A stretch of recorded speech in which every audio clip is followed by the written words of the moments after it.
anyway, so... What? What did you mean by that? I mean, you're not wrong. Who's making that call? Who's taking that shot? And why are you here? Helix, I think. Pretty explicitly. Helix is gonna be for real and is on their way to kill Raph. Yeah. Helix it just takes a while. You just gotta doorway. get over there, you know. The door's unlocked. Logistically, if we killed every cast member who had a character die, the tabletop space would not be as vast as it was. It'd be much smaller. It would be much smaller. I think, though, by the same metric, if you die in the game, you die in real life, right? If you get reanimated in the game, we might be good. We might be fine. Yeah, I guess we'll see how that pans out for Raph at the end of the episode.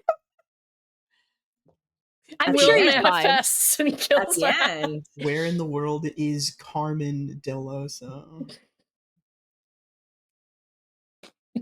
Hell, maybe? Maybe hell? Maybe know where he went? Maybe he went to heaven. He's a good boy. No. Are they? I'm pretty sure deal with someone like that and get into heaven. I'm sorry. Also, I'm pretty sure there's canonically a twink hell. Oh shit, you're right. We do have twink hell in this one. Is Carmen going to twink hell like for good though, or was that just a visit? I feel like twink hell has to have like a permanent death clause, right? Like this is the hell you go to once you're for sure like dead forever. Twink hell? Yeah. Is twink hell forever? Yeah, it has to be. I mean, no. Well, I don't know the rules of this world, but in the game, twink hell is technically you can get yoinked. You can just get grabbed and pulled out of there because that's where Carmen came from when he was a ghoul. So God yoink and God yeeteth away, you know. Is there a separate twink heaven then? That's not for me to know. You know what I mean? I'll never know. Sort of that. beyond Raph for you. Find out in RP and Carmen's choices. I'm not looking good so far. Also, if there is, I don't want to go there. I hate to say it, Octavia's probably never going to get close to either of the twink planes.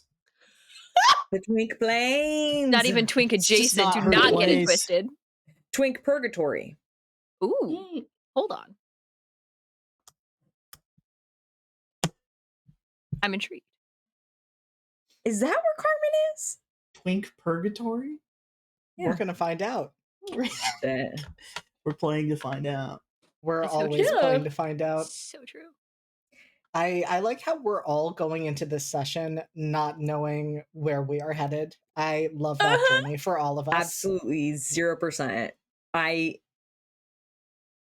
There's not a damn clue in my mind, let me tell you that much. There are like facts. half an idea. Oh, nope, it's gone. Shit. It's just fear. It's just fear. It is just fear. I'm afraid. Fear and a little bit of arousal. Raph, there's no more room in the budget for you. No, let them cook. This game is about being scared and horny. It's fine. It's true. It's true. They're capturing those vibes perfectly. And I think with that, we're going to jump in. And I'm going to have to do something I haven't had to do in like 2 weeks and have forgotten, which is starting off this show and actually doing an introduction. So, hi everyone. If you're here, you've probably caught us before, but maybe you haven't. We are live from the apocalypse. We are a not-for-profit TTRPG studio that raises money for aid organizations and good causes. And currently, we are raising money for Doctors Without Borders to support the important work that they are doing in Palestine and in other places that are experiencing atrocities. We ask that if you would subscribe or give us bits or any of that fake cryptocurrency, that you do not do that or engage with that at all, preferably. And whatever money you would have thrown in our direction in that way, instead you give directly to Doctors Without Borders. You can find the button to do that at the place where you would usually find the subscribe button.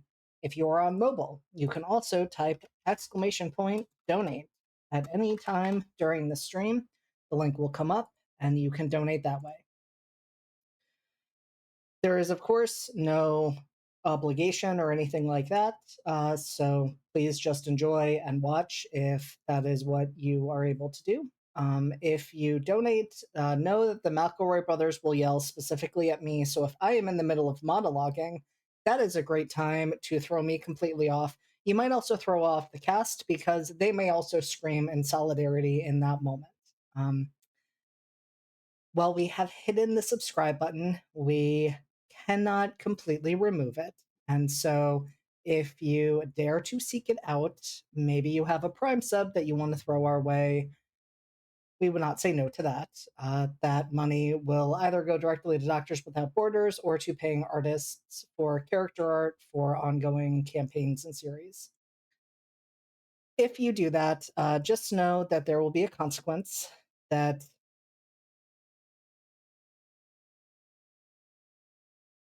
we're gonna get to what just happened in a moment. We're gonna address that in just a moment. Just know that if you subscribe, beloved Dimension 20 Dungeon Master Brendan Lee Mulligan will kill one dog for every month that you have been subscribed. Some months that is 80 or 90 dogs. The best thing about what just happened, which is a great example of ways that you can use channel points, is that I'm not actually sure who redeemed that. I'm pretty sure it was Will. I'm pretty sure I can blame him. But I find it really funny because it's from the LFTA account. And I was like, I didn't do that. And then I was like, did Ralph do that? The channel itself has given us bad stuff just for being here. You are a sick son of a Gonna kill that dog. Oh my God, you're a sick He's the bad guy. You! He's bad Ralphie. guys. It's too many Raph, dogs. You're already in twink hell. Why would you do this? They were good boys. They were good dogs. They were good Are you dogs, telling me Raph. all dogs go to twink hell?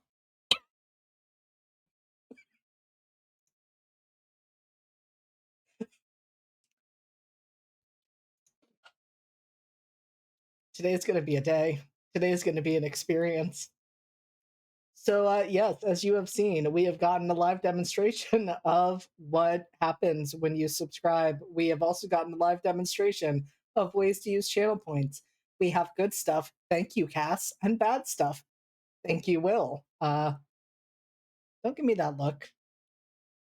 Honestly, I rarely ever use bad stuff because you all do enough terrible things without me having to contribute at all. Did we finish using all the bad stuff that was used last session? Didn't we? Hey, Raph, real quick. Huh? Shut up. I'm gonna I'm catch just Spammies. trying to be a good cast Oh, member. I'm gonna Raph catch would these ask Spammies. the teacher about the homework. Teacher, I'm pretty sure there was some more bad Raph stuff. already got an A, so Raph is not concerned about their grade. Raph's already dead, so it doesn't matter. I dropped out. You're just there to remind the teacher about the homework anyway. Wow. I just emailed Raph came them. back I'm to like, audit the class and then remind the teacher of the homework. good morning. Good morning, teacher. I'm emailing the Homework? teacher, telling them about homework, please, Homework? question mark. Have a wonderful week. Best wishes, comma, Raph. Absolutely. Thank you for the reminder, Raph. I will have to go through my list of good stuff and bad stuff and see what has been used and what hasn't been. It'll be fine. I'm sure it'll be fine. But before we go any further, I think it is time for my lovely cats to go around, introduce themselves, their character, and their character's playbook, starting with Kit.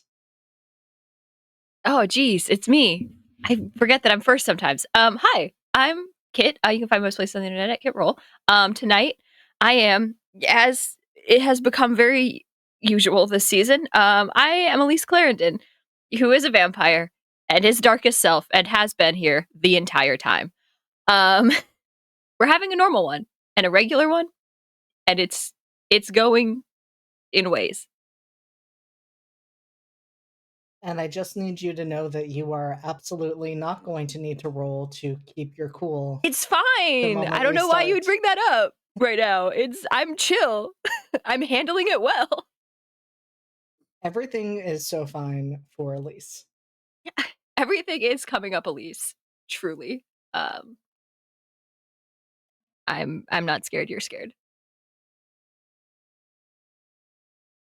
Speaking of everything being fine and not being scared, Steph, you are up next. Lies. Hi, I'm Steph. I will be playing Duchess Rhiannon Serena Carewood, the Witch Playbook. And ooh, her life has been such a tragedy. We'll see if that trend continues. Yeah. Nothing horrible happened at all. Don't lie to my session. face. Not to my face. Very horrified. Yeah.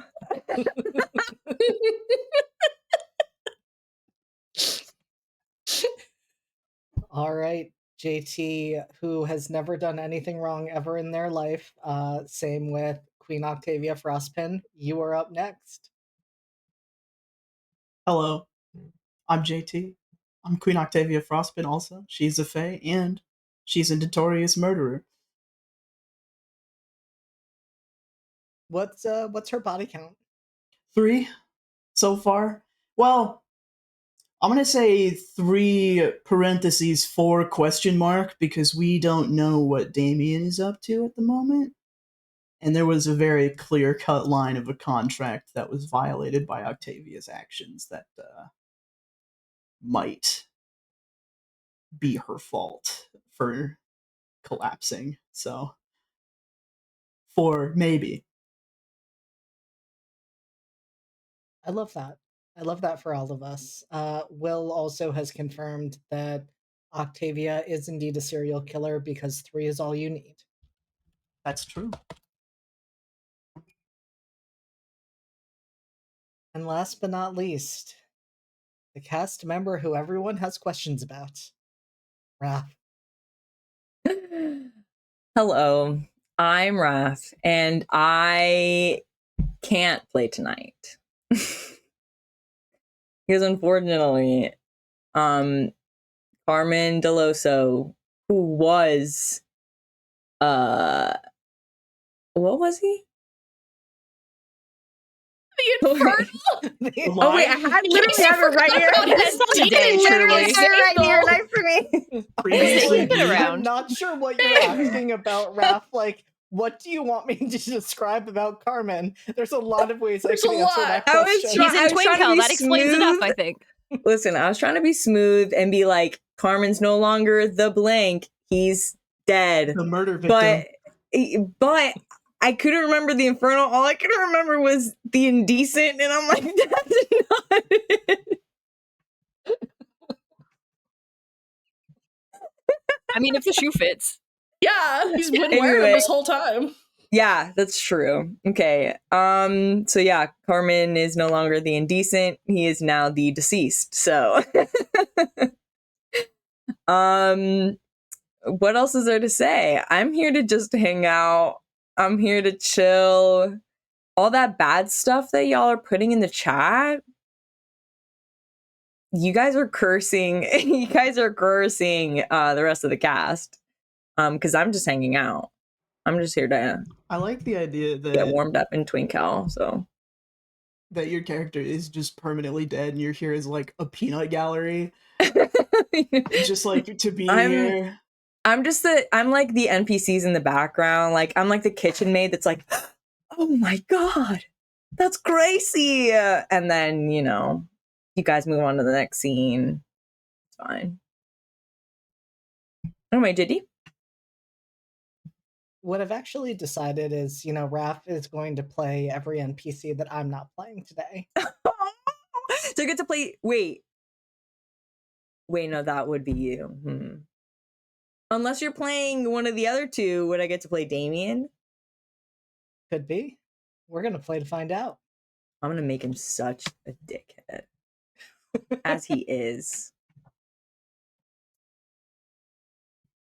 And because I will get yelled at if I do not do this, hi, I am JD. I am playing everyone else. We'll see who that includes today.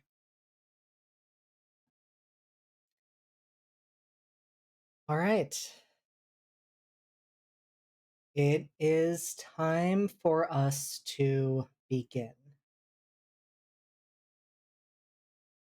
And normally,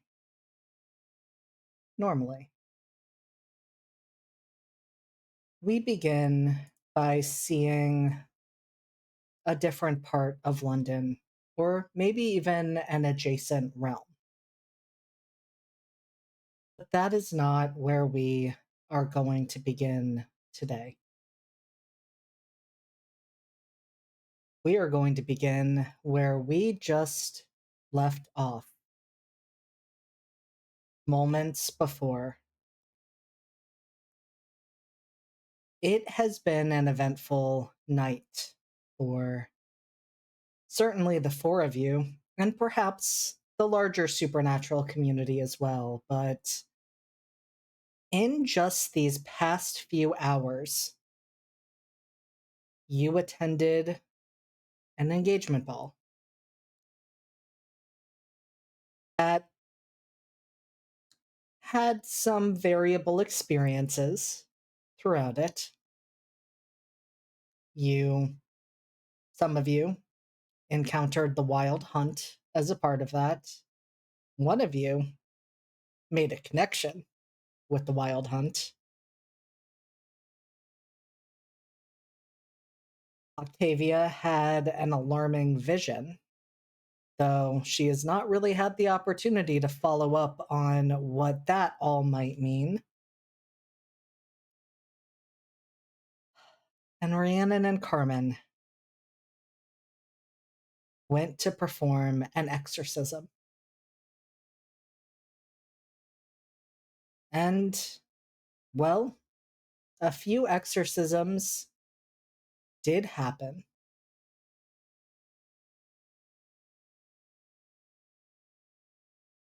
Abigail's father, one Abraham Donatelli. Don't self high five. Swear to God. No, kid. You know what you did. Don't self high five. Was banished back to hell with the removal of all memories of his daughter.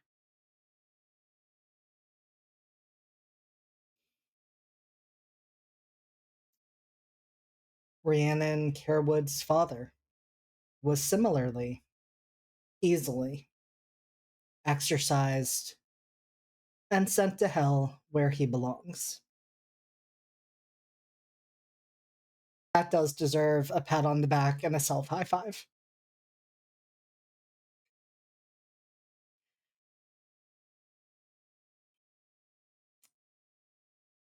And then Carmen did something unexpected.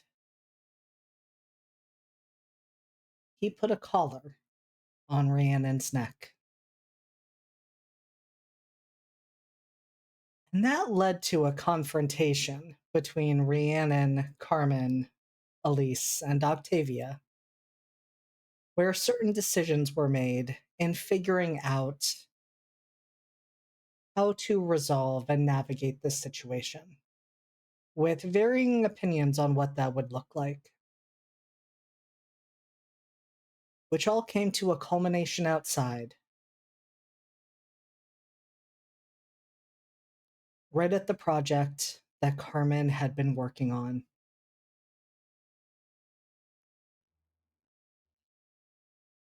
And out there, Carmen told you that he was going to sever that connection with hell, that he was going to close the portal that was opened months ago when Rhiannon attempted a spell to save Carmen and his brother Damien. And unfortunately, a little outside help was needed.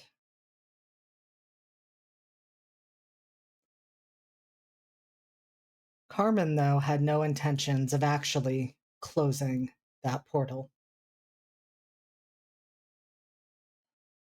which was unfortunate because that was the first step in potentially repairing some of the damage that had been done to their relationship with Rhiannon. What damage indeed? Perhaps we'll explore that tonight.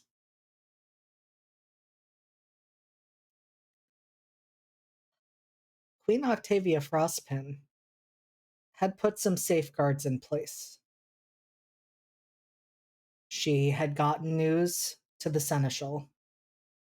She had also put Helix, her advisor, on standby. And in this moment, right after Carmen Deloso claimed to have closed that portal, Queen Octavia Frostpin made her move. And for valid reasons, put Carmen Deloso under arrest. Unfortunately, Father Adams was not pleased with this and made his presence known in a way that could have been dangerous, if not deadly, to our Queen of the Winter Court. But we'll never know, because that was the moment that Helix made their move. And at least in their mind, following the instructions they had been given by Queen Octavia Frostpin, sent an arrow right through the heart of Carmen Deloso, whose blood has spilled all over the ground and that white gazebo that he'd been building.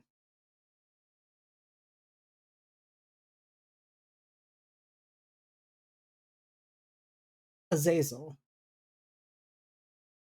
who had also been going by the name of Father Adams, had been readying an attack. But in that moment, with his connection to Carmen Deloso severed, that shadowy form that was taking shape and looming far, far too large above the four of you has disappeared into the earth.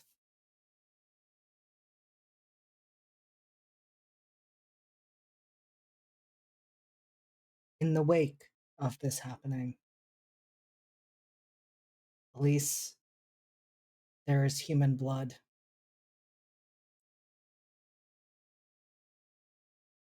The scent is hot and heavy in the air, and I need you to roll to keep your cool. Yes, God. God's dead. Dorian killed him, didn't he? God's dead. JD is my new god. Mm?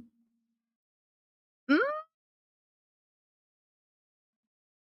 me do some quick maths here. What is my cool, actually?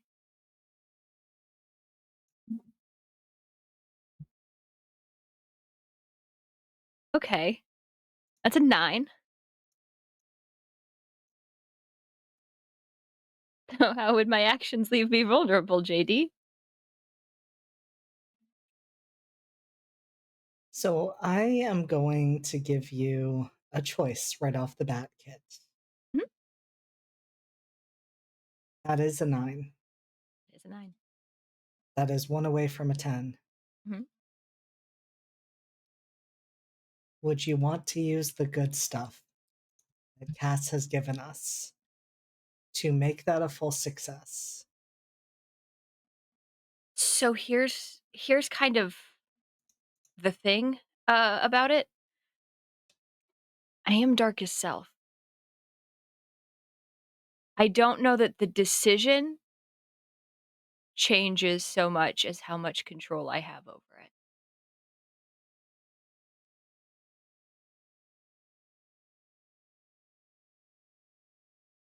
What is going through Elisa's head as Carmen's blood is spilled in front of them?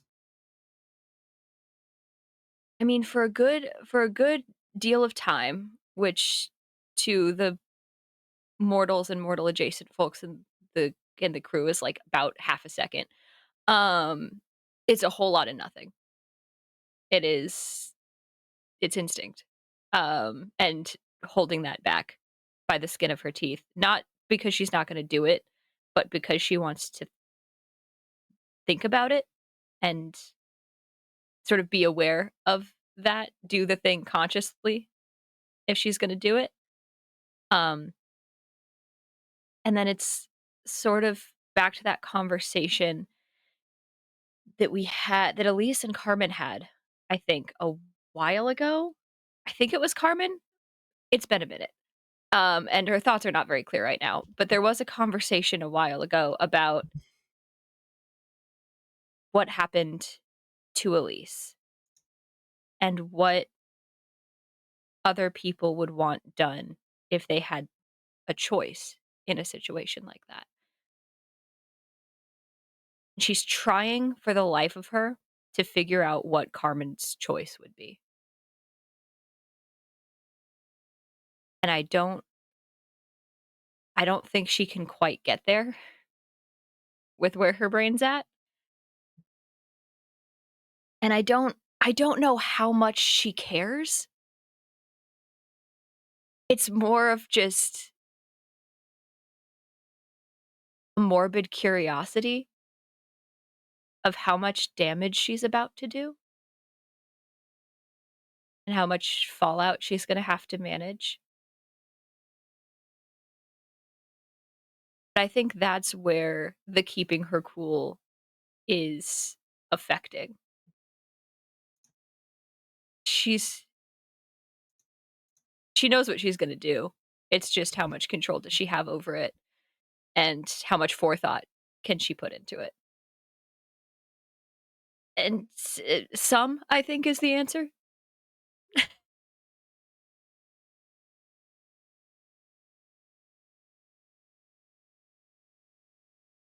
And so I have to ask, in terms of that damage, who are the targets? Is it just Carmen? Or is Carmen just the first? Depends on who tries to get in her way.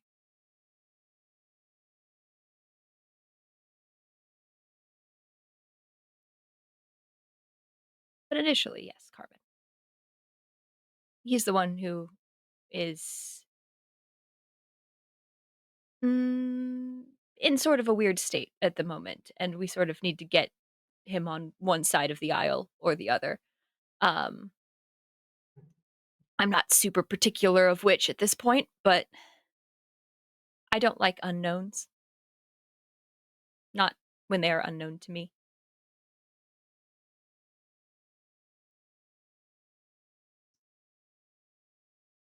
And I think that is also where that side of the success falls, in terms of,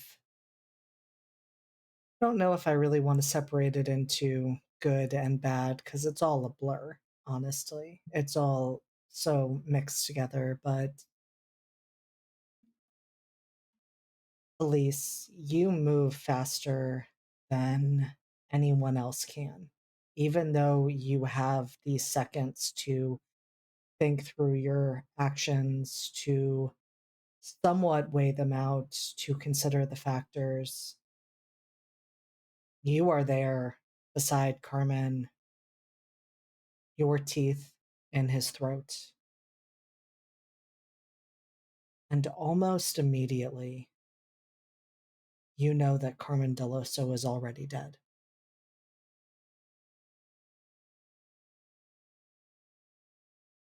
That's disappointing.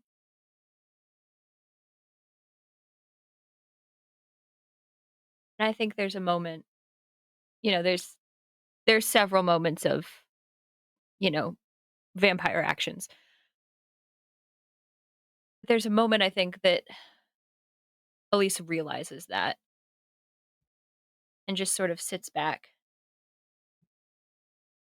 And honestly, just looks annoyed.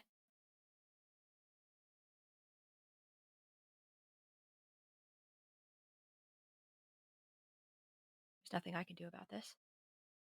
Just blood dripping down her chin.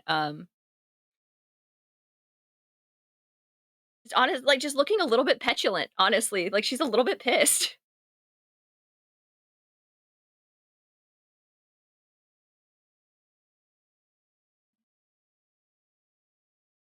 And that is what Octavia and Rhiannon see in the aftermath of Carmen being shot and falling. The next thing you know, Elise is there, blood on her lips, that expression of frustration on their face. I think Rhiannon just kind of just in shock of everything that just went down so fast. And then just seeing Elise there with blood on her mouth just kind of is just like, what are you doing? And just tried to shove her out of the way to like grab Carmen and just trying to like shake him and just being like, get up, get up. He's gone, Rhiannon. I think Octavia would offer a hand to pull Elise up and away. Oh yeah, Elise, just bloody hand on yours. Still looking pissed. It doesn't matter if he already is. She needs this.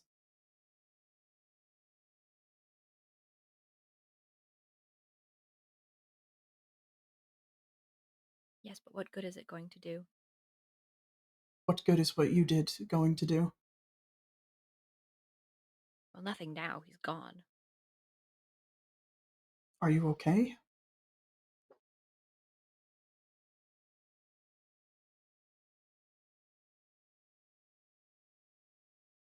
Better than he is?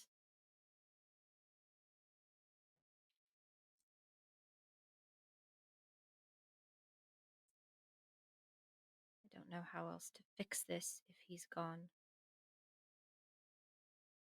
I don't know how to change anything. There is... I mean, there's nothing we can do, but I don't know what we can do if there were something. All I've got are a few assumptions, but they are based in contract, which is as much our wheelhouse as it would have been Azazel's.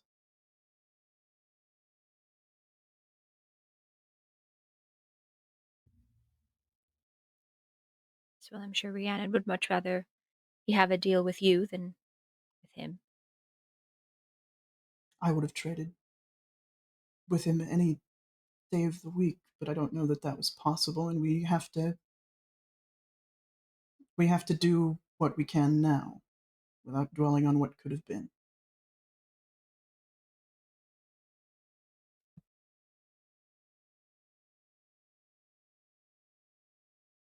Hey, JD.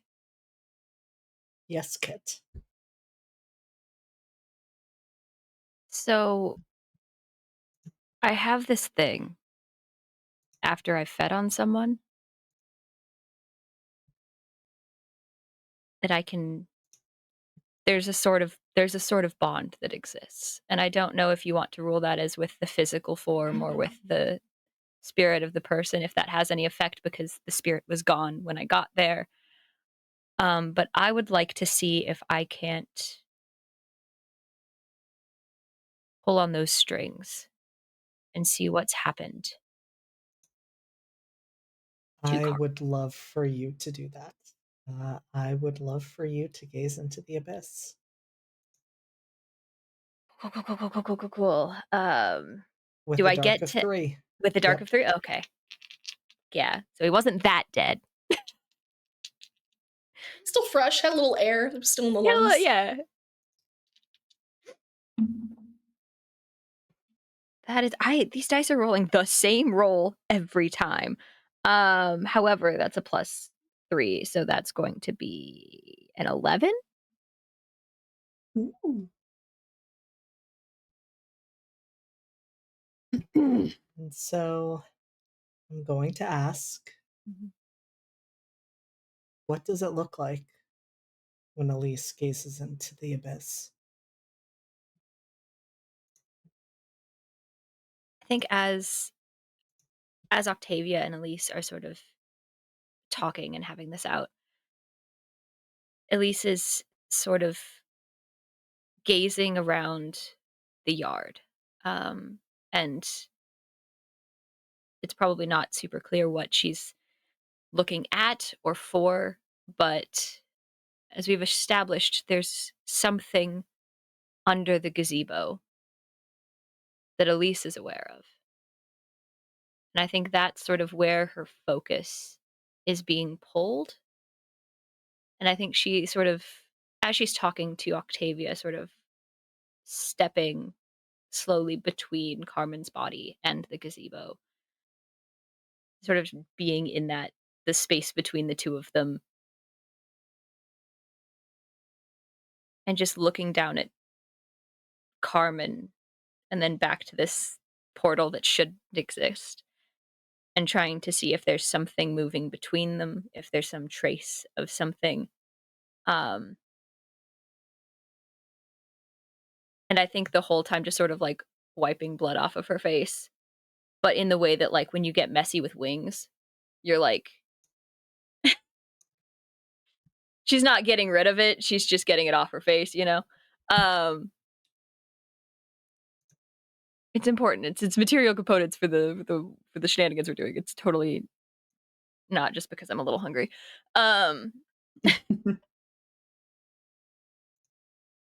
She's just trying to feel for him very physically in this space. She doesn't do magic. She does instinct.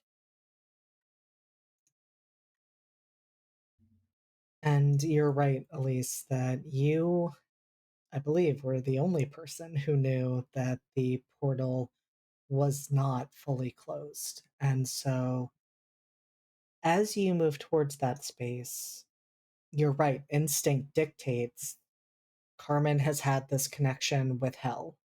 This portal goes to hell, which you know because you have entered it before. You have taken that journey from this exact place, in fact. And it makes sense that you feel those traces of the infernal that were threads connected to Carmen Deloso. It also makes sense that you realize those threads have been severed. And you feel nothing of Carmen Deloso connected to that portal. The gazebo, on the other hand, has Carmen's energy all over it. And I imagine that you are looking back and forth between where that portal lies, what is set on top of it, and Carmen's body, just a few feet away, not even that. And you are standing in that space between, and that is exactly where you need to be. And the world around you starts to fade. we're going to get to what you see in just a moment because we are going to jump to you, Raph. And I had thought a lot about this. And I realized immediately that I needed your input as we set this particular stage because I thought about where would Carmen be in this in-between space. My mind went to the graveyard, but no, that is far too connected to Father Adams, I think. That has been his domain this entire time. From the moment you first met him, waking up outside of your brother's grave that morning after the party. And so that didn't make sense. And then I thought, no, Carmen is going to be in a white room. And then I thought, no, that is too connected with the purity and sterility of heaven. And so that doesn't make sense. And so I ask you, Raph, what space do we find Carmen in? The only parameters are, on some level, it is contained. Whether that is by four walls, or whether that is by the world just cutting out after a certain amount of space. Amazing. The first thing that actually came to mind, I think Carmen's in between is in the forest where him and Damien were first murdered. I think it's a reliving of that night in just the environment. It's just dark, blue forest, a small path leading to whatever big party they had been coming from and leading the other way towards home. Dark trees on either side. And I think if you continue down the path in either direction, you don't go anywhere. And I think if you try to go into the woods, you find yourself on the other side and back on the path. There are no bodies. There's no blood. It's just the spot. It might only be recognizable to him and Damien.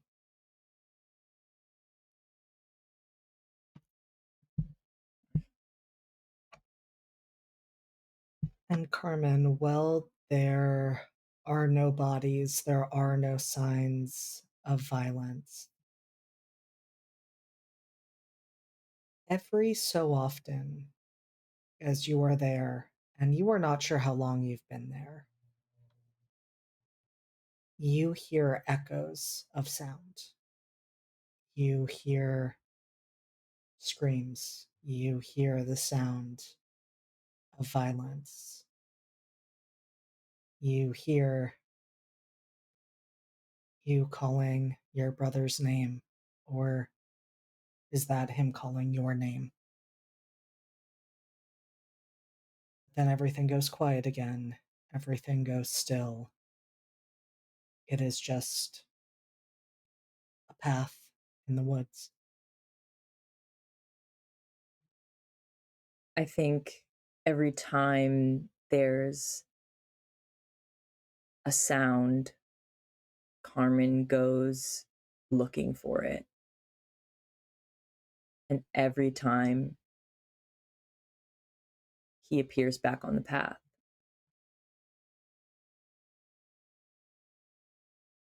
I don't think he knows what's going on.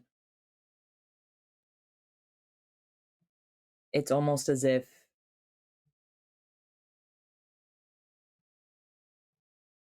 like he's trapped in a weird dream state. And maybe that's all this is. Where if he starts following a scream or a sound, he can hear it himself getting closer as he approaches it. And right when he thinks it's right there, that he's about to find it, it's him breaking through the trees and finding himself back on the path.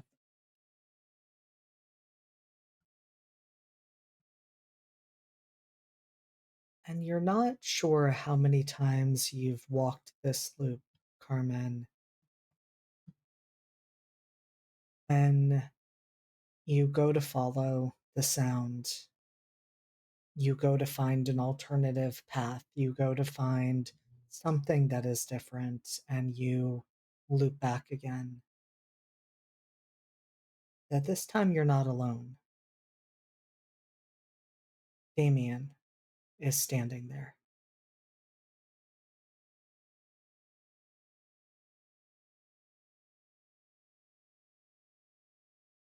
I think for a moment,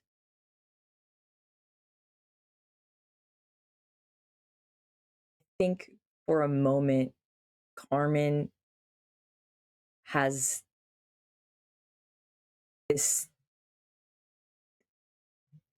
that dreamlike epiphany where everything just becomes fact, where you know what's going on.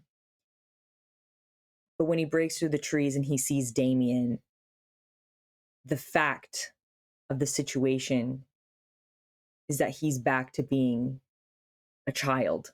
He's back to being who he was 2-3 seasons ago. And him and Damien are heading home after that party. That must be what's going on. Whatever thoughts he was having before, he must have hit his head when he went into the woods. He must have been dreaming then, and now this is reality. This is the last thing he remembers. And so this is fact. And so I think when he stumbles into the path again and sees Damien, there is a flush of relief. And he says, "Brother, God, I thought you were lost. I thought maybe I had hit my head or something. But I found you again, so it's getting late."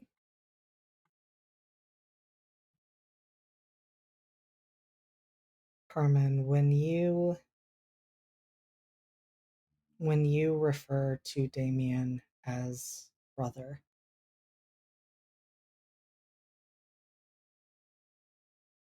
he cannot contain the emotion that wells up. There are almost immediately tears streaming down his face.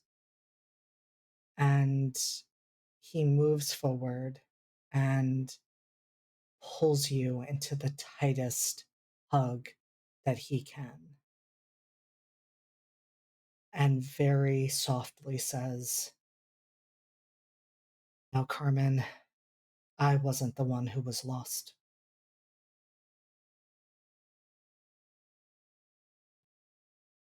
I mean, all right. Maybe it was me. I maybe wandered into the woods a little bit. But it's fine. It's, also you're hugging me quite tightly. Are you all right? You haven't had much to drink, have you?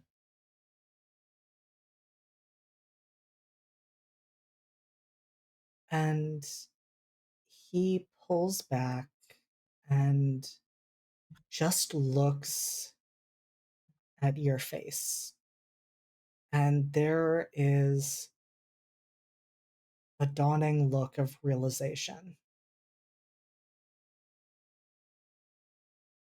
And you see him pull himself together and he kind of chuckles. It's a weak chuckle, but he chuckles and says, You're right. I must have had too much to drink. I saw Isaac passing you champagne all night.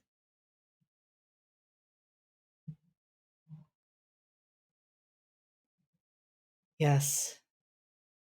Yes, Isaac is always so thoughtful. I guess it's wouldn't made call me it a bit thoughtful, maudlin. but- Well, you are engaged now, so there's no harm in it, I suppose. There has been a lot to celebrate, hasn't there? Yes. Engagement, my first season, opportunity. I don't know. Chance to be free. It's nice to be away from the house. It's so daunting there. But I feel like this past season, being around the ton, being around the ton, I've forgotten how much I missed people.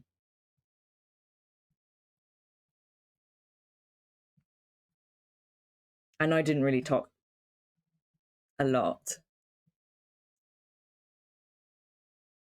Mostly just drank in the corner.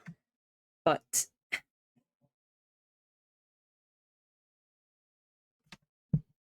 watching people celebrate and play the game and dance, be engaged, hopefully be happy.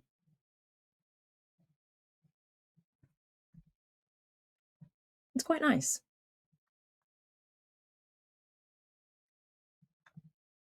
And he bumps you with his shoulder and glances over, and there's almost a mischievous smile as he asks, Oh, no. "And is there anyone who's caught your eye, little brother?" No, I knew you were going to ask me that.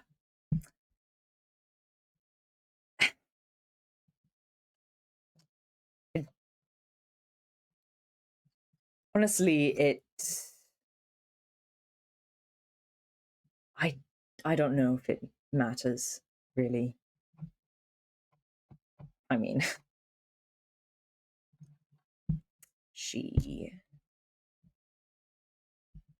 is also hopefully happy with the engagement. So. Again, watching from the side is fine. It's nice.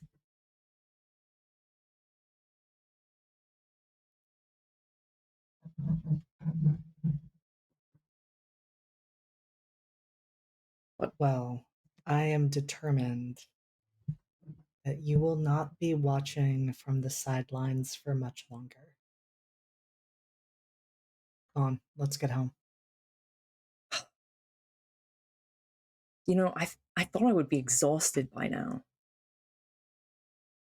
I feel like I could run through these woods forever.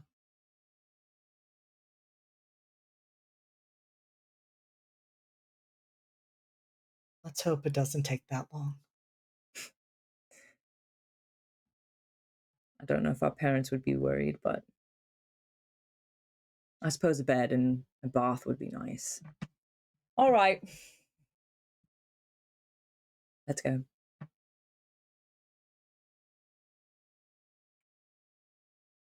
And the two of you walk down the path.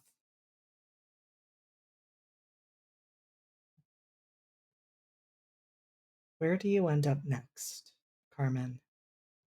As you and Damien step through the spot that you have found yourself sent back to the start every time before. Where do the two of you end up?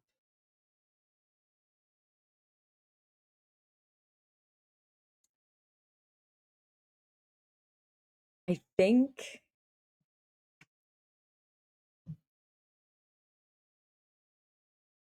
think when the path begins to clear in the distance, we see a very large estate. And I think it's Fitz's estate.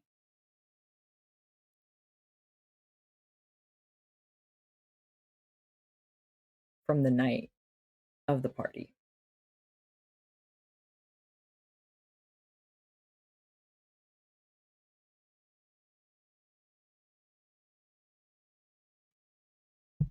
And similarly, we do not see anyone, but we hear the sounds of merriment, the sounds of laughter, of glasses clinking. We see the fireworks blooming in the air above. Where does Carmen go on the estate? Do they watch from a distance? Does he watch from Rhiannon's carriage?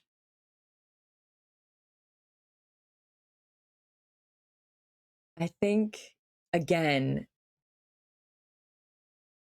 as they enter this new scene, almost, it becomes that dawning realization of this is fact now dawns on him, that it's the new season. Time passes so quickly. The first party of the year, pre-party really. And he's heard the rumors, the many rumors.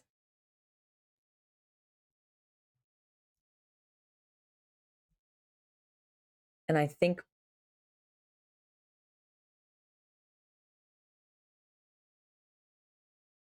he heads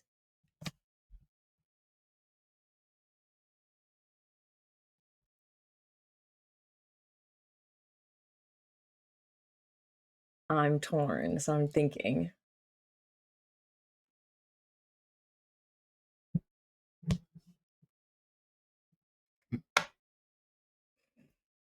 Okay. I think he does head toward carriages.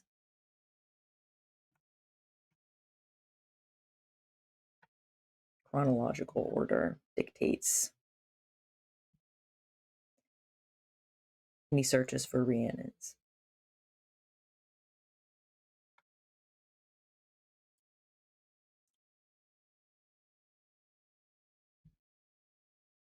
And Damien, who is still walking beside you, but looks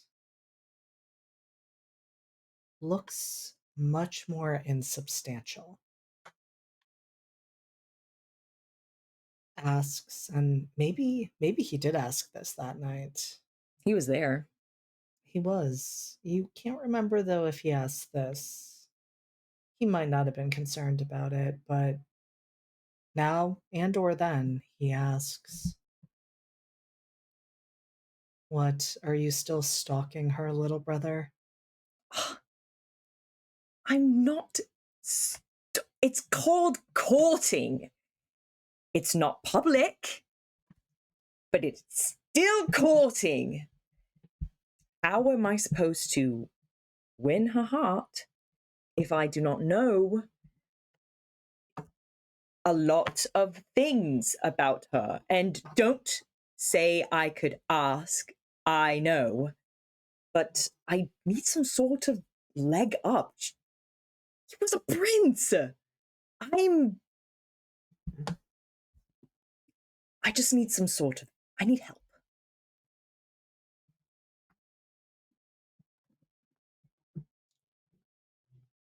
And Damien absolutely says, that is certainly something we can agree on.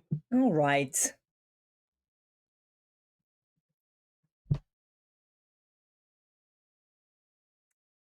I think when he finds himself, like as soon as he approaches the carriage,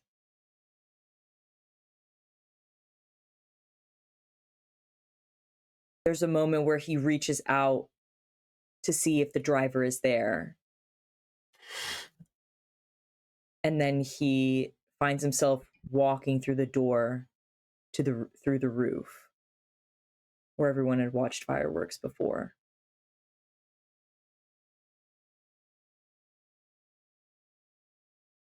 And of course, it makes sense.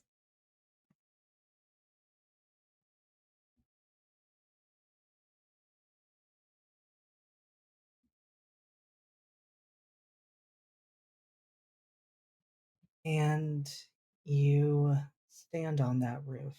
You see the fireworks exploding above, almost like those colors are going to rain down right on you.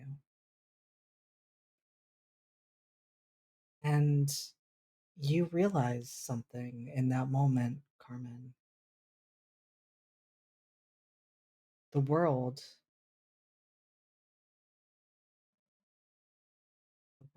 comes with sensations and experiences. You feel the night air on your skin. You can smell the sulfur from the fireworks that have been set off. You feel a body that is crowded because there are two and not just one inside.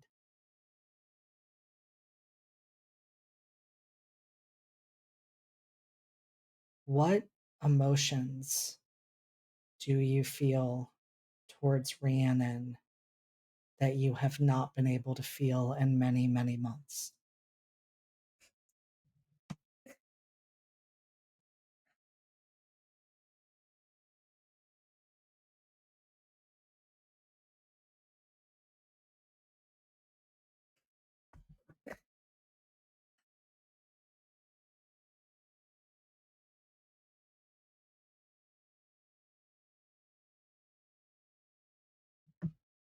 Carmen stays for a while, watching the fireworks that are seemingly endless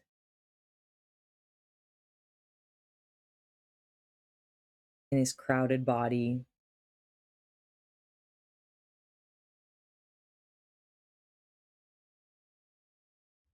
And he has these flashes of Rhiannon.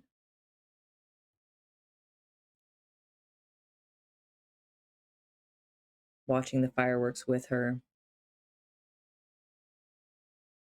dancing with her, fighting with her.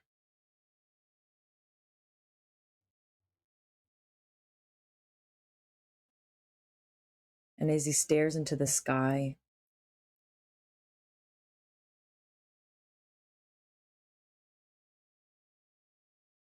he lets out a very deep breath that he didn't realize he had been holding.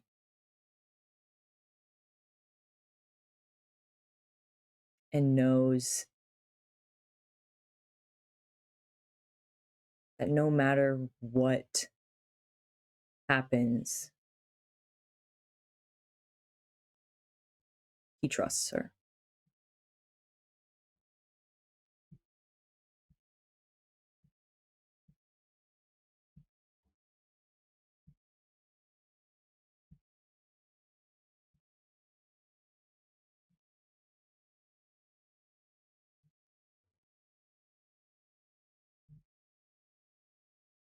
And there is an almost strange sensation that follows that, Carmen, because as you have let out that breath, as you are feeling that trust and faith in Rhiannon,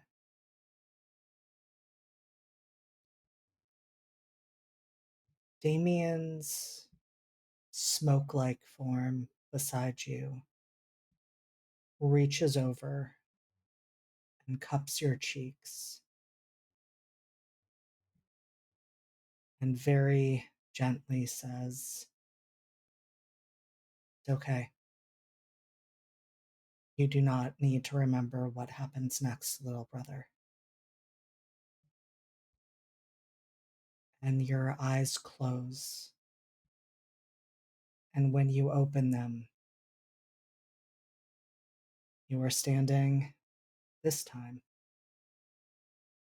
at the Carewood estate, the night of the ritual to separate you and Damien once and for all. And this time, Damien is not the only one who is with you.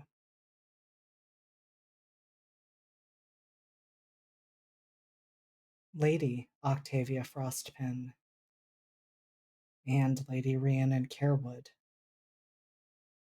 are there as well, much as they were that night. Please join us, Steph and JT, in this moment of What? revelation as Carmen, well, I'll let you set the stage. Where was Carmen's head at that evening?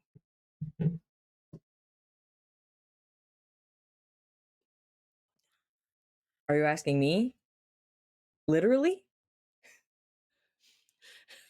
Where was Carmen's head at, besides on his shoulders? What was he thinking as he settled in? I mean, I don't know if the ritual commanded me be on Rhiannon's lap, Lying on the dirt. Absolutely naked along with your brother, all of those things. Well, then, I don't know magic.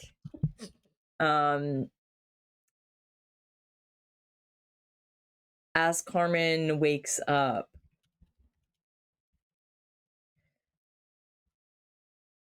I think going in,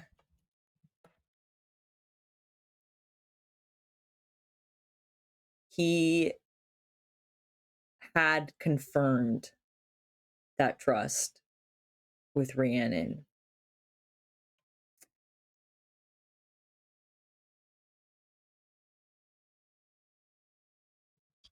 And as he wakes up,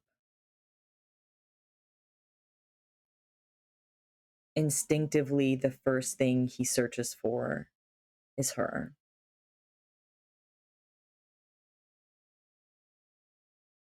And confirming that she's there.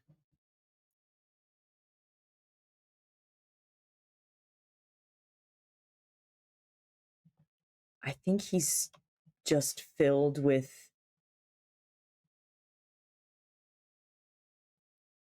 love and pride. He's just so proud.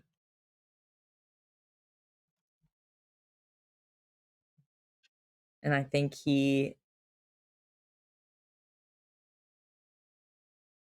runs over to her and embraces her and just says, "I knew you could do it.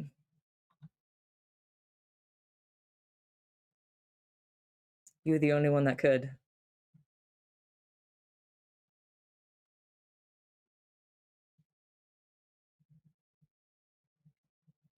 Rhiannon just has this look of utter relief and joy and just hugs him back tightly and just says, I'm so glad you and your brother are okay again.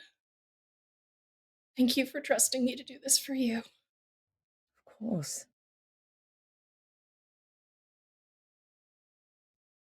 You have my heart, my body, my mind, my soul.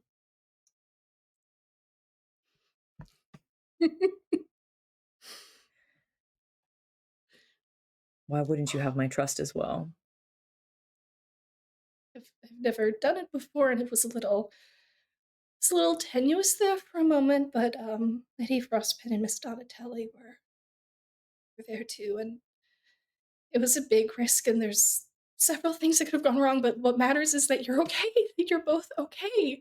I think he just holds her face and just instinctively starts like deep breathing to try to get her to get them to match the rhythm, and says, the world is full of what ifs. That is not what happened tonight. I'm safe. Damien is safe. And you did it. You saved us.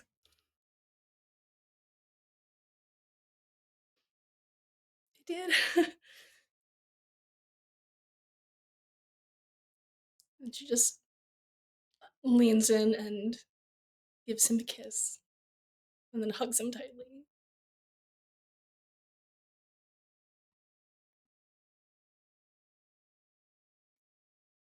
You... Every time. Sweet angel. You have never had to prove anything to me. And I hope that you know going forward, you never have to. Not how powerful you are, not your love for me, your strength, your courage. You don't have to show me, I can see it. I think I believe you, and I think it'll be a time for me to fully accept that about myself, but I'm starting to.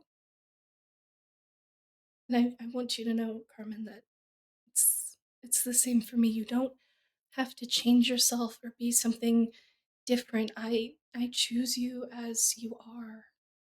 I don't want anything else but you as you are. As long as I'm with you, I am whole.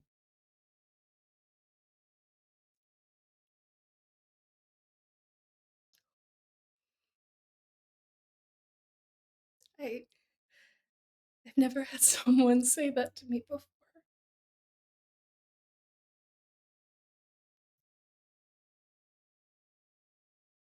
I'm glad I'm the first. I'm certain I won't be the last. I suppose we'll see, but I love you too. I think then he kisses her.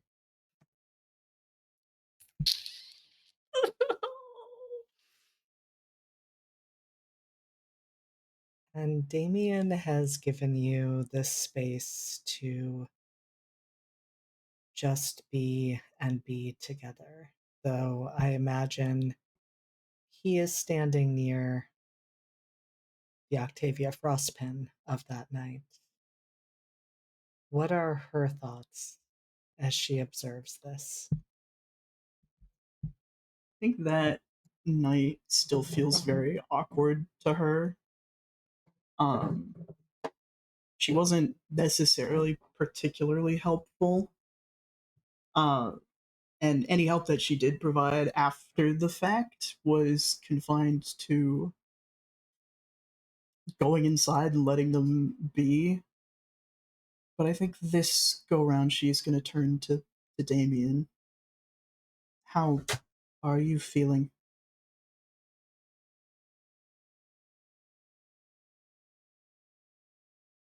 And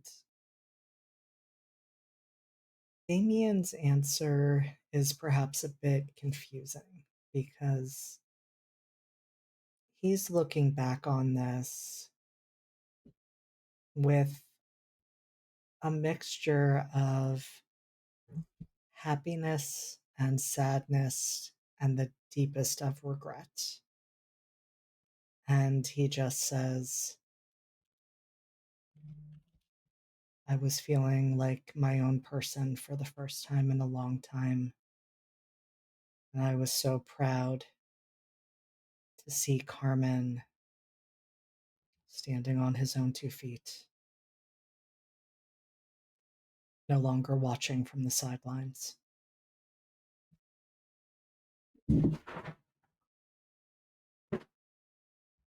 Sorry.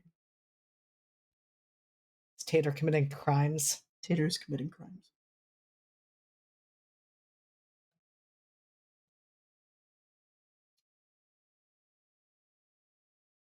I think that Carmen could stand on his own 2 feet. I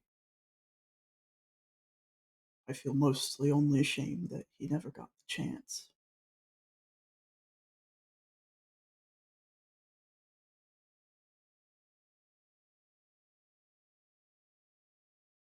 I don't think that chance is gone.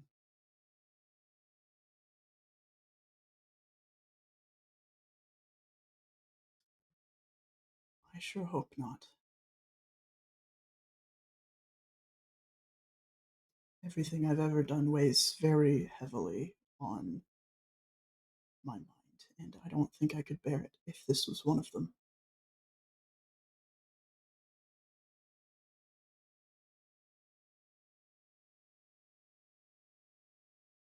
And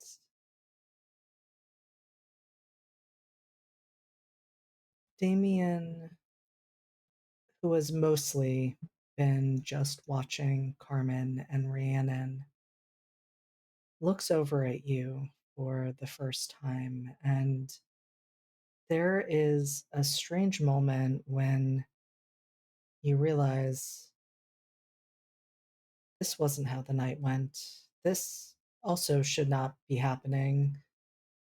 You shouldn't be here. This is a strange space to be in. And Damien is clearly giving this message to someone, but you don't think it's to you. As he says, all choices have consequences, but that doesn't mean they lead to only one path.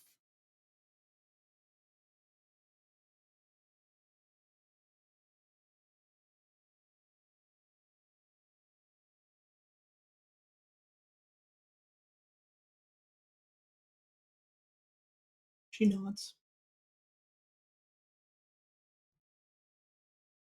Like, even if that message were for her, she wouldn't necessarily believe it, but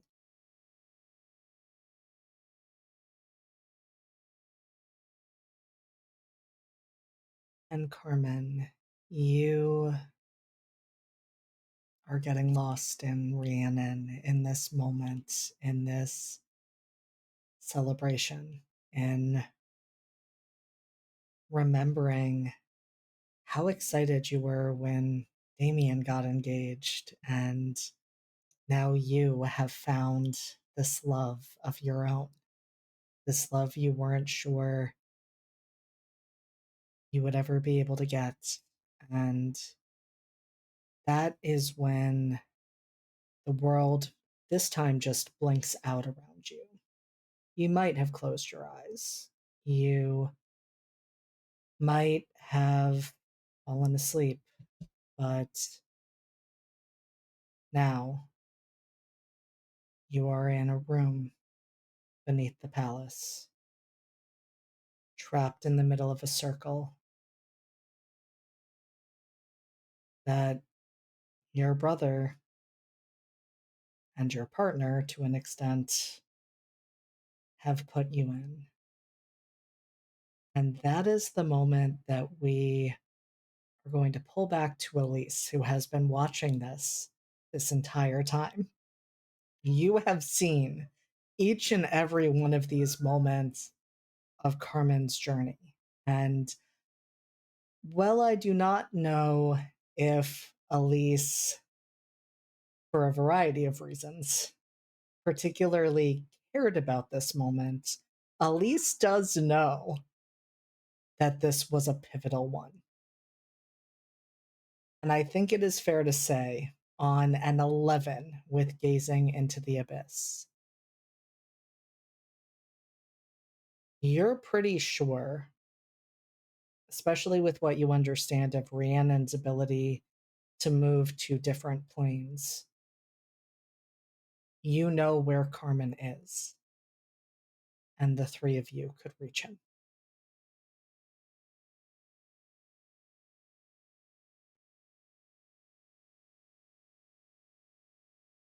Oh shit. Oh man, okay. Do I understand sort of what state he's in? Like, yes, Carmen is reachable in theory.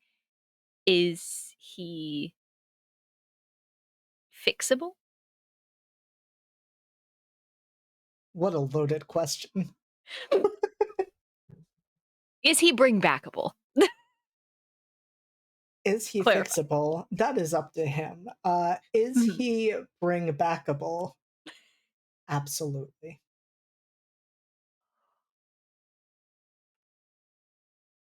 Is that something that would be within Elise's power? Or is that something that would be perhaps somebody else's purview? Do I know enough like this is something that I could swing, or feel like it's probably beyond me? It is probably beyond you. You know that your ability to bring Carmen back would be to bring him back as a vampire as well. Yeah.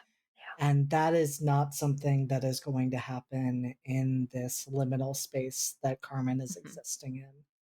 But Okay. you are pretty sure that both Rhiannon and Octavia, in their own ways, could provide options for Carmen to take moving forward. Mm.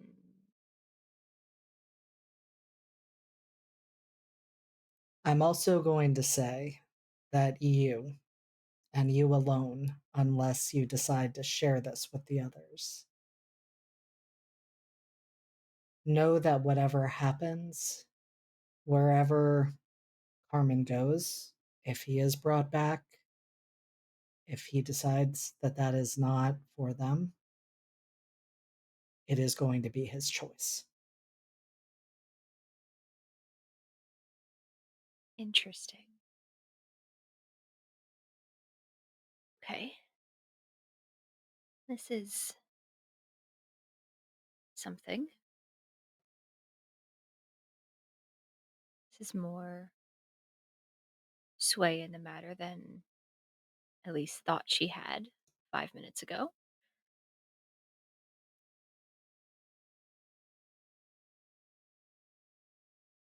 And I think she's in this space physically between the gazebo, between Rhiannon and Carmen and all of that's happened. And I think she sort of turns back to Octavia for a brief moment.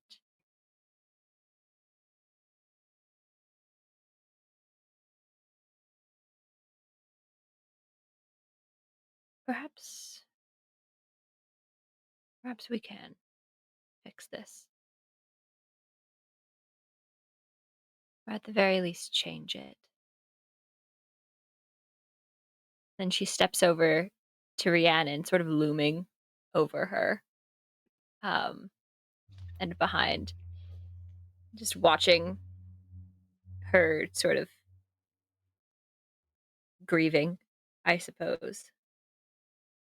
over this body. He's not there. I know he's not here.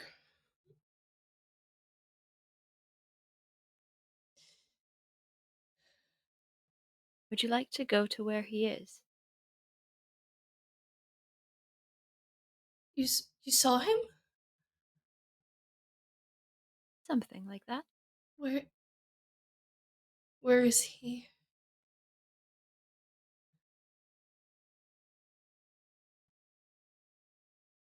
I think it may be simpler if I show you.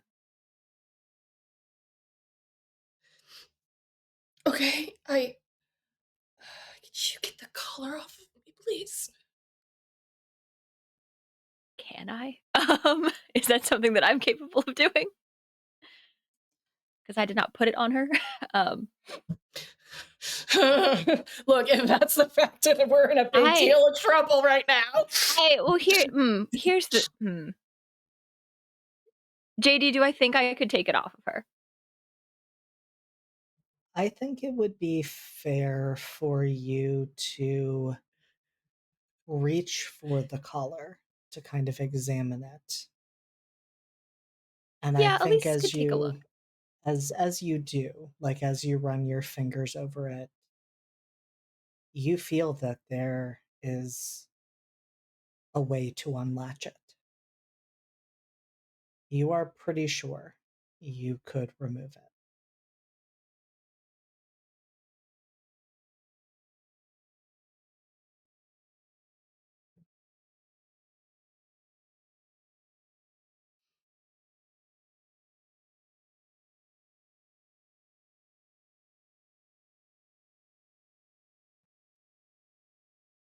I'm not sure that I'm able to. We should find Carmen. And then I will take a look. Okay, where is he? I don't have my powers. I can't open a path to him.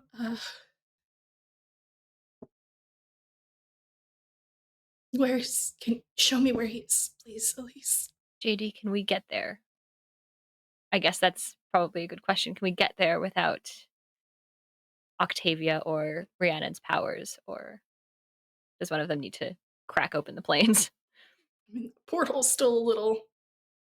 We do have y'all don't know that, but we do have the hell portal. Yeah, I don't know. I don't know. I don't know if that's relevant. I don't know if that to can the detour us hand. to Twink Hell or Twink Purgatory. Yeah, I don't know. Sorry. Do I physically need to take them under the palace, or do we need to go to Twink Hell, or I guess. So you are pretty sure that you are going to need to step through to another plane. I think it would be evident to you, having traveled in different ways with both Rhiannon and Octavia, that one of them would likely be the surest to get there. Rhiannon would probably be the most skilled. Octavia has experience moving between planes, even if that has been unintentional at moments before. Mm-hmm. You think you maybe could attempt it yourself, given the research that you have been doing. Mm-hmm. But this would be your first time actively doing anything like that. But you do have that connecting thread to Carmen that the others do not have in the exact way you do. And so I will say that were you to decide to not rely on your companions and their abilities, I would give you a +1 to that dark roll, which would give you a 0.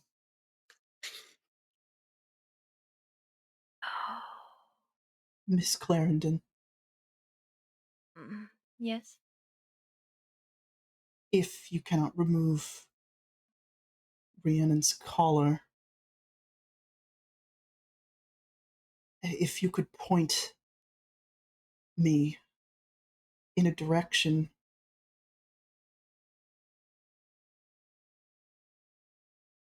perhaps.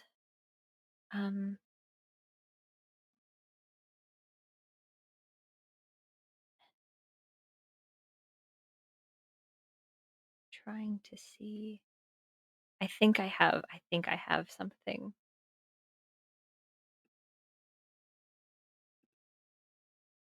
Perhaps in this. I feel like in this sense, Elise would try at least at first to do it herself. And I don't know if that looks like using one of my moves to steal Rhiannon's moves. I don't know that mechanically that's a move that any of these characters have. Did I harm Elise when I shoved her off of Carmen? No. No. That's why I was looking at Carmen's playbook, because technically Carmen did heal me because I fed that, and one of the things is so that could, but I don't think Carmen physically has that as a move. We played a little fast and loose with the rules here. A little bit. You know that I am the absolute biggest fan of yes-anding anything you all can throw at me, so my thought with that,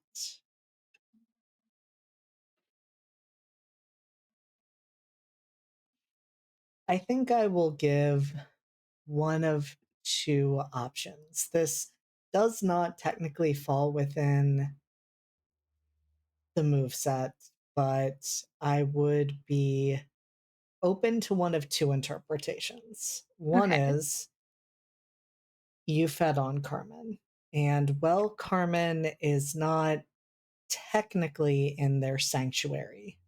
We could consider this to be his sanctuary. It's a fucking hole in the ground. So I think like that is one interpretation. Or I will give you the choice because I think it is interesting depending on what you choose. Even though Rhiannon didn't harm you, harm was caused when you refused to take off the collar that you could have attempted to take off. And I will say, as an offshoot of that, and as a way of supporting the fact that you have been leaning into darkest self, I would also let you have stolen Rhiannon's move to jump plane. I feel like that's fitting, because Elise has seen her do it a number of times. Elise has helped make it happen once or twice. And I think in this moment, the reason that she doesn't take the collar off is because this is her bargaining chip. This information that she has about Carmen, the fact that she is the only person who can get them there, that is the only power that she has in this situation. And she is desperate to have some sort of power over this situation. And it was supposed to be, briefly, that she could be the one to bring Carmen back. And it doesn't look like that's going to happen anymore. So she can be the reason that that is even possible. And if she doesn't, if she takes the collar off, if she lets Rhiannon or Octavia be the one to get them there, then she isn't useful anymore and she's expendable and disposable, and that dog don't hunt. I So love that logic. this is Elise fumbling for some sense of power over the situation, and maybe that is her finally figuring out how these goddamn planes work and using it and proving that she can get across these planes, and that maybe she doesn't need Rhiannon or Octavia to help with that end goal that she's been working towards. So she's trying to prove to the group, and also kind of to herself, that she doesn't need them, but that they need her.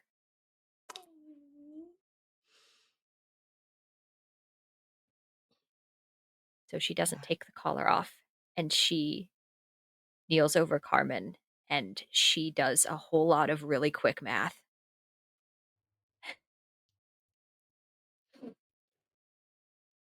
Thank you, Octavia, but I think I have this one handled.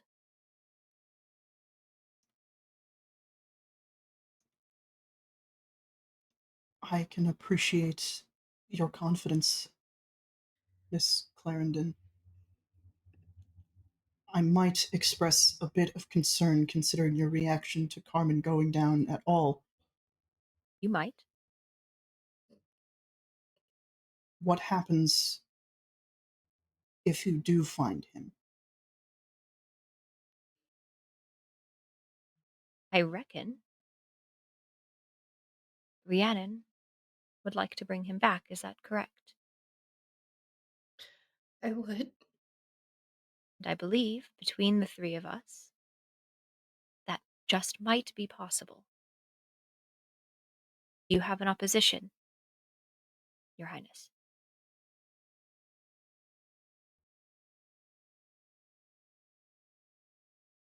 It's hard to have an opposition when I don't have all the facts. We don't know what will happen if we bring him back. If the demon come back,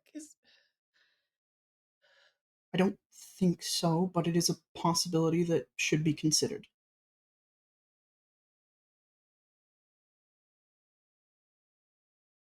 We've removed him once.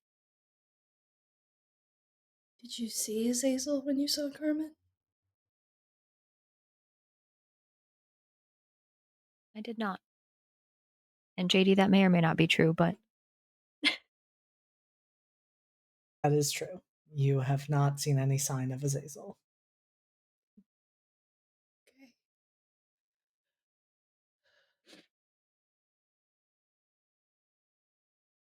I suppose if Azazel comes back with him, we have the collar. Nothing else. If we can even get it off. Get it off of Carmen, we can get it off of me. If we need to go to the seneschal to do that, we can wake her up in the middle of the night. but right now we don't have time. We don't. You're right. Rhiannon kind of glances over at where Helix is standing, just kind of like awkward, and it's just like, Octavia, would your seneschal They're my advisor. advisor, would he be comfortable watching the body while we Do we need the body? do we need to bring it with us? Do we need the body? Do we have to haul his corpse to Twink Purgatory? We have to reunite them. You just bring Octavia him will back. turn to Put Helix. the twink back in the twink. Yeah. Like get that Legos, Twinkie. but with souls. Lord Cole, would you be comfortable watching over this estate in our absence?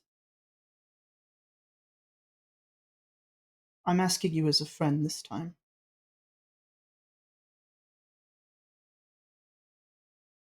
Helix has had absolutely no expression on their face as they've been watching this and have been standing aside, awaiting any instruction or order from Octavia. And when she says this, they simply nod and say, I will keep watch.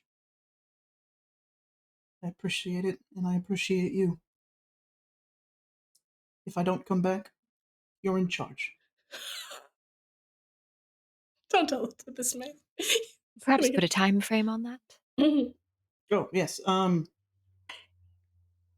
Dawn? standard missing persons time frame in Fairy. Maybe like a month. I'm not back in a month, you're in charge. Understood. Queen Frostpin. I think while Octavia is talking to Helix, Rhiannon will kind of give a whistle to Wynn to fly down to her Chuff buddy.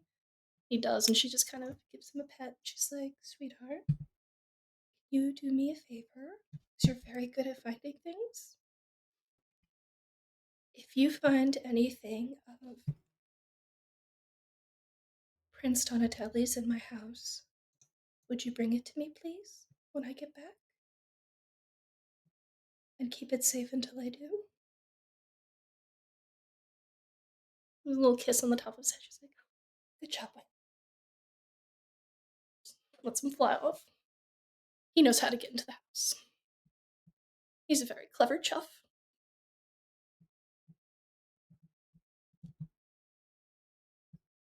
All right, Elise. I am going to have you roll through the looking glass. And I'm going to let you roll with the +3 from having fed on Carmen.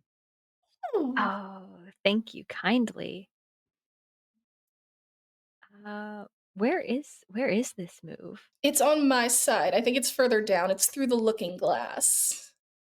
It's the third Under moves. Third one. move. Oh, it's on like moves. on the fancy sheet. Yeah. Okay. Yeah. I'm working on like the playbook on the PDF. Oh yeah, no, it's not in there. I took it from the Bedlam book, which isn't part of the core books. So. Nope.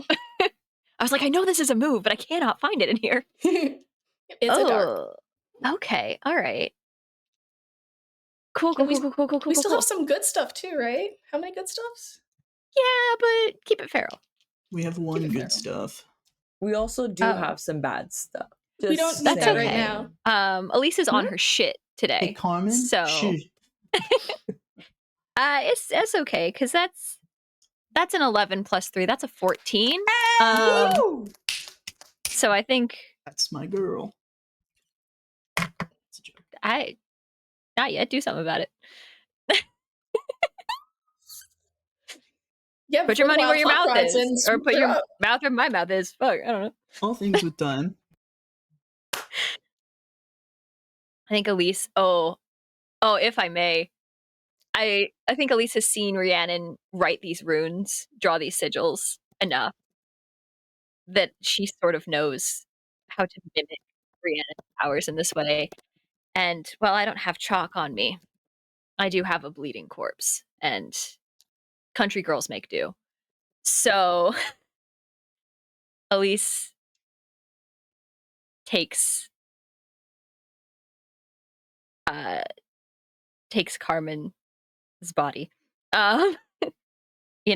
onto a place of, if there's some stone in the yard. I don't want to take him onto the gazebo because I don't know how that's gonna fuck with the magic, but maybe just a place that is flat and draw onable, and we'll start tracing sigils in Carmen's blood around in a circle on the ground, and then sort of stand up and look to Rhiannon. That seem right to you? You did an excellent job, Elise. You've been doing great with the magic stuff I've been working on you with. You did perfectly for your first try. Okay.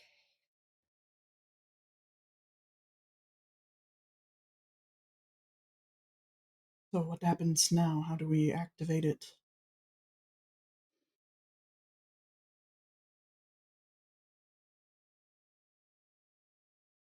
JD, is there a way that I need to do this, or? And so, Elise, you have etched these markings in Carmen's blood, and you realize immediately how much more powerful that makes this. That you are in a space that is so personal and connected to Carmen. You don't get much more personal and connected than blood. And so you are looking at it and thinking, something should happen now, right? And that is when you see a shimmer start, beginning on the outsides where the runes and sigils are etched, and slowly moving in until especially familiar to Octavia, it looks almost like a mirror. And you see that space beneath the palace. You see Carmen in the center of a circle not unlike this one.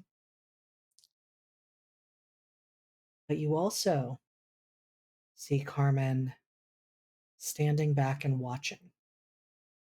And you realize, both you, Carmen, as well as the three of you who are now finally seeing this, that those scenes that for Carmen had been so insubstantial before have turned into almost full plays unfolding in front of them. And so, while there is the Carmen and Rhiannon and Abigail and Damien who were all there that day, there is also Carmen and Damien standing back and watching.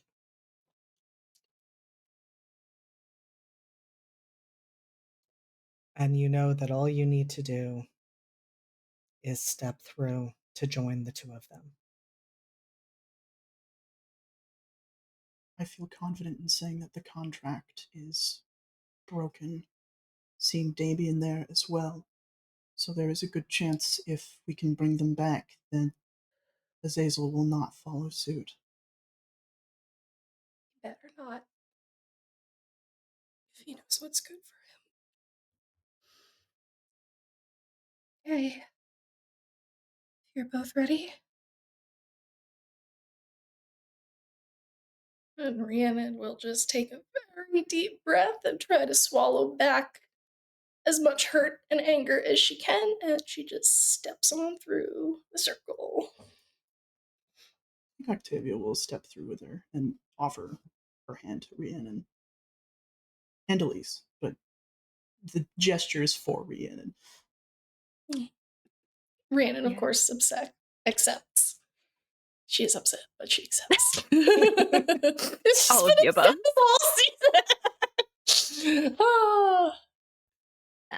I don't think Elise is paying attention to Octavia. I think she's sort of turned back, more interested in the Carmen laying in the grass than the Carmen through the mirror, or the Carmen through the mirror, or the Carmen through the mirror. And we'll wait for the other two to sort of step through. You know, I've got to keep the portal open. Totally, that's how this works. It's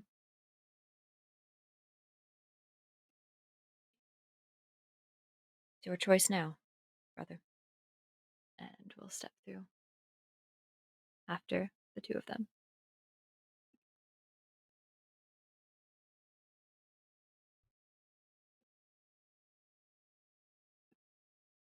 And Elise, as you follow, something that you realize, and it's in this split second of passing through from one space to another. You have done so much research on different planes and how to reach them. You have seen Rhiannon work their magic, and you followed perfectly from all of the learning that you have done. You realize something that has not come up before, which is that, as makes sense, given your experiences as a vampire, blood is a very potent tool in moments like this.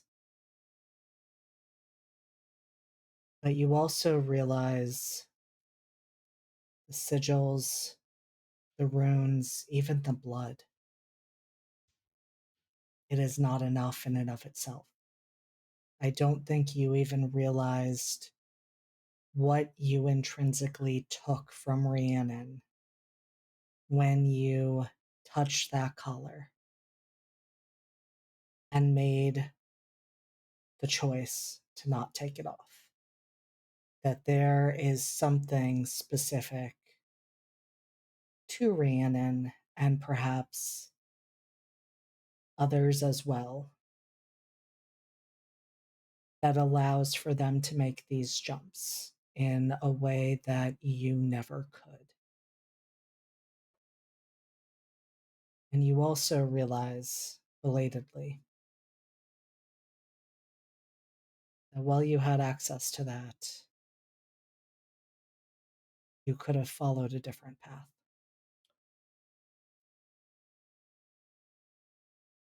That in choosing to maintain this leverage and this control and prove yourself to these people, that becoming so fixated on that, you took a moment that you could have used to find someone very different and very dear to you.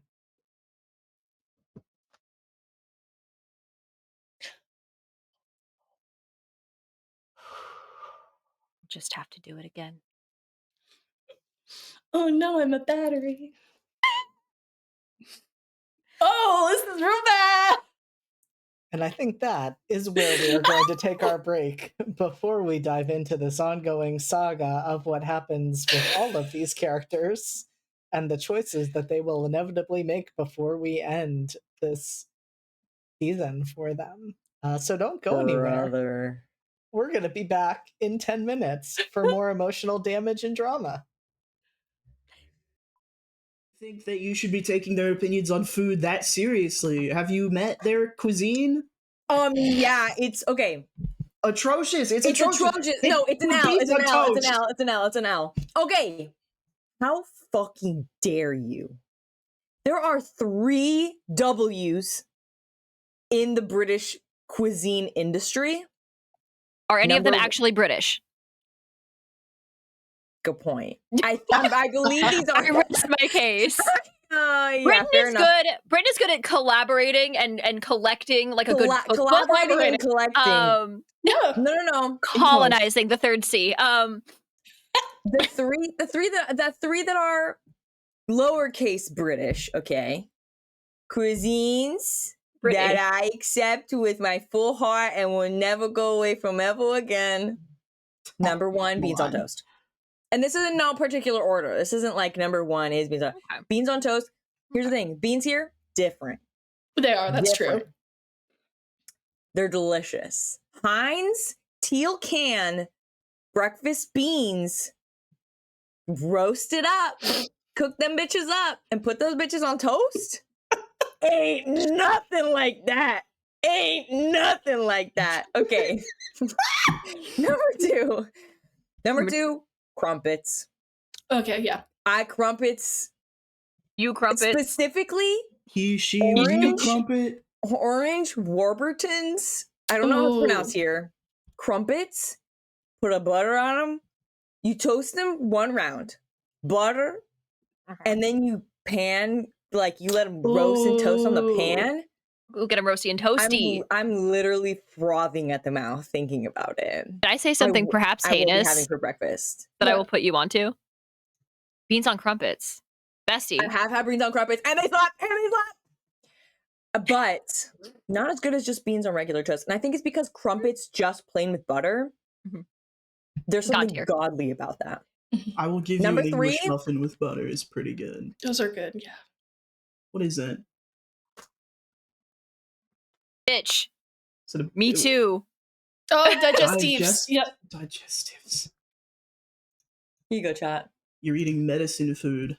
I cannot live a life without them now. They're so good. With the ones with the little chocolate on the back of them. Ooh. Got a little chocolate, the milk chocolate one. They The have little- a dark I chocolate cannot stress one. this enough. I am eating essentially the German version. They Hey. go so hard. So good with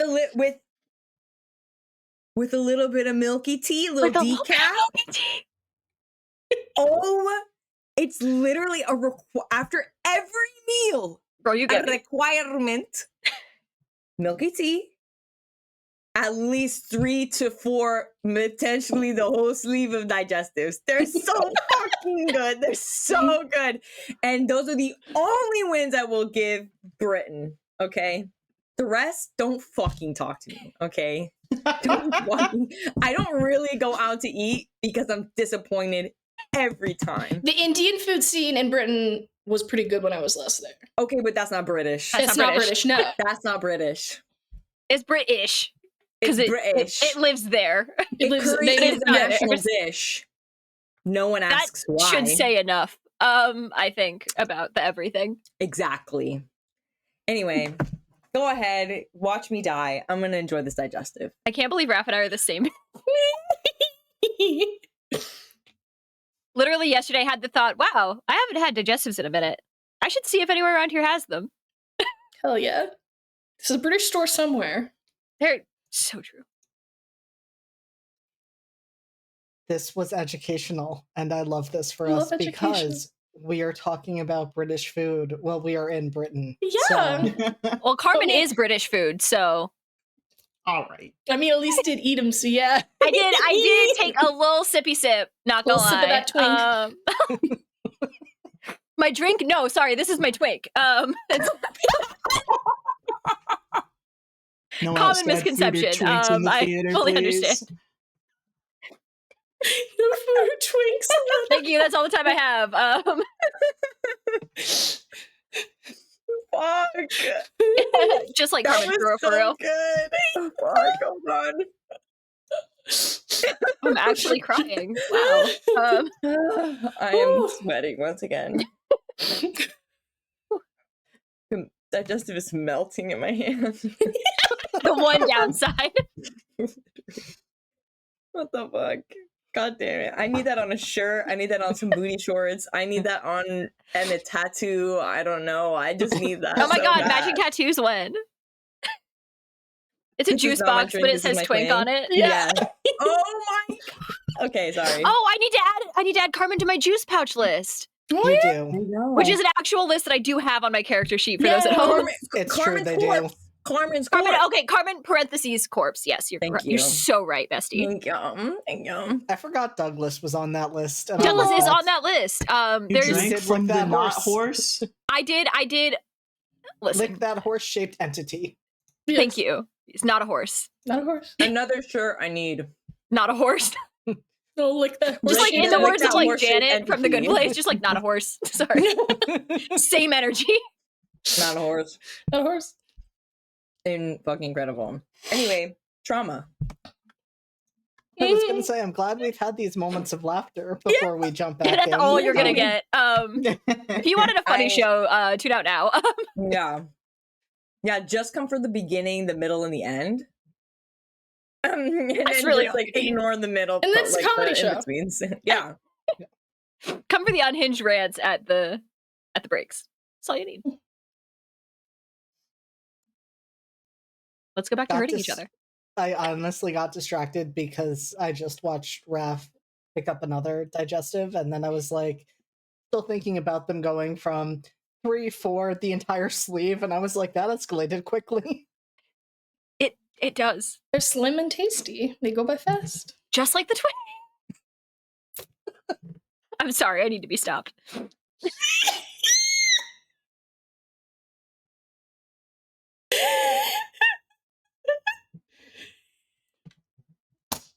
Oh god, I'm going to twink hell, aren't I?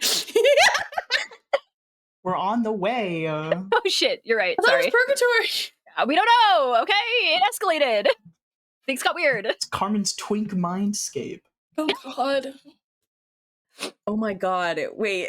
Oh no. No. Carmen's twink mind palace. It's the We're twink just living in matrix. it. It's the twink We- matrix. Oh no. No. Incredible. There's a lot of parallels we could draw. We don't need to get into all of Mhm. that right now. And so, where we are going to jump in is back with Carmen, because there is a moment when this scene changes and you find yourself back in that circle beneath the palace, the weight of that collar around your neck, where you are back in your body at that time. And you're not sure exactly what changes, but something does. Because suddenly, instead of being a part of the scene, you are standing back and watching. And for the first time since this strange journey began, your thoughts are starting to clear. You're no longer stuck jumping from moment to moment, from different aspect and time of Carmen, different aspect and time of Carmen. You know what has just happened. You remember dying for the second time. And you remember everything that came in those months before. While Father Adams was slowly and steadily building up that connection between the two of you. But what's different right now, and I will leave you to decide what this means, is that that fog that had settled into your mind and body while that connection with Father Adams remained is gone. You can feel. You can feel emotion.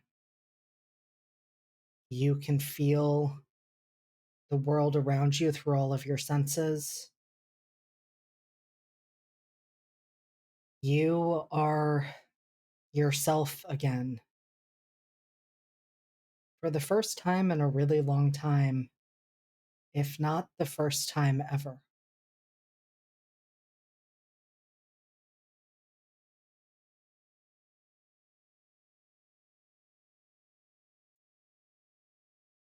I think as Carmen watches the scene,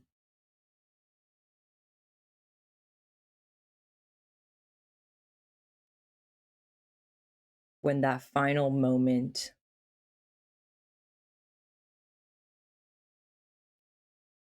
of fact falls upon him, and he knows that this is the truth.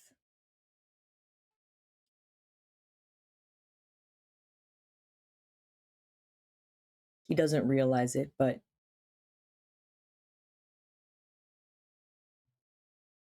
he's crying. I think there's no heaving gasps or shuddered breaths or anything, just constant, endless, streaming tears.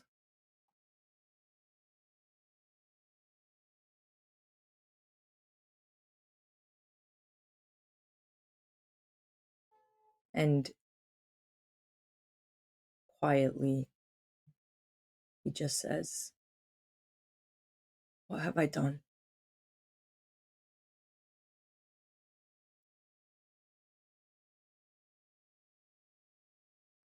And I imagine, Carmen, that like being so lost in the scene unfolding in front of you and the realization of the events that followed,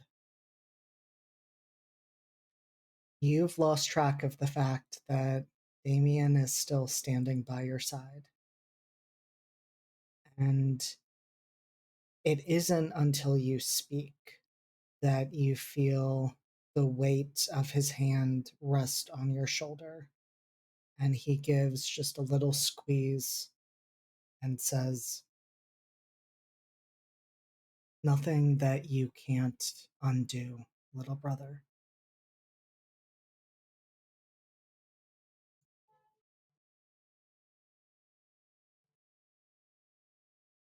This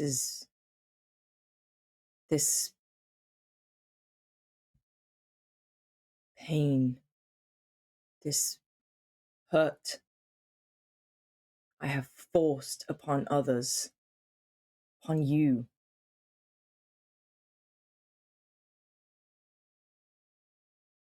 How could I ever?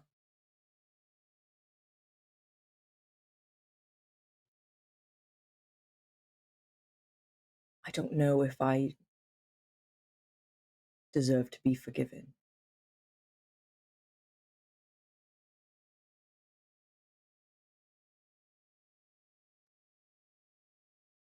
And Damien nods, not in agreement, but acknowledgement. And he is quiet for a few moments before he says,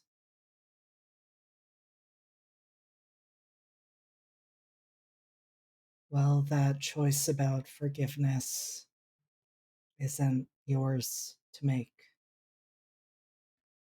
That decision is for the people who were hurt.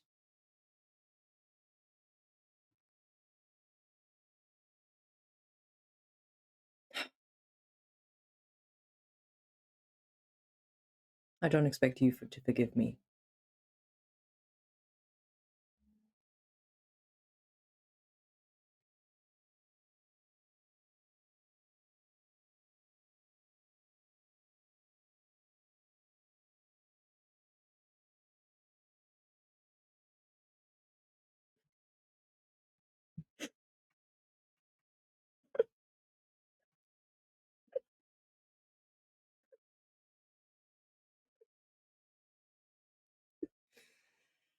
I tried so hard. I tried so hard.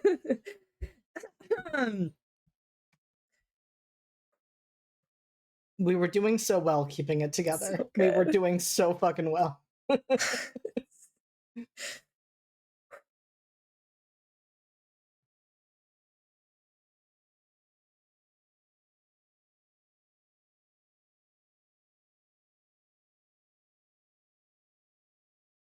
Carmen, you notice that Damien looks conflicted, and I would imagine that automatically brings up a feeling of dread about what that means.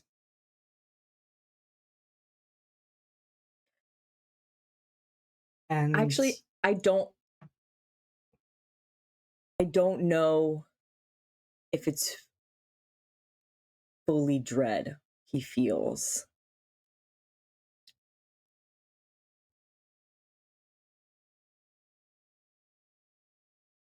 I think there is that knot in his stomach. I think there's also a sense of, like, the smallest sense of relief and understanding. Just kind of a fair enough.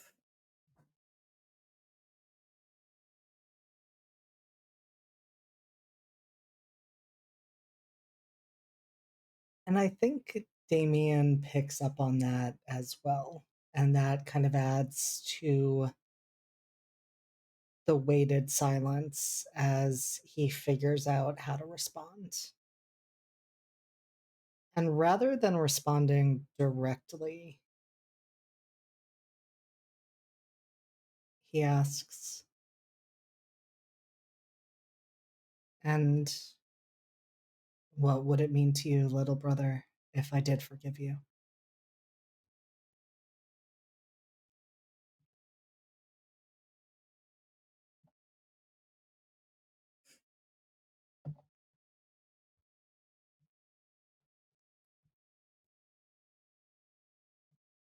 You were the first person to ever believe in me.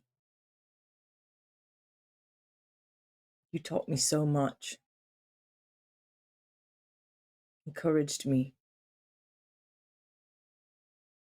pushed me, loved me.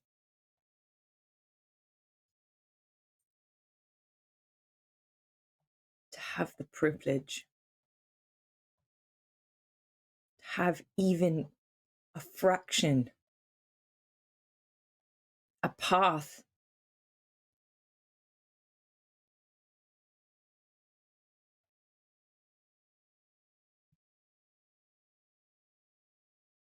If you could lead me down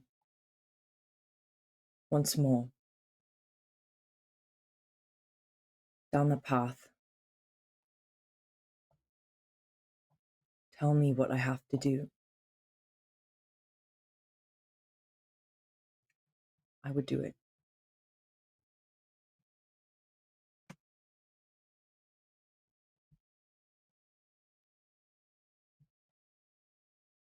And Damien steps in front of you, blocking your view of the scene that is unfolding. And he wants to make sure you're looking at him, so he does cup your face between his hands so that you are looking eye to eye.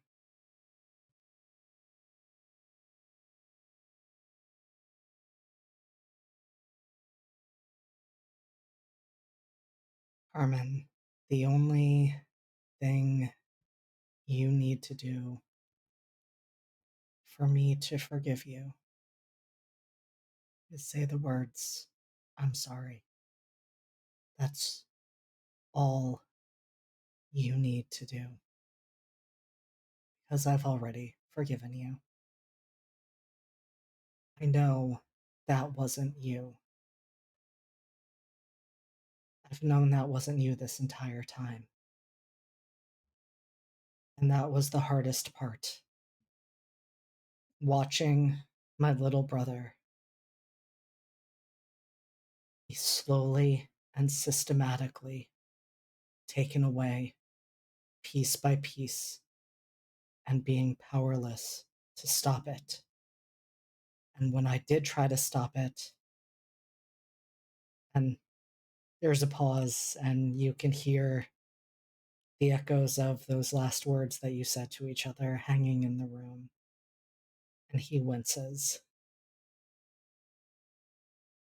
When I tried to stop it, I went about it in the worst possible way I could have. I took away your autonomy.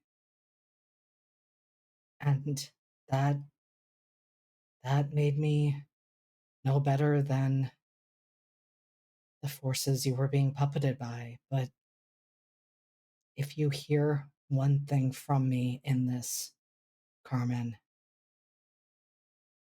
I do not want to lead you down any path again. I do not want anyone else to lead you down that path either. I want you to choose that path yourself and for it to be for you. Not because I am guiding you, not because. And he can't even bring himself to say Father Adams. That being is guiding you, not even because Rhiannon is guiding you. I want you to be your own person and to make whatever choices are right for Carmen Delosa.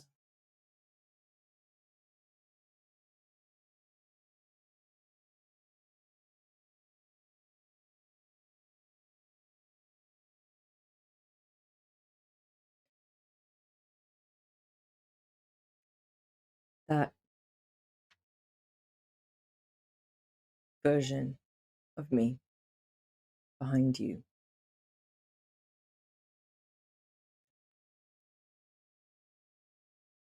I cannot say it was not me. At least not in part.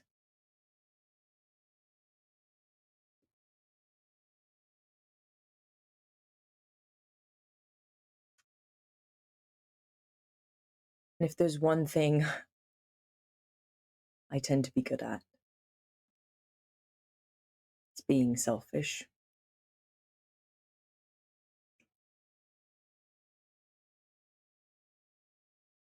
So let me be selfish again.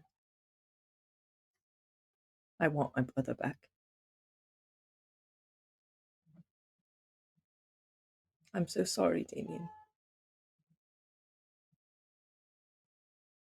I think you may have been one that I broke the most.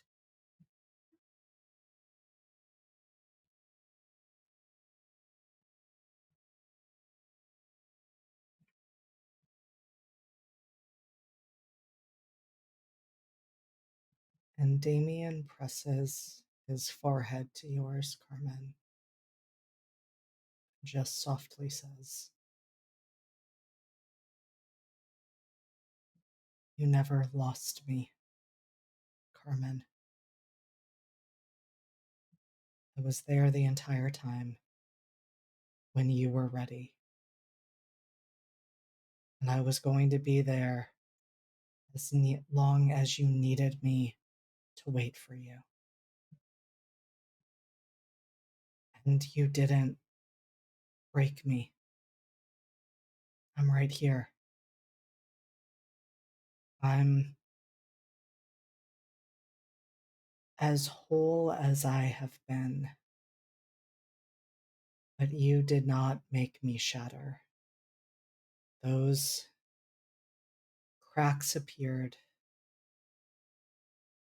back when we died, back when we were separated from so many different hurts. But you have me.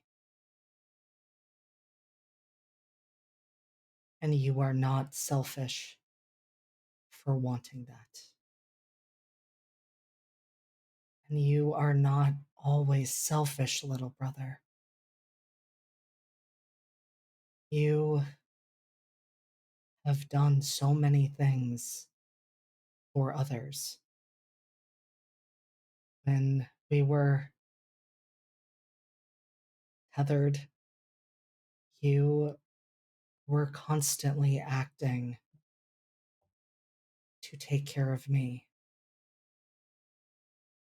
You were constantly making sure my needs were met. And I hurt you in pursuit of that. I caused cracks to form in you. And I am sorry for that, just as I am sorry for how I betrayed your trust on this day, as he nods to the scene.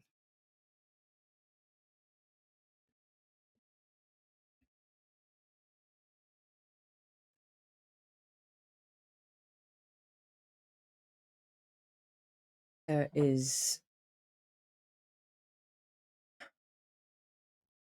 much that has happened to both of us. I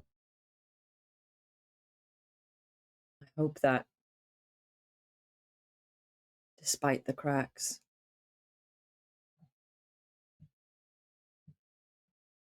we'll still be able to hold each other up.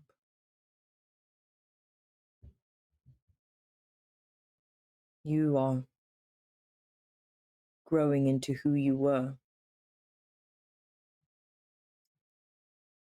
And I am learning, at least, who I do not want to be.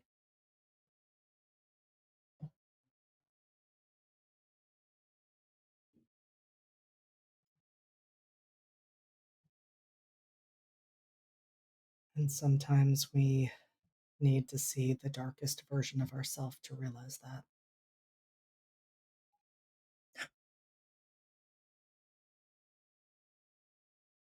We've seen a lot of that.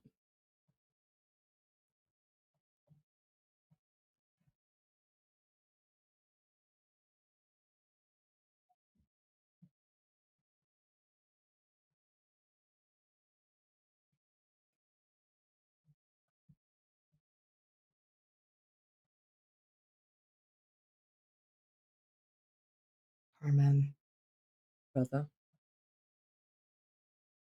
whatever happens next, know that I will be by your side the entire way.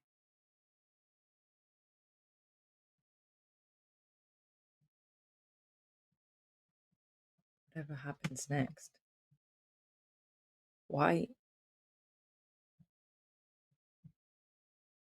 are you here?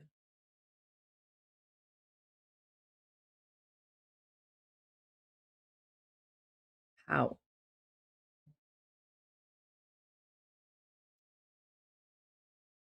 And before Damien has a chance to answer, there is the sound of almost cracking glass. And Rhiannon, Octavia, and Elise step through.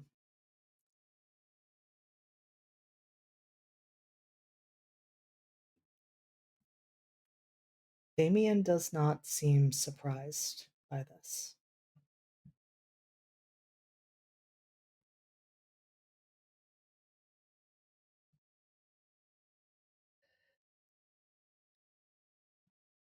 You're both here.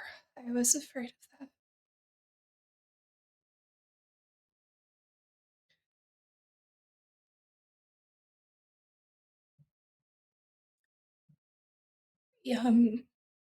We came to bring you both back.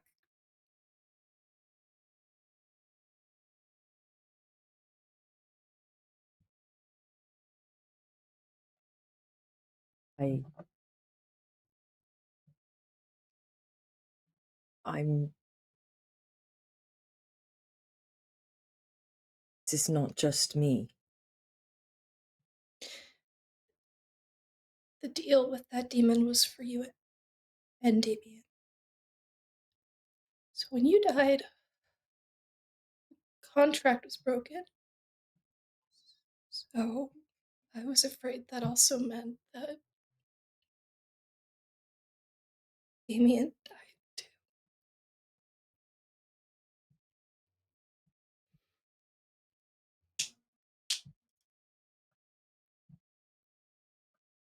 I see.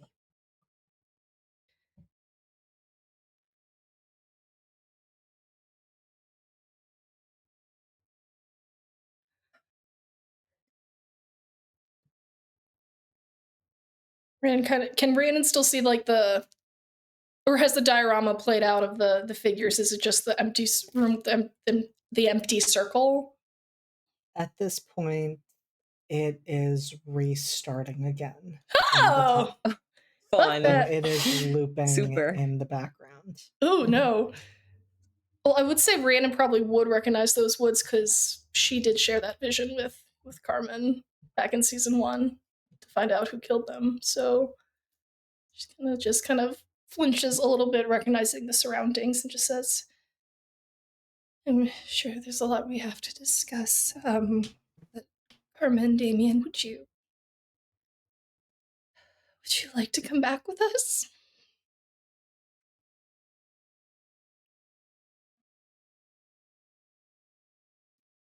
Damien just looks to Carmen in response to that.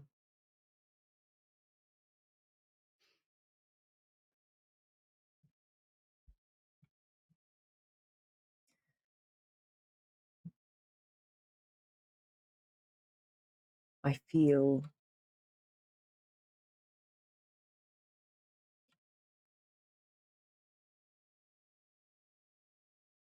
it is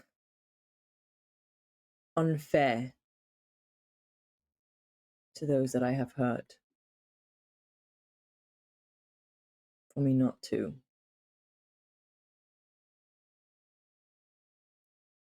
What a simple excuse, death. To never face the consequences, to never face the punishment. Living is not a punishment.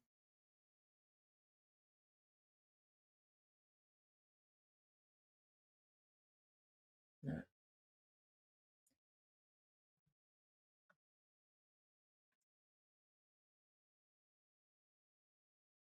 I suppose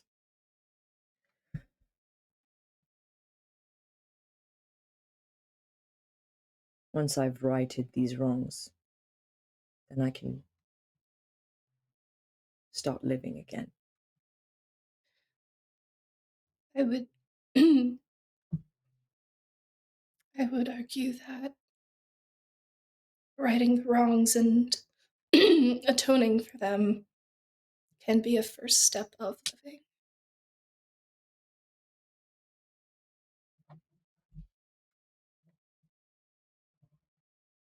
Either way,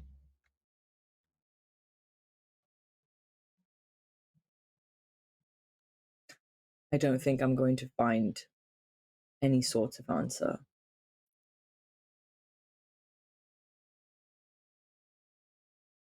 If I leave here without you all.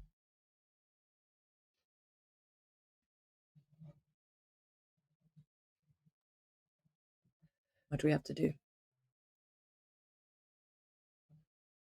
Well, it's a little different from the ritual I did, but at least do you need to be escorting Carmen? Do I need to make a roll? I can make a roll to determine if we need to like hold on to them or guide them through. So what I will say is, Elise, something that you know because you rolled so high on this. The second part of Through the Looking Glass is you know the way out. And so you essentially know that, well, the entrance you came in through is now closed, and you can see that looking back. You know that if you continue walking forward through whatever else would be contained in Carmen Deloso's purgatory, you will reach a point where Carmen will get to choose where he goes next. And the rest of you will be able to return to the mortal world. So you could certainly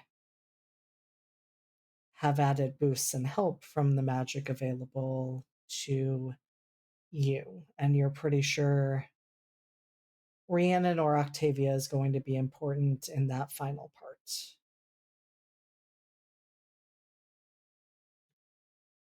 Okay.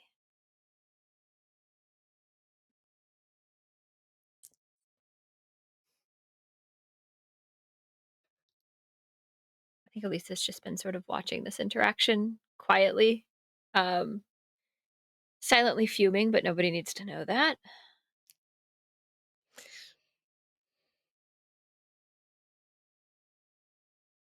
I don't think it will be difficult to get them out. It's just who they decide to follow.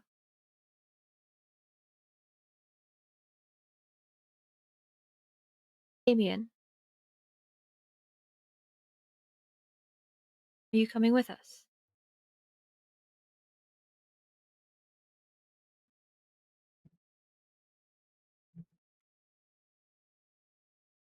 I have told my brother that I will follow where they lead.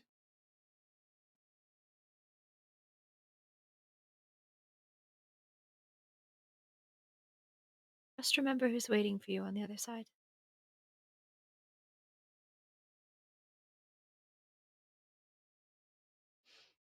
And then just looks to Carmen. Shall we go?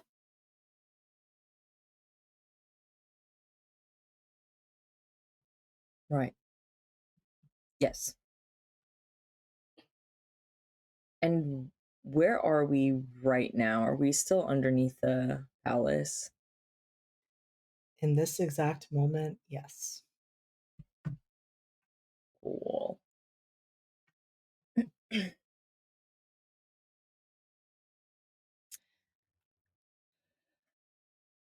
Okay. I think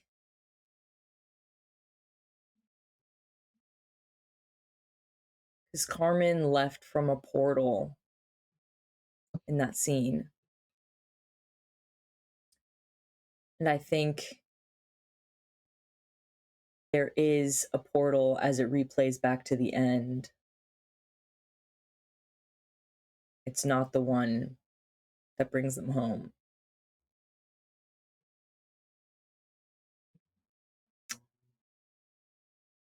I think as he steps through it, and assuming the rest follow,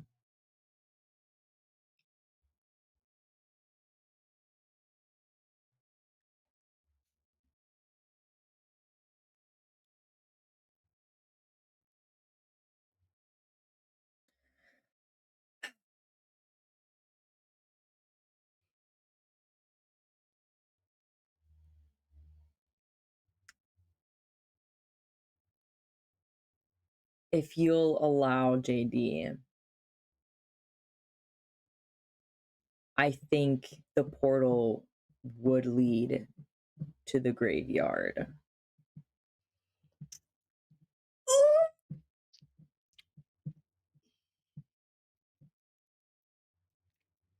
I was thinking something similar. So I am on the same page, at least in terms of location, with you. Okay. I do want to ask, and the answer can be none, but was there a specific moment in that graveyard that you imagine we are at, or is it simply that we are in that space where that connection began and developed?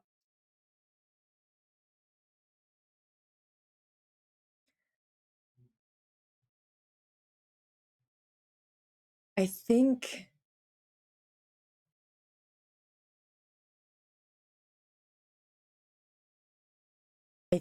if these choices, these paths that Carmen goes down in this purgatory dream world have even a remote, if he has any sort of remote like control over them, I think as we all step into the graveyard, everyone would see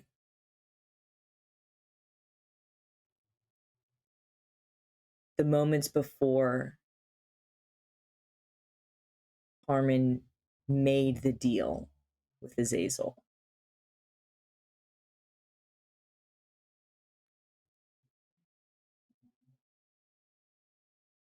He wants to be transparent and allow them to have all of the facts that they need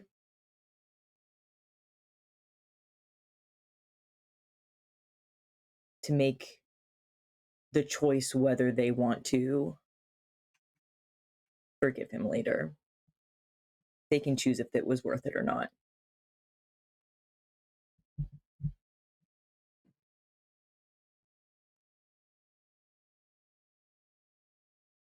And so, what you would see as you watch this deal unfold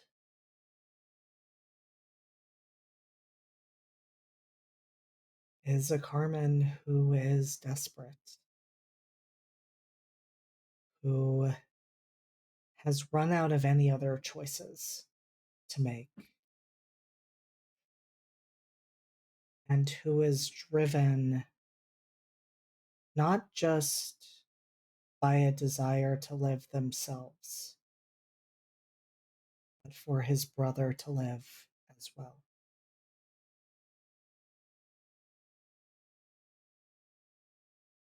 And I would say, for all of you, for different reasons, for Elise being a vampire and having also watched the goings on at the palace to Rhiannon for the dynamics with their father and everything that entailed, to Octavia and her experience seeing how her uncle Laszlo ruled and the cutthroat world of the fairy courts. You would all recognize someone with more power preying on someone who is much weaker. Someone who they know they can manipulate.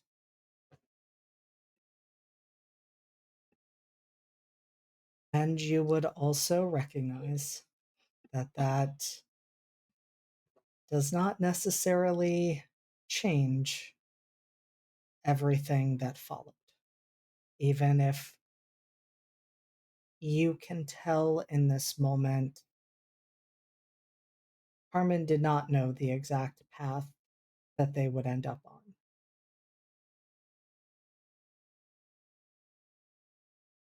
They did know that there would be some consequences. Because nothing, especially in making deals, and Octavia especially would know that, comes for free.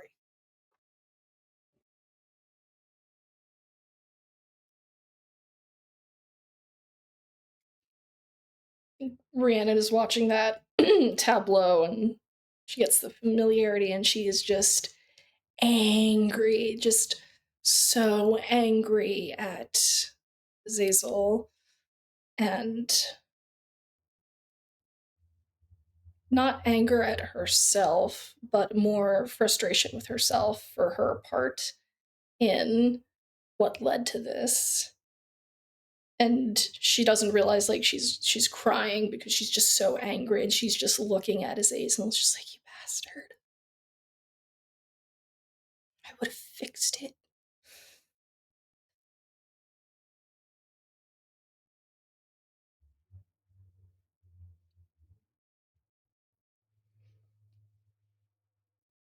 You knew I would have fixed it. That's why you stepped in.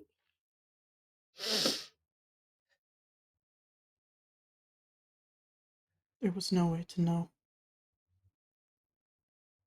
It wasn't. He took advantage of that. That's what people like him do. Yes, I think you and I are sadly familiar with that, Octavia.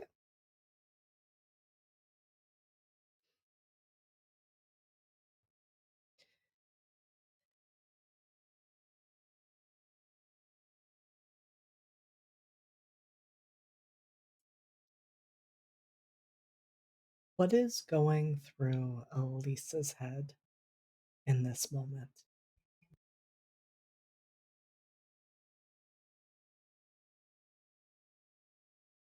Funny you should ask.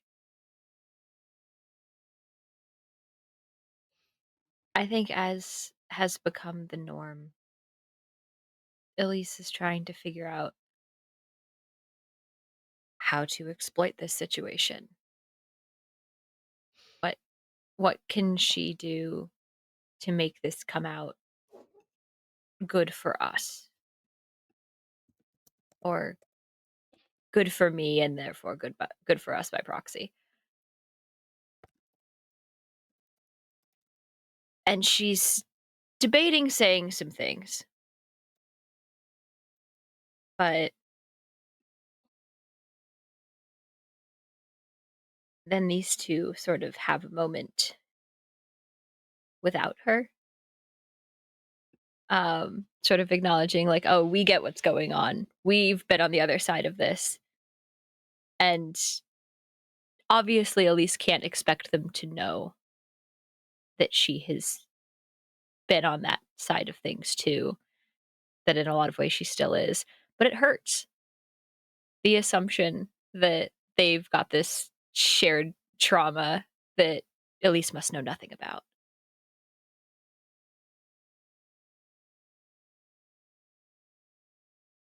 And so I think she's trying to think about how to lash out.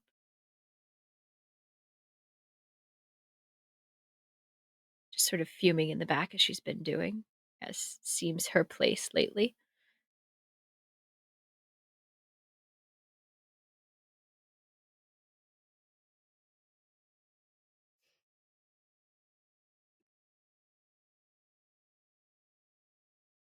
I think she sort of is, steps up beside Rhiannon and Octavia, still watching the scene unfold in front of them in the graveyard, not really looking at her friends.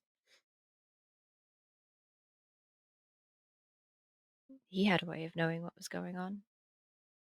We should have seen it sooner. Some demon so far removed from the situation could know what was going on, and we had no idea how to act first.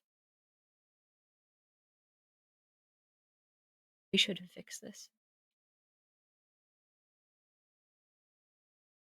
We didn't.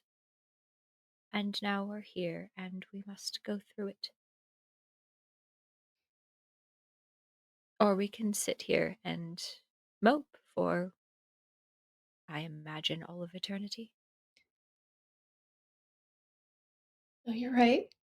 There's no point in lingering here like this. If that's what would satisfy you, be my Not a- guest. It's not really about us. I suppose it's really about Carmen.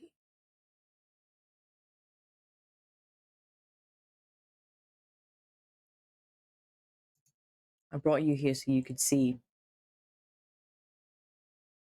So all of you could see.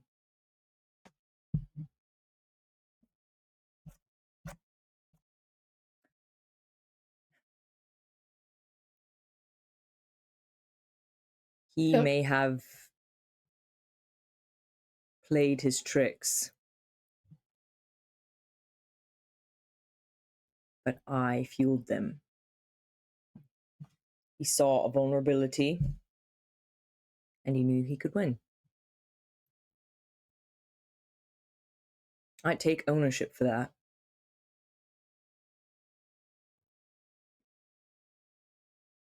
I know I have a weak spot.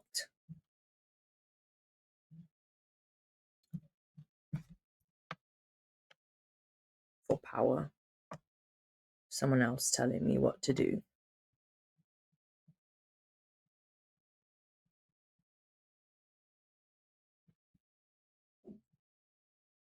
I didn't just want to save myself and Damien.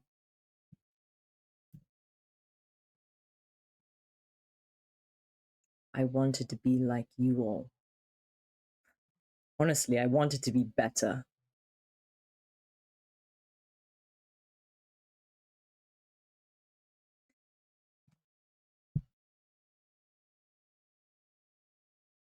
That led me down a path of ruin.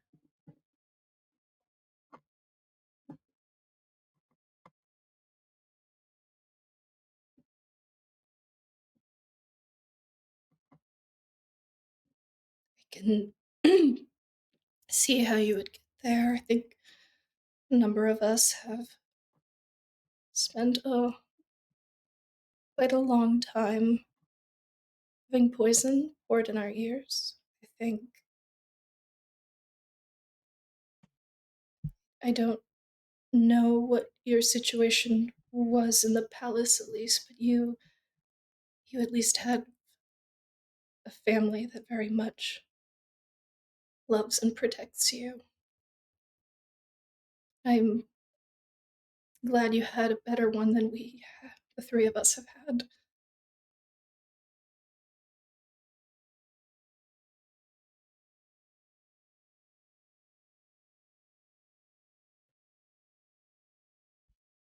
nothing is free. The power that we wield comes at a very desperate price. Mm. Most typically, you don't get to be you anymore. Our choice to take it. Sometimes. Not always. Some of us were born for it. Others of us have no say in it.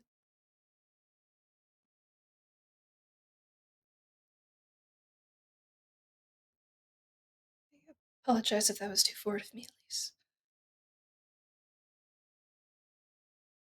No sense in shying away from the truth. Yes.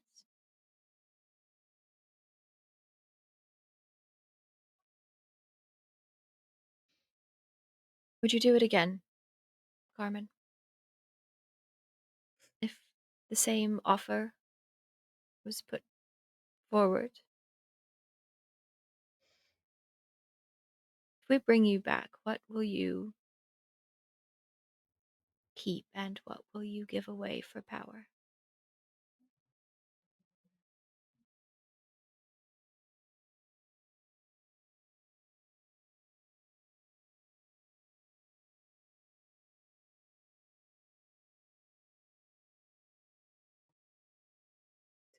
To be honest, because I'm trying to be, there is a part of me that would.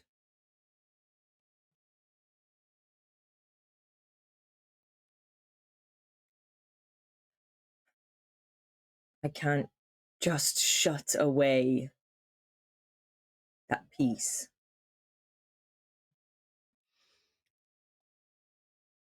But it helps knowing it's there. Helps knowing that I can recognize it.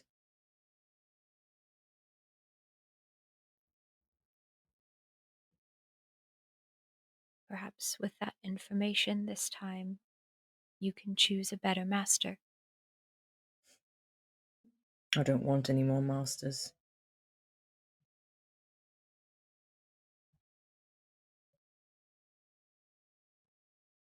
I think that's wise. I don't know if it is. I hope that's a luxury you're afforded. Thank you. I've been given many opportunities for choice that others have not.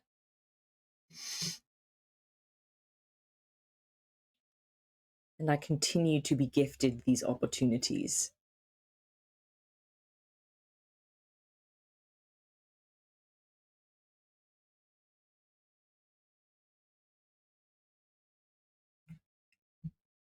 I just hope I choose right. I hope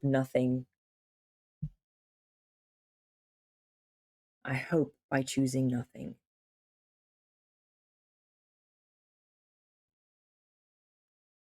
within there I can choose me.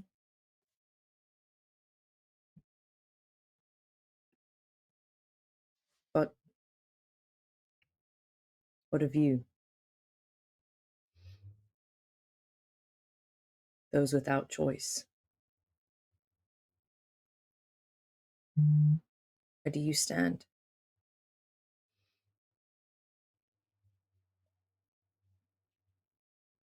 How do you go forward?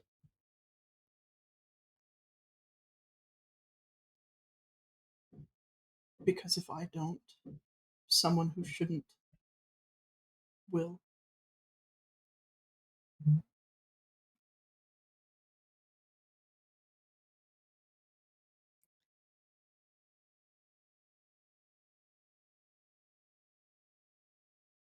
Or at least that's what I tell myself.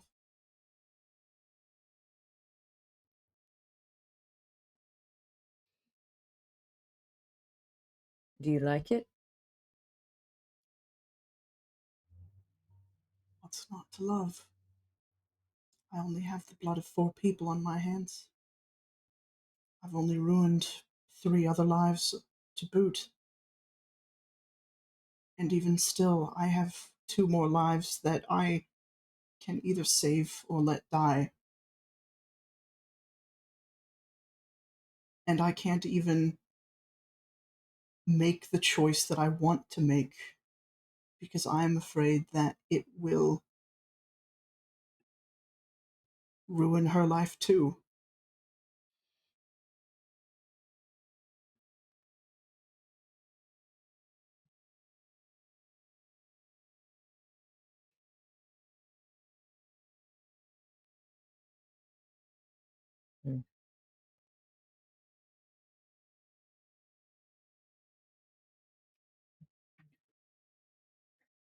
I did not endure every struggle in my life just to give up once I finally overcame the monster in my home. Whatever I can do now, be they mistakes or better choices, they are mine. I made them for myself. I can make up for them. I can do better. I cannot. I can choose to be different from what my father wanted and what my father was.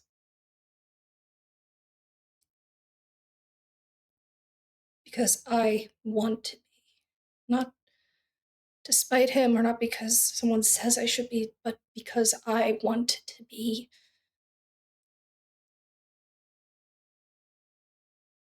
And it's not easy.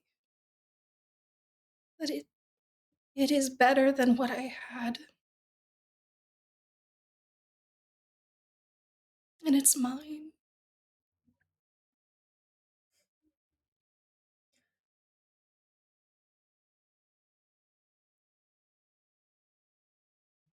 For what it's worth,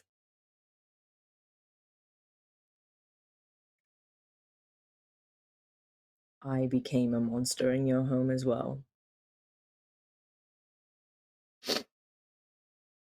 And you still chose.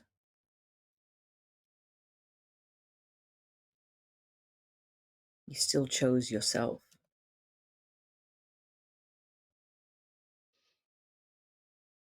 Like I said, it wasn't always easy.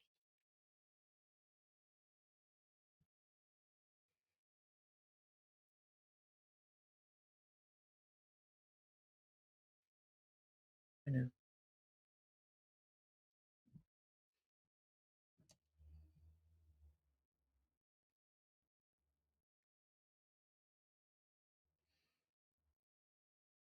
I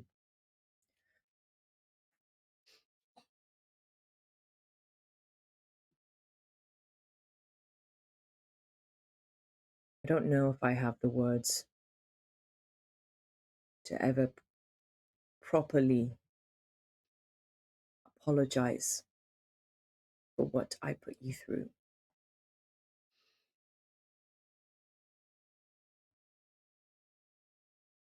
Reynard was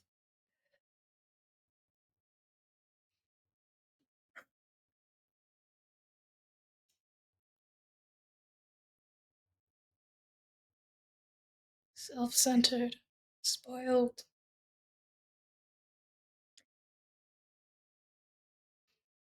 I promised I would not become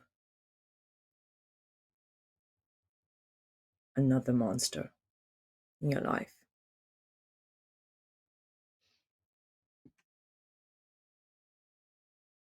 I know. That's why this is really hard right now. I broke that. Well, you're the first of my monsters to admit that, so Well, one of them is dead. So, well, I guess two of them are dead, including me. So, I guarantee you neither of them would have said this to me. they were all dead. Three dead. I saw to the alright? third. Are you alright, Octavia? What? I could check in after we're out of this place. I was asking if you were alright. I'm fine. Okay. You needn't worry about me. I just want to get Carmen and Damien out of here safely, so that I can begin to apologize for having you shot.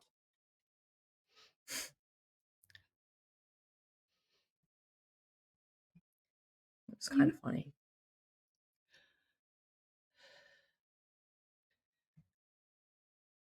I know you don't have the words, but I would like you to have the time to try to find them.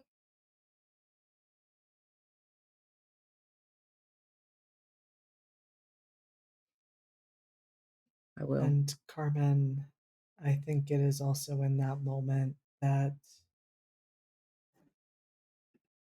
for the first time since there was that sound of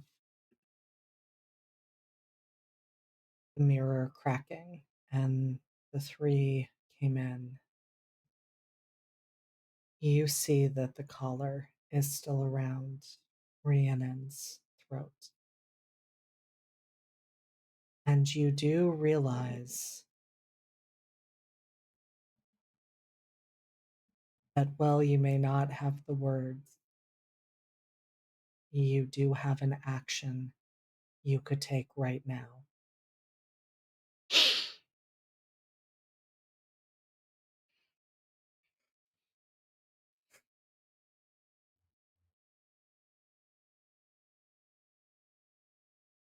Carmen.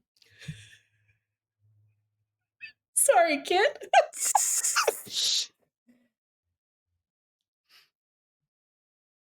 Tentatively steps forward toward Rhiannon.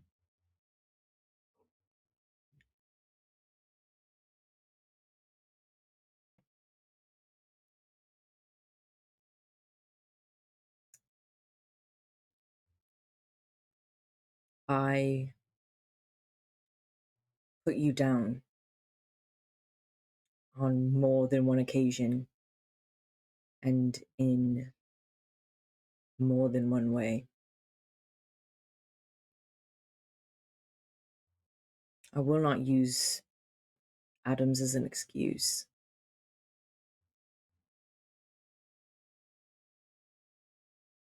Good.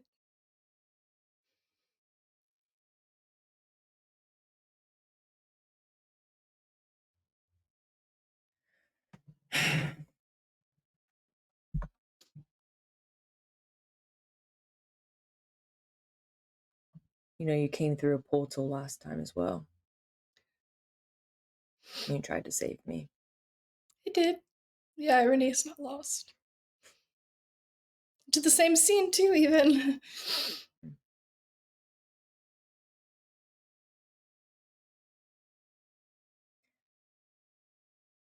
I don't know if you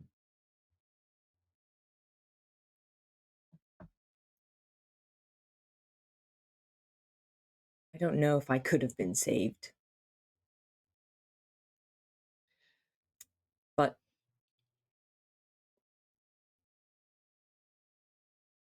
I should have trusted you.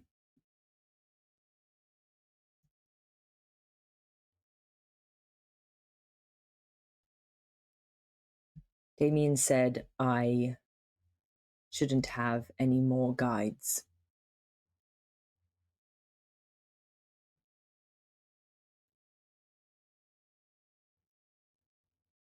But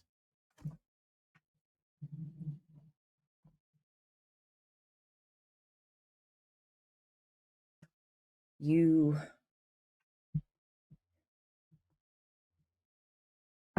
more like a pillar.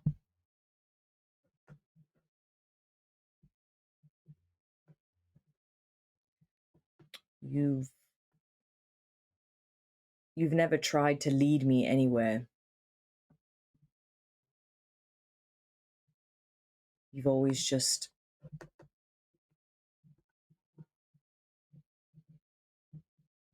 wanted what's best for me. And whatever that meant for me. And I took advantage of that. Took advantage of you.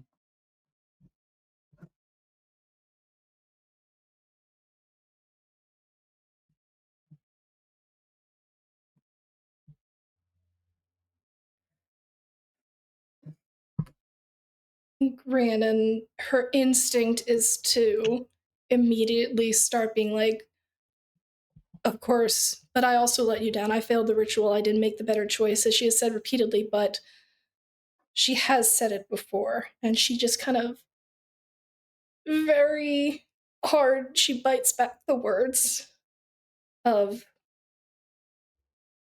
always showing her faults and acknowledging her faults. Because she recognizes, she's said it, now is probably not the time to bring them up again, as much as she does still feel the guilt for that, and just breathes deep and just says, I appreciate you acknowledging that, Carmen.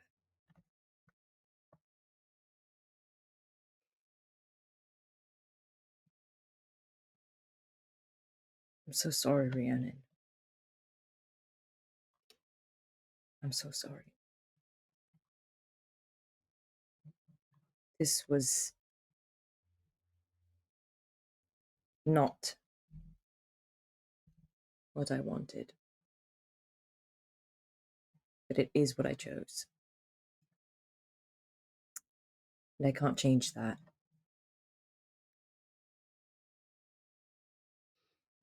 And I can't change how I hurt you. I can only try to be better.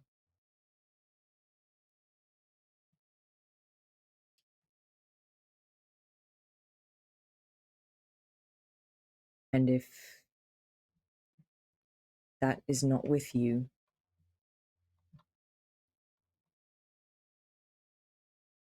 then I can at least try to be better in honor of you.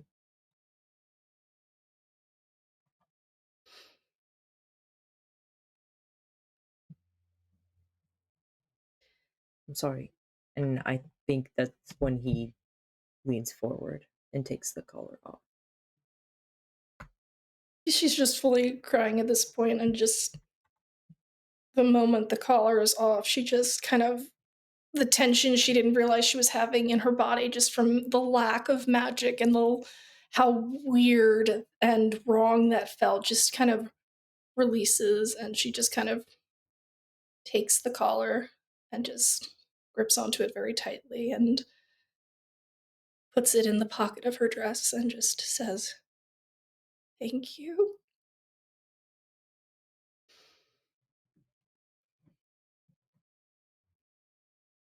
Thank you. I don't know if I can forgive you, but I don't think now is the time to decide that.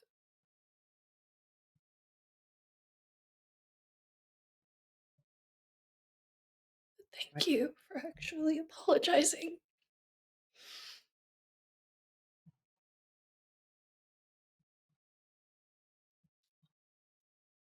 Elise, would you roll to keep your cool? Oh! Yeah, that tracks. Technically, Rhiannon owes you a favor for this.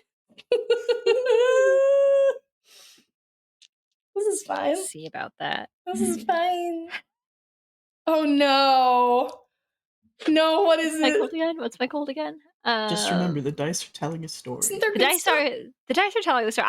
I love this. Also, it's more fun when is more when you fail. That's- my- my goofy little rule that I've made for myself is I'm gonna try not to use good stuff when in Darkest Self as much as possible. That's Because I fair. think it's the That's vibes, valid. right? It tracks. Which is super fun because this is a 4+1. That's a 5.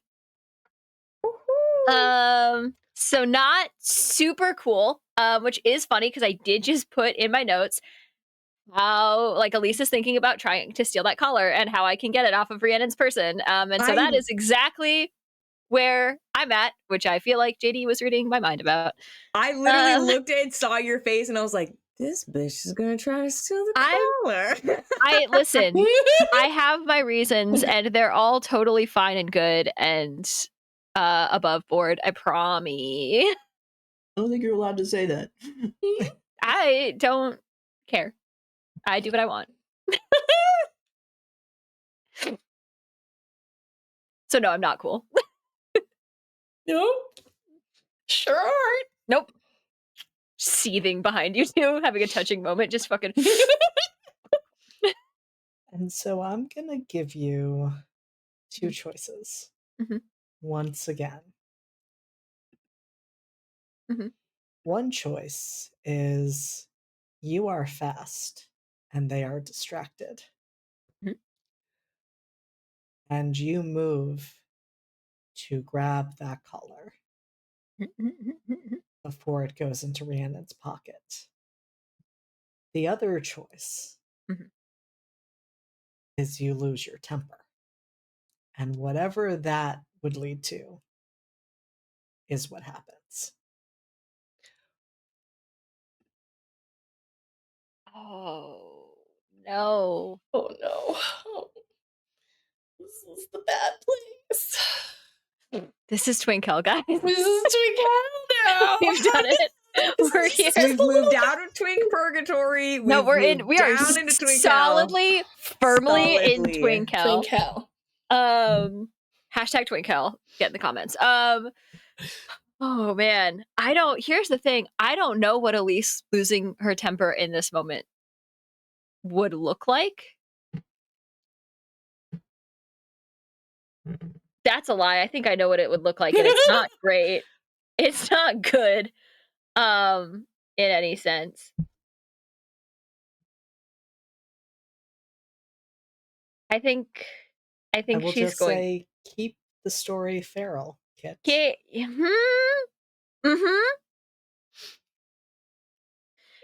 Okay. Is there any iteration of this where Elise can get the collar in a way that is stealthy, or is that sort of at the loss? Okay.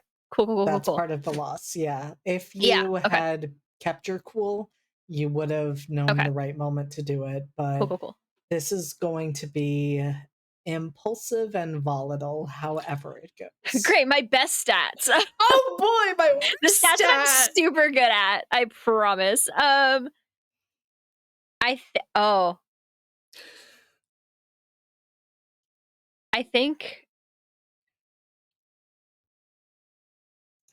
think Elise can I take a little column A and a little column B? Cool. Yeah, I think Absolutely. as that collar comes off, like Elise is waiting. And Elise is sort of being, I'm gonna be the good friend. I'm gonna hold it for you. I'm gonna frame this as a good thing. And then Rhiannon doesn't even look at her, doesn't even pay attention, just puts it in her pocket. Elise grabs it and runs.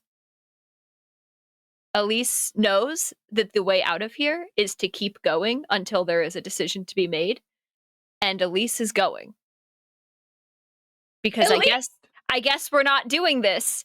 And they apparently have what they need and are having their cute little moment or whatever, and they know how to get out of here. Probably she can do portals now. She can do magic now. She's free. And Octavia probably also can help with that. They don't need Elise. Elise doesn't have her leverage anymore. All she has is this fucking collar, and she doesn't even know if it's going to work. But that's the only chance she has. So she is taking it, and she is bolting. And so I think in hearing that, and this is, as you said, one of your best stats. I would like for you to roll. It's super run not. That was away. super sarcastic. that was so sarcastic. That is one of my worst stats, but I will absolutely that's a roll for it. shame. Yeah, That's no, okay. I'll roll for it. Roll run away. Roll runaway. That is, I'm imagining volatile. Don't pick yes. something worse. Yeah. Don't pick Okay, something cool. worse. We'll see how this goes. Oh, the dice tell a story. Oh no! Oh, so that is a 5 minus 1. That is a 4 for the folks at home. What happens when it just doesn't happen? Because it doesn't list what happens when you fail. Yeah, no. It says you either get away to a safe place. That doesn't happen. You get away but choose a bad thing. That doesn't happen. Or ambiguous failure. Are you sure it doesn't? I certainly something happens. That I'm probably going to be pissed about, but it's fine. I don't trust JD. I'd like to make a pitch to JD to contribute to this, if I may. I will take it. Because Rhiannon and Carmen have been having their moment. Octavia has been, same as Elise, stepped back, letting them have their thing. I would like to think if Elise is going to move, since she's been fuming this entire time, Octavia would probably at least make a move to intercept, because she can't catch Elise if she does something impulsive, but she can at least be where Elise might go after the fact.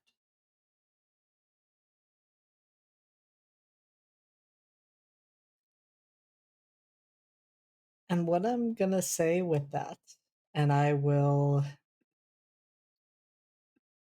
give this to you, JT, because of the failure on Elisa's side. Since Octavia has been watching, what I am imagining happens is Elise moves forward to grab the collar. You see them move, and you realize something is wrong. Like, this is not a, grab, step back trajectory. Like, this is I am on a mission. And you essentially get right in front of Elise. And so Elise only makes it a few steps before she crashes directly into Octavia. I would even say Octavia would lean into that and just sort of embrace the fall, wrap around Elise if possible, and just let them crash to the ground.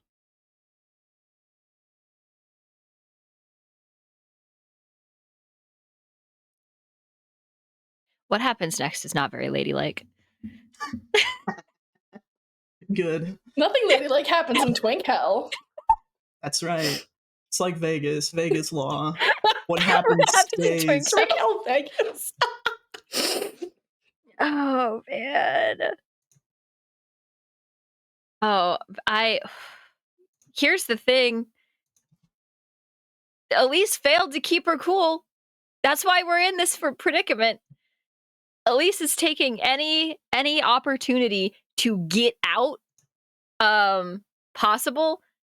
And if that looks like lashing out at Octavia, then that's what happens.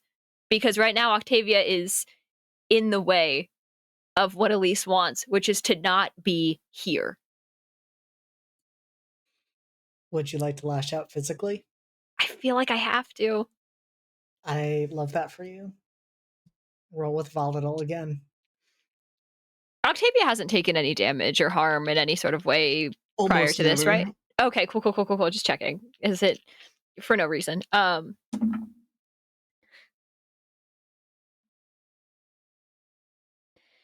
Oh, thank God I'm not good at volatile. The 9. Okay.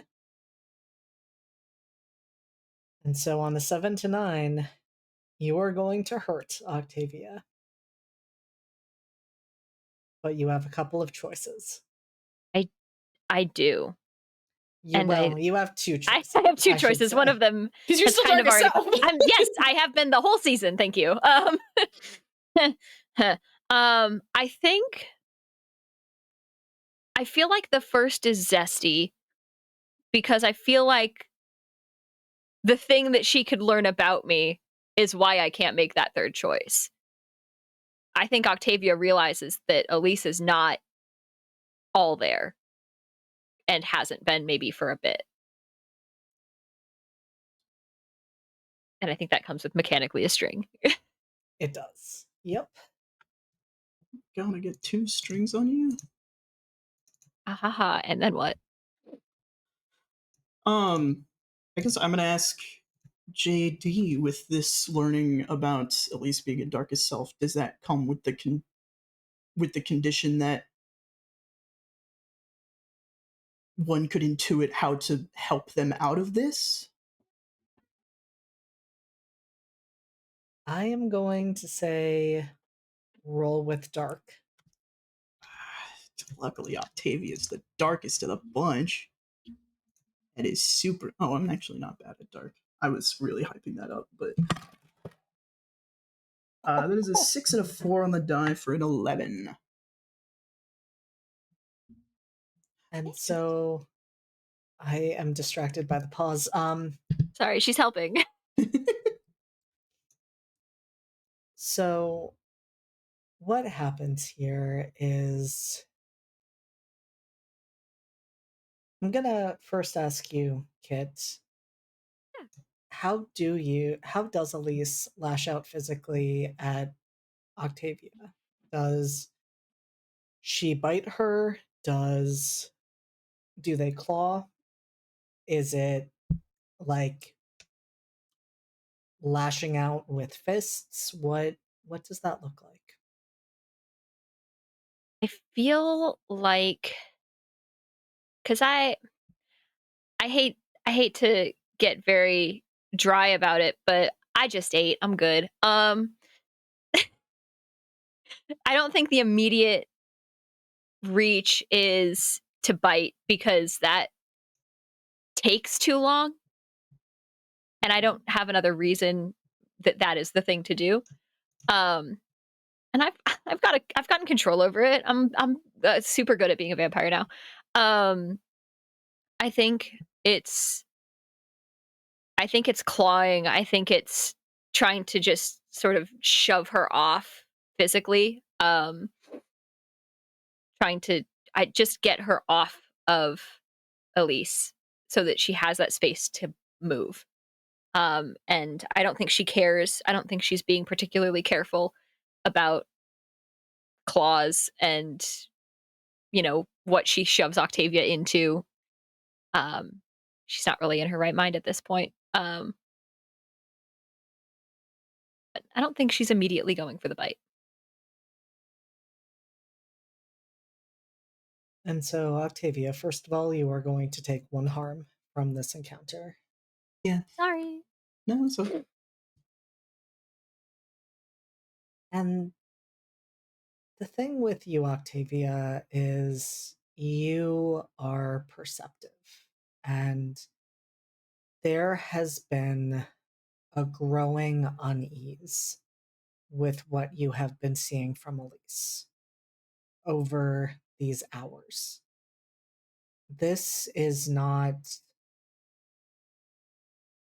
the person you became friends with. This is not the person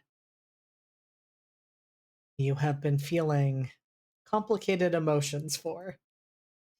This is a side of her that you have never seen and seems very contradictory to the person you grew to know over the course of this season. And your mind is automatically going to, what do I need to do to diffuse this situation? And you are thinking about different things that have come up in these conversations. Talks about power dynamics and control. And you know how to take command. You're learning it, but you know it. But I imagine you feel somewhat conflicted over using your role as queen to stop this. And on such a high roll as you got, I think you're almost sifting through images of what this could look like. And you see an image that you've seen before, that image of Elise kneeling at your feet. And you know that you could make that a reality. But you also know that's going to come with a cost. And so you wonder, do I command them and prevent what seems like it could be a building catastrophe? Do I try to appeal to what I know about their better nature?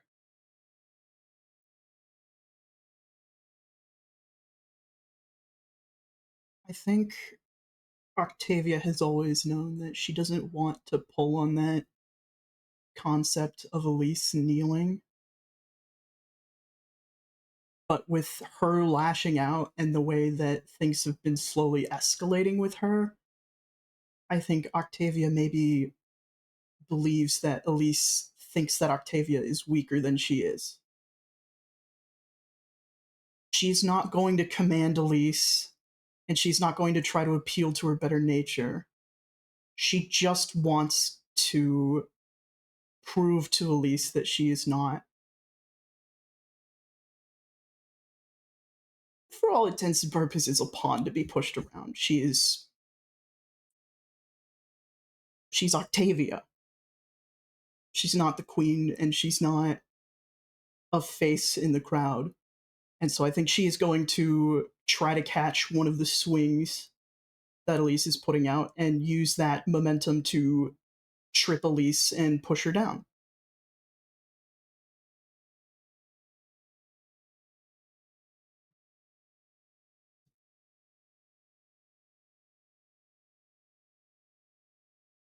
I think I know the answer, but do you say anything, Octavia? Or display your own strength any further than that? I think because Octavia knows that Elise is more resistant to the way that her powers work, there is probably a lot of extra frost and ice in this display.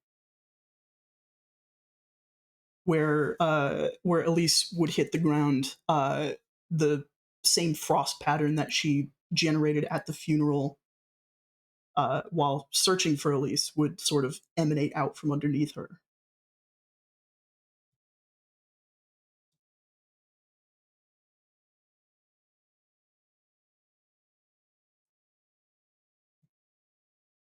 And Elise, if you will agree with this, I think in this moment you are put in your rightful place by someone more powerful than you.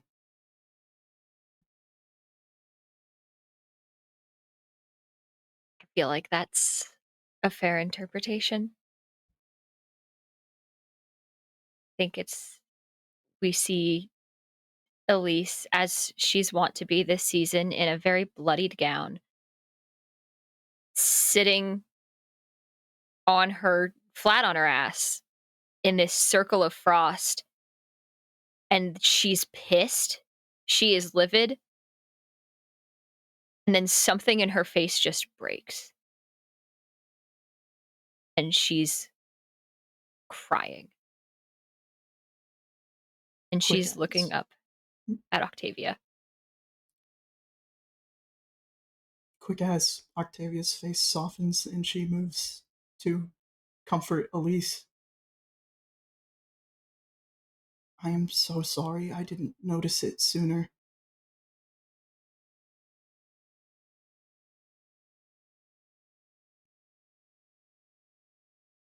I don't think Elise says something for a minute. I think she's just sort of in that moment, leaning on Octavia, doesn't move to get up, doesn't move to say anything, and just sobs.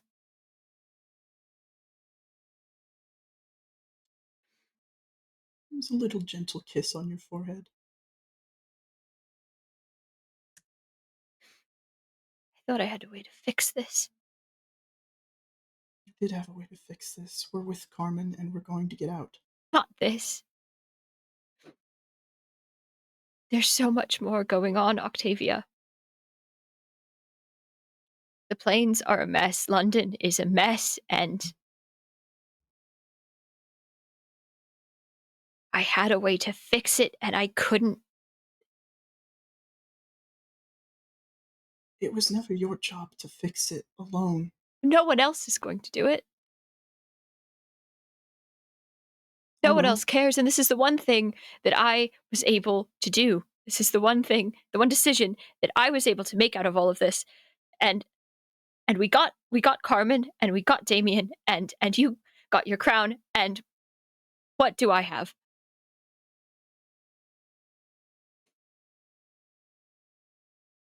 You have me.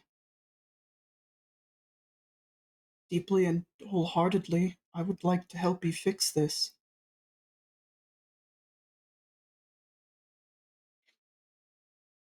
It's not your job.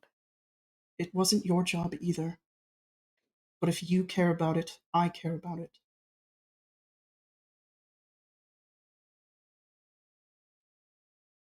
People like us get so few decisions. In this life, I'm not going to make that one for you. You're not. You're right, we get few decisions, but I would like for you and this to be one of mine.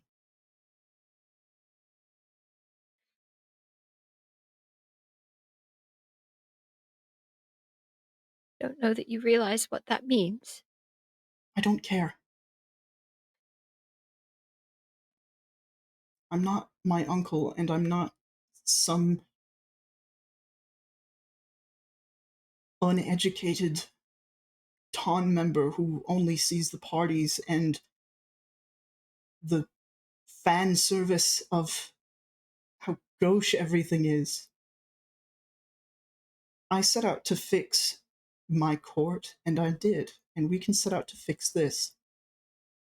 I didn't do it alone, and you can't either.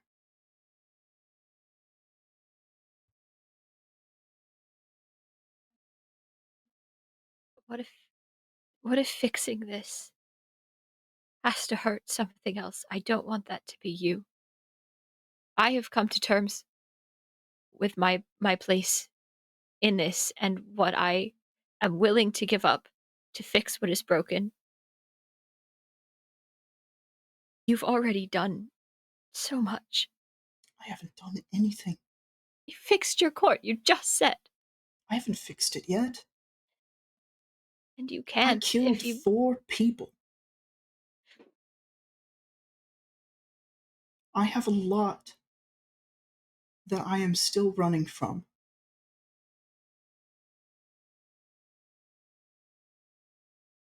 I have a lot that I feel I have to atone for.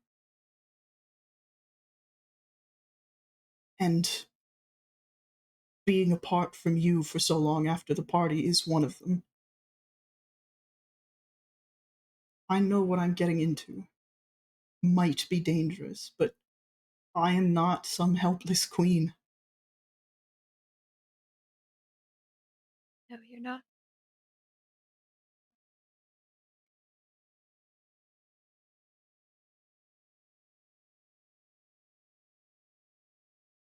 I'm sorry. Never apologize to me. You did what you felt you had to do.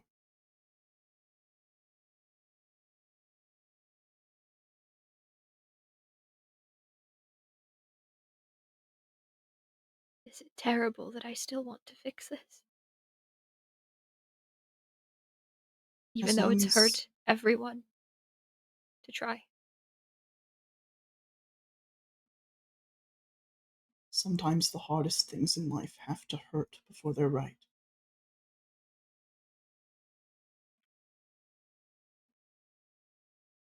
I am almost 100% certain that those 2 back there, maybe the most hurt by coincidence, not by your actions, would be willing to forgive your very desperate attempt in what you thought was a desperate situation.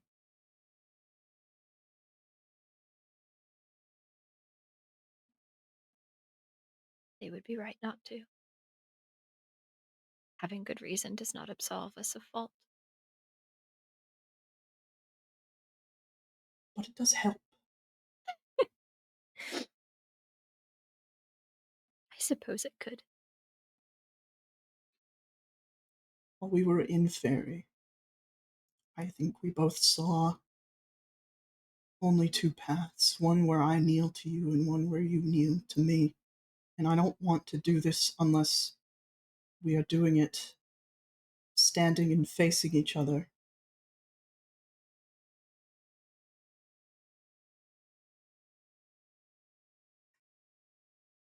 If I have to kneel to a crown, I would like it to be yours. You will not have to. No, but I choose. I would like that to be one of the choices that I retain. Then let us save it for another time. If only that I might be able to knight you in front of a court, and that be the only time you need to kneel. But I'm maybe getting ahead of the tone of the place that we're in. This is a graveyard.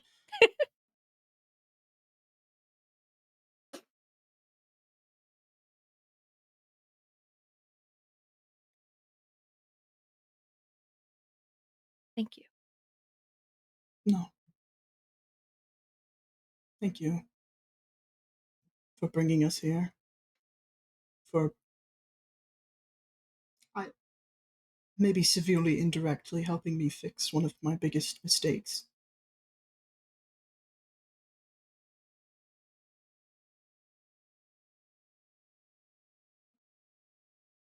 I still don't see what you could have possibly done wrong. We wouldn't even be here if I hadn't have called Felix. You had your reasons. As did you. So you do understand. Octavia will stand up and offer a hand to Elise. She will take it. Hoist her up and hug her.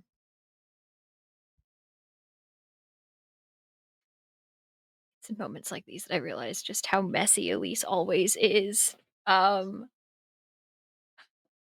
ruining everyone else's clothes by proxy. I'm sorry. She's hugging you back, so, you know. I think Elise will sort of step back after a moment. And wherever that collar landed or whoever ended up with it. Wow. Vincent has it, and she has brought it back to us. I think she'll turn and sort of tail between her legs almost a little bit. We'll walk back to Rhiannon and pass the collar back to her if she wants it. Rhiannon accepts the collar. She's like, I was going to give it back to the seneschal, but Elise, I'm sorry I wasn't helping you in the way you needed. I don't think I've been in a place lately to be very accepting of it. And for that, I apologize. Sid. All the cats are screaming. All the Good. Tater is eating peacefully. He got his scrums out. I'm still very sorry, Elise.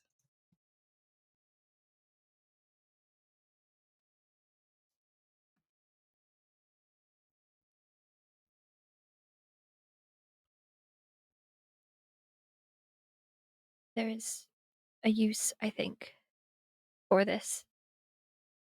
But I don't think I am of the right mind to keep it until then.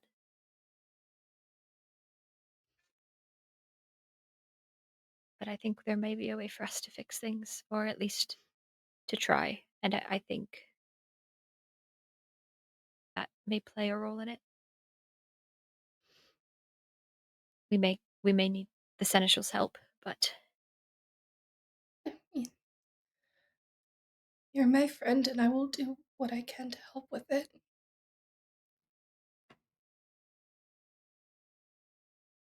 I wonder if that collar will fit on Father Adams.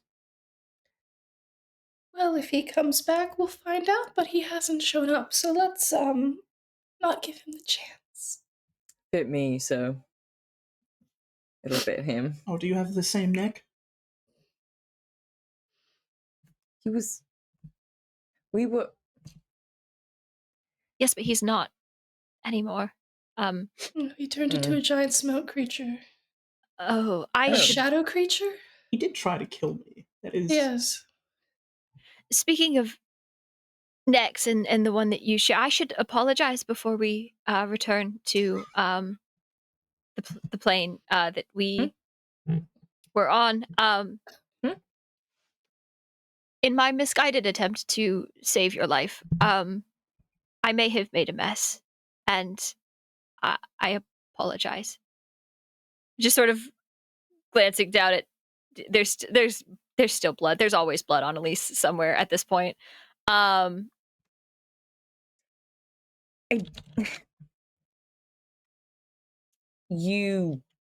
Me becoming a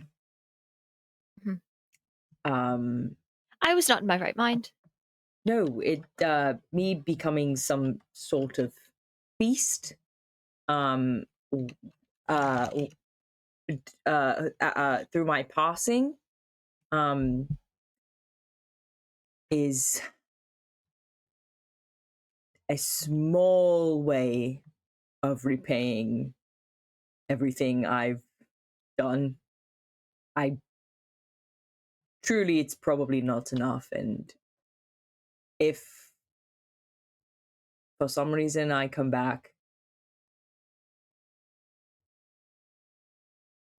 in another body, is that possible? Your body's waiting for you. Oh no. What? It's intact. Well, it's not quite intact, but I suppose I don't know if this will work. Why? Why wouldn't it work?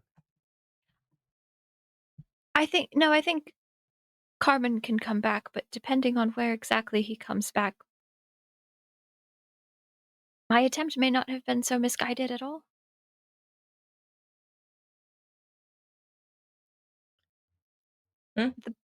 The body was still I'm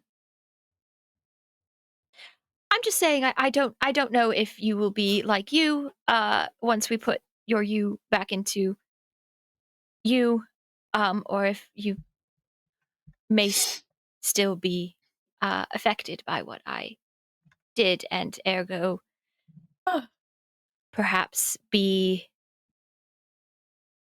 more like myself. Well, it's not exactly something that I've done before, so I can't really say. I just want you to be prepared for any of the consequences of my actions. And I appreciate that. And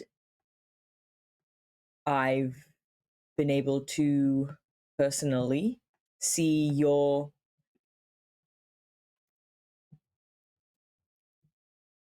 ways, and honestly,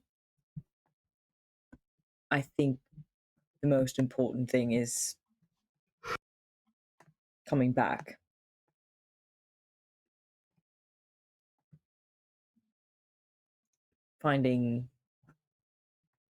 Figuring out what happens physically is not really important anymore. Only one way to find out. That's true. Maybe I'll just be full of holes. We can fix that. If it comes to it, I am happy to make sure that you are well trained in any new abilities or what have you. Well, you are brilliant, so. I've had help. Much help. And if it comes to it, I will have yours. So I'm not afraid.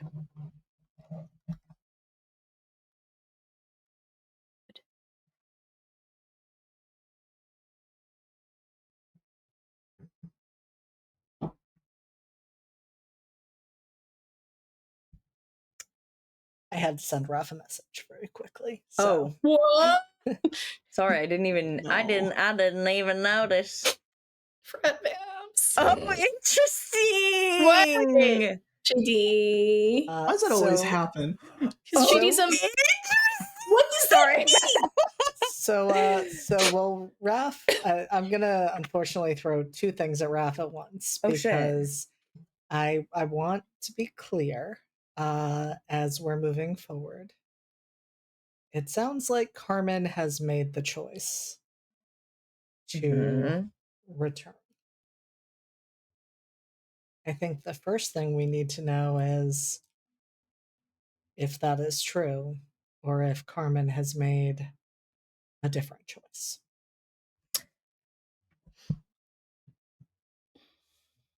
Here's my question for you, JD.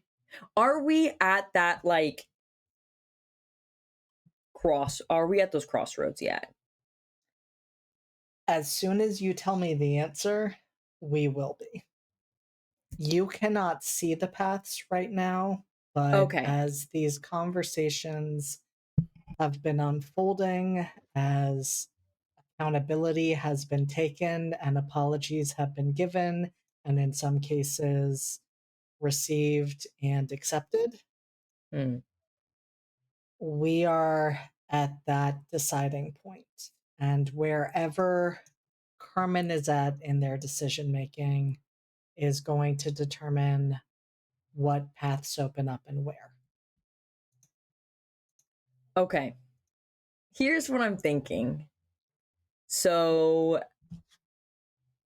before we yeet out of Twink's purgatory, there is within this graveyard still some minuscule lingering, maybe even subconscious connection to Father Adams. Is there a way? Just calm down, okay? Calm down. Kill that demon. Is there a way to know, for me or for everyone, I don't know, for us to know where he is, like what happened, like since I have a little bit of that tie, like if because what it sounds like from what everyone has told Carmen as well, it sounds like when we return, he will no longer be attached. We will no longer have a contract together, like a deal together. So before that deal is officially severed, I want to use that connection to be able to locate him, or at least locate where he could potentially be. I don't know. Does that make sense? It does make sense. And so okay, cool. What I will say with that is that deal is already severed. Okay, that gotcha. is part of why Damien is here with you, because that is gone. But this is a space that has been saturated by the presence of Father Adams. And What I will say there is, you know that he is in hell. Like, you can sense enough to know he is not on the mortal plane. He has returned to hell for the time being.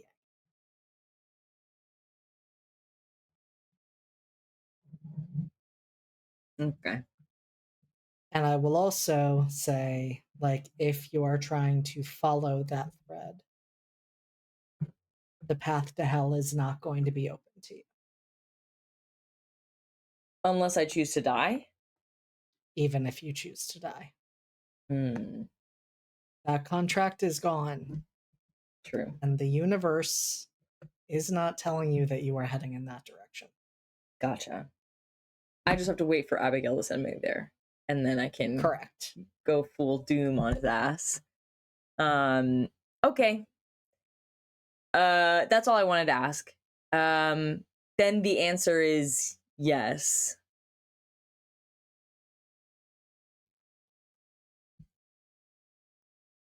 And so what I'm going to say is, Okay. I think we are going to take a very short 5-minute break because there are still a few things to wrap up before we come to a conclusion. And I'm going to give Raph that time to think about the question I asked them. Yeah. And when we come back, we will be playing out our return to the mortal world, what that means for Carmen, and perhaps a little snippet of an epilogue involving each of our characters. So don't go anywhere. We'll be back in 5 minutes.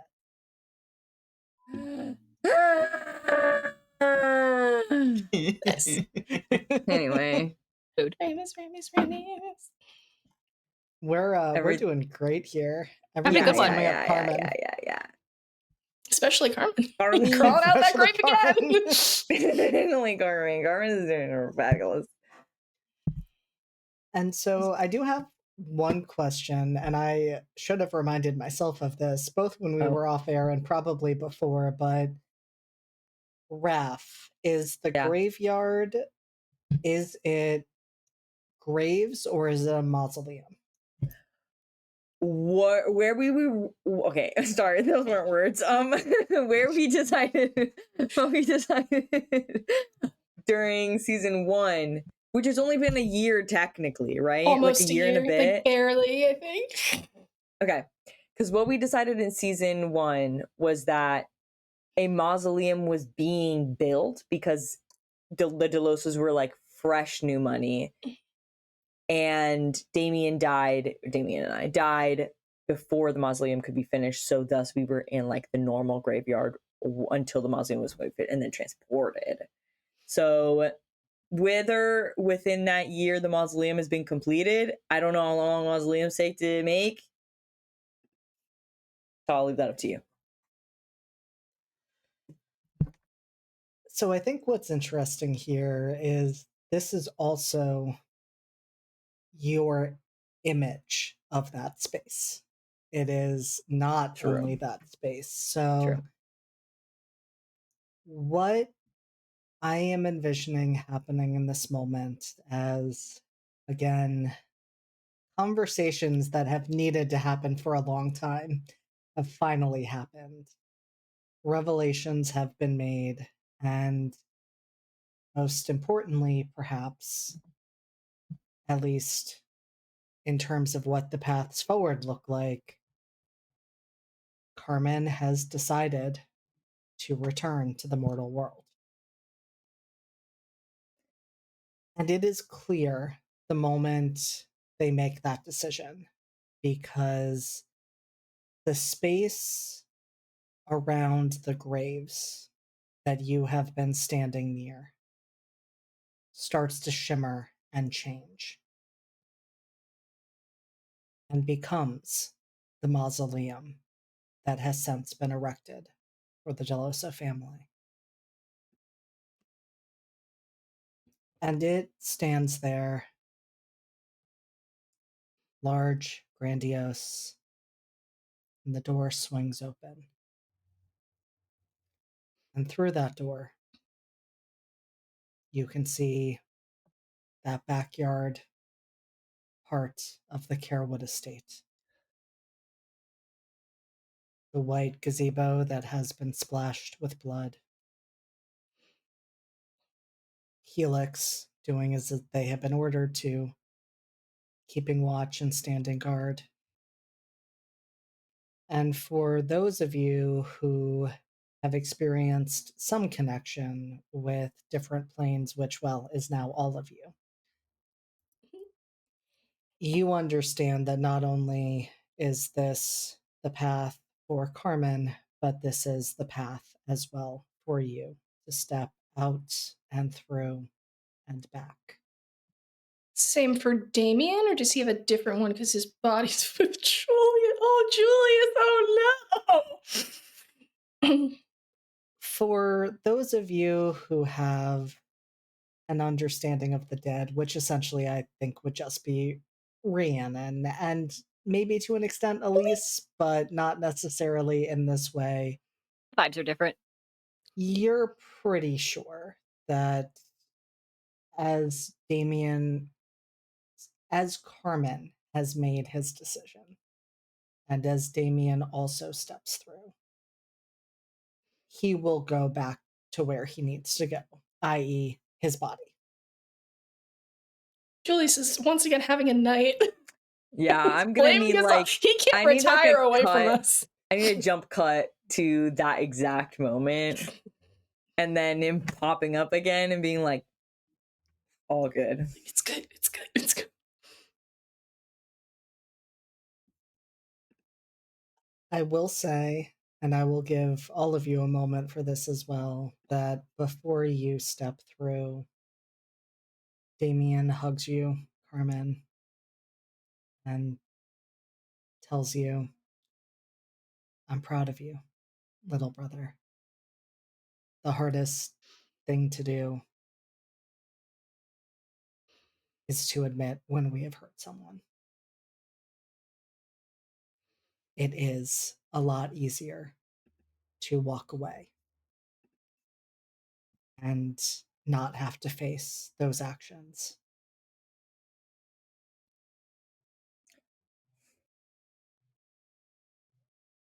Well, I know if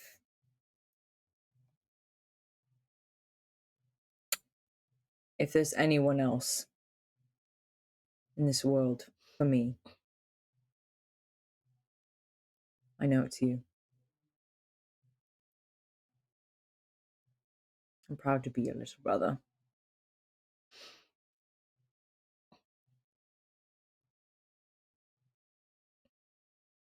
And Damien smiles at you, and it's been a while since you saw him smile.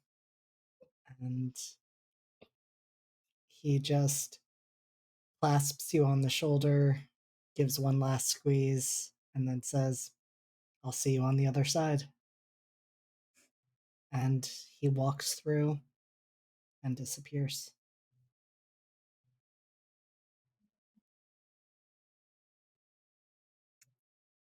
Okay.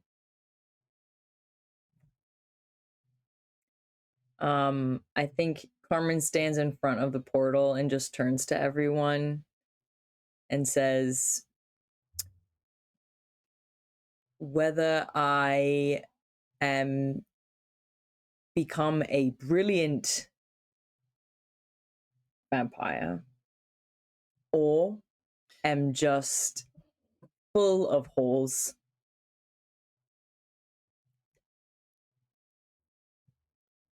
I want to make it clear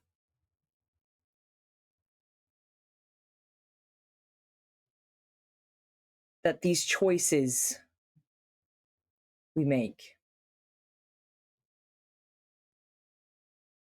although they affect us and affect others,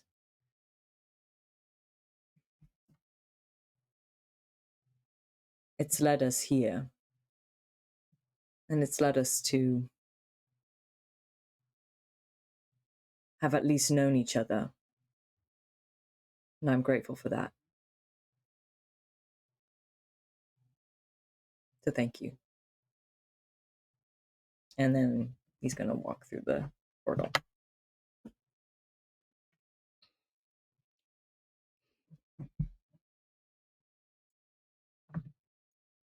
And the rest of you do not have much of a choice but to follow. You can Sorry. see the space around you starting to disappear because this space was built for Carmen. And with them having stepped through, it is ready for the rest of you to follow. I think Elise, at the very least, is quick behind him, realizing that somebody needs to be there when he is reunited with his corporeal form, because he's probably not going to be in tip-top shape regardless of what happens. So, I think Rhiannon is the last to leave just to make sure nothing happens because she is the one who can get us out if something bad happens. So she brings up the rear.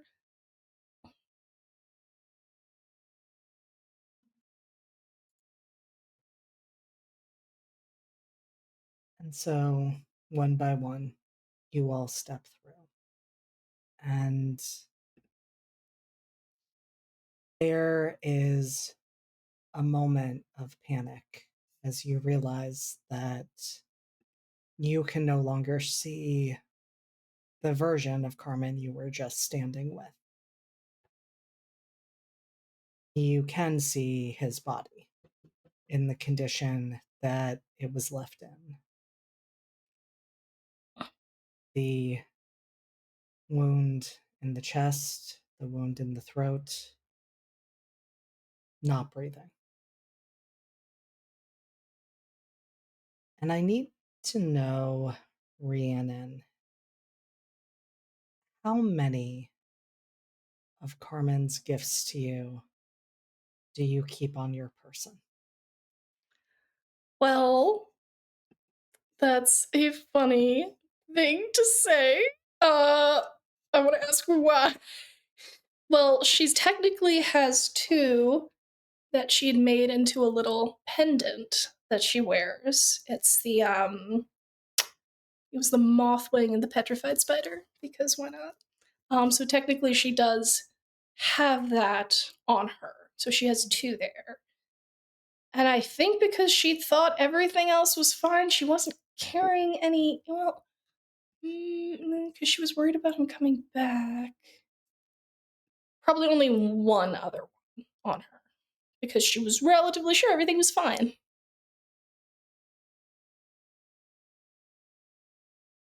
Why? And I'm gonna let Raph add any pieces that they would like to this as this unfolds. But as you are standing there and looking at Carmen's body and waiting to see what happens, whether he starts to transform into a vampire, you're not really sure what the other option is because there are these wounds here and that is not suitable for a person to live with. You start to feel a warmth where those items touch your body, Rhiannon, and you realize pretty quickly as you reach up that they're starting to disappear. What? And as they do, you probably don't even have a chance to say anything because you start seeing glimpses and flashes of the moments that Carmen picked these items up. And I want to give Raph a chance to describe, Oh, wow. just briefly, some of those quick glimpses that Rhiannon might see. Let me pull up the list real quick. If Rhiannon has it more readily available, I will accept that as well. It's been a little while. It's been, trying to Oh wait, I found it. Hey! Damn! All right. It was the petrified spider, the mothwing that were in the necklace, and I didn't specify the 3rd, so. Wonderful. They're all gonna go, so feel free to add whichever moments you would like to sprinkle in there, Raph. Sure. So I think these were all moments when they were apart that first season.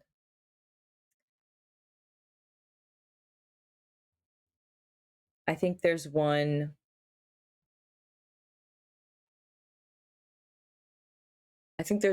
of him in his room as he's writing a letter to Rhiannon, as he did. In the corner of the window, there is a spider web, and it's messy, it's torn. The only thing clinging to it and almost shaking in the breeze of like the slightly opened window is this singular moth wing. And he just reaches over and plucks it off and adds it to the little box. And then there's another moment where he's in the basement of his house, of the estate, the Deloso estate. Mostly just bored, mostly just trying to find spaces to be away from others. And I think as he walks in the darkness, where he usually would feel that frustration, that anger toward others and towards his parents and toward Damien at the time, I think he gets lost in thoughts of Rhiannon instead. And at that moment, he sees this small petrified spider on the floor. And he picks it up. And the third one,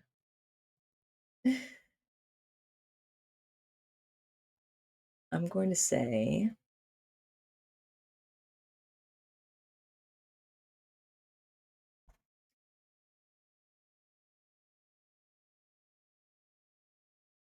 I think you see him he's riding a horse just off on the Deloso property.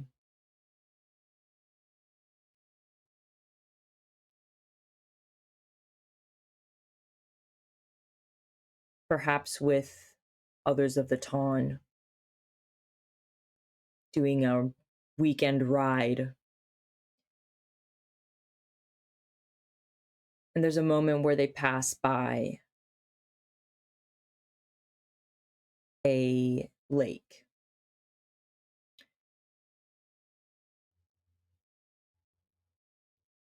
And as the others kind of gallop away, you see him pull over and get off his horse and look out into the water. You see him begin skipping stones pretty badly. And you see him start that anger and frustration start rising again. And he just starts picking up stones and throwing them into the lake. And then at one point he reaches down, he's not even looking, but he touches something smooth soft. And before he throws it,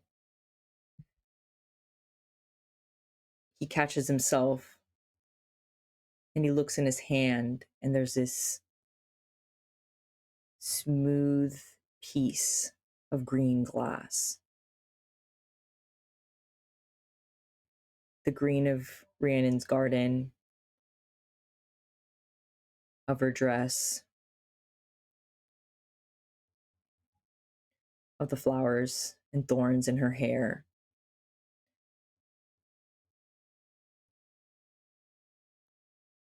And he holds it to his chest.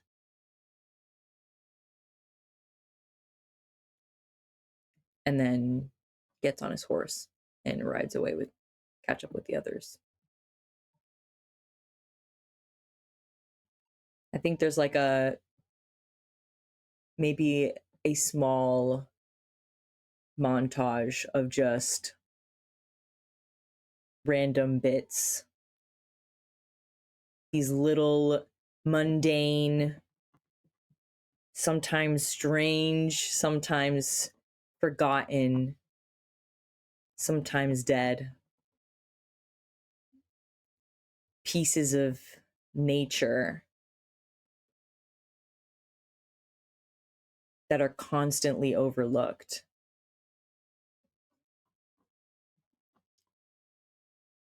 But they always seem to catch his eye.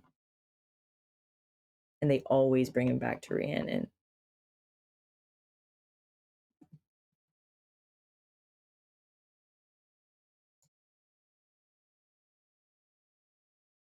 And Rhiannon, you see those moments. You have those glimpses into Carmen and how he has seen you and still sees you. And you realize in that moment, and it takes a little bit to connect the threads, but as each of those items get warm and start to disappear, as you see all of those memories,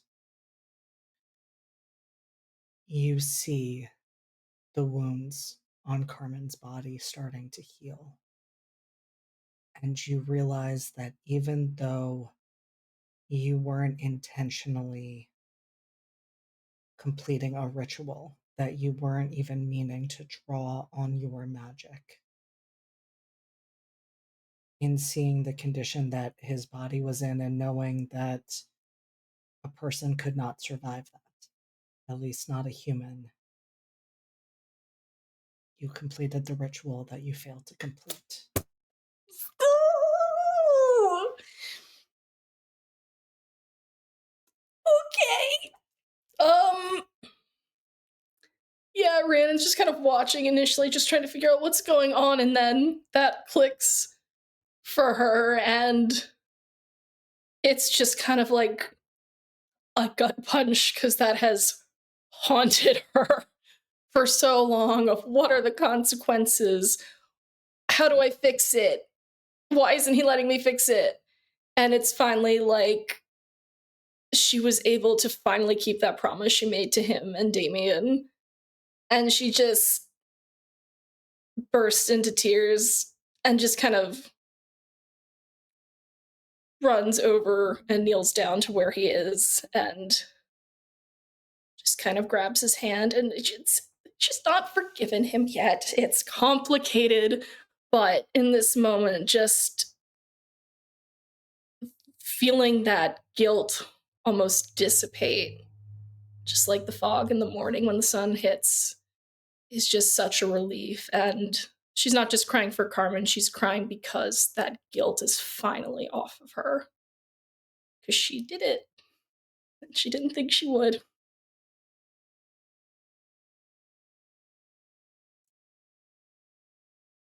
And Carmen, you come back to a sensation that you haven't felt since the night you and your brother walked through those woods. At least not like this. because you feel the blood flowing through your body, a body that is completely yours. It is not being shared between two people with parts that do not even belong to you. It is not the puppeted version of you that came back after the first ritual. You, Carmen Deloso, are completely human with everything that goes along with that.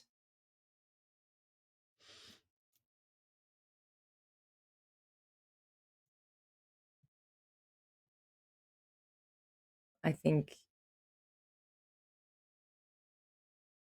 he opens his eyes, and the first thing they see is Rhiannon crying, holding his hand.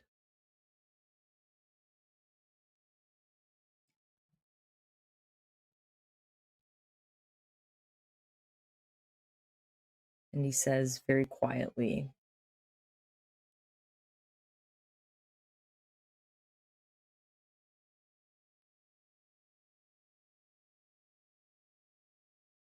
"Should this be the only moment we have?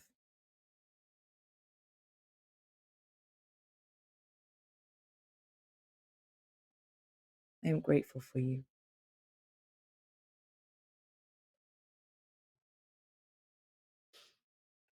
I think we actually pan away there from that moment, from those words.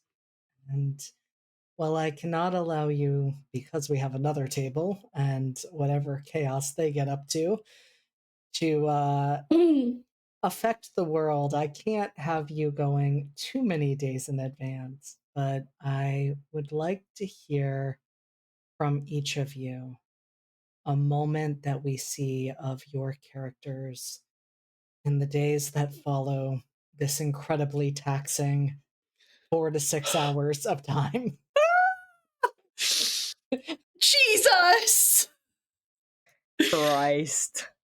We really haven't 4 even to gone a 6 day. No, We- we haven't we even s- been in David Lynch's 24. No, Yeah. it's just 4. We sleep for a day. God.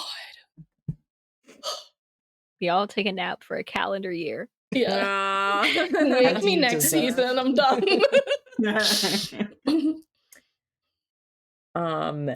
I think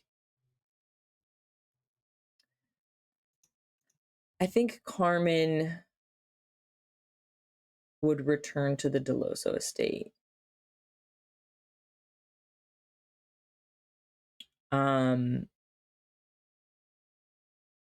With the season basically over, question mark, just beginning, I don't remember.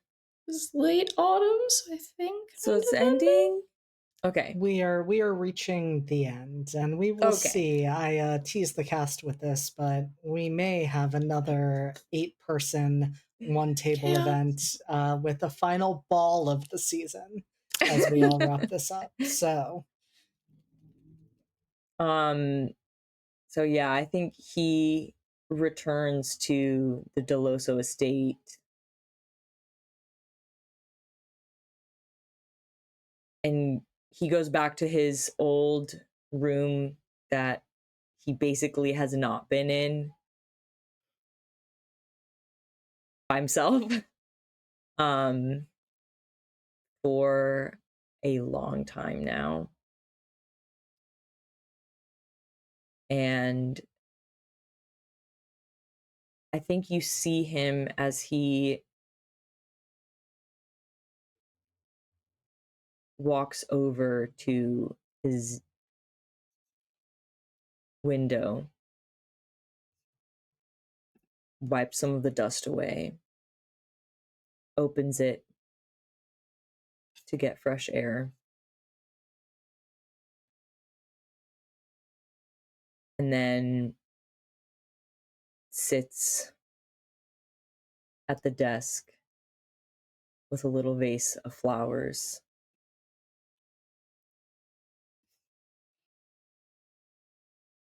And I think he just starts writing letters.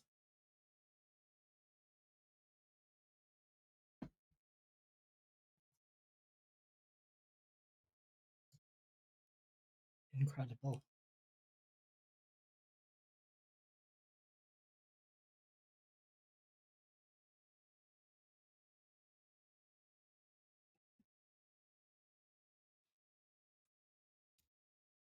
Think over the next few days, first Rhiannon rests, because dear God. And she does have a bit of a cry with Wynn, a little chuff, because she is sad because she doesn't know if she and Carmen will be able, if Carmen will be able to repair it enough where they can resume their relationship or not, but she is giving him a chance and seeing how he moves forward.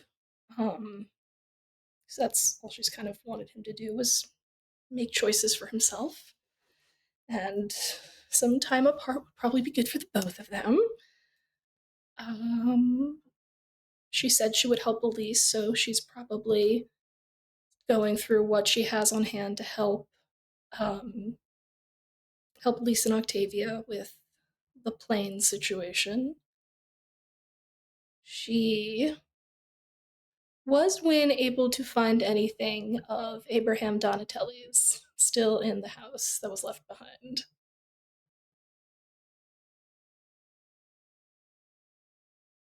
Wynn was not, but Wynn has still been looking.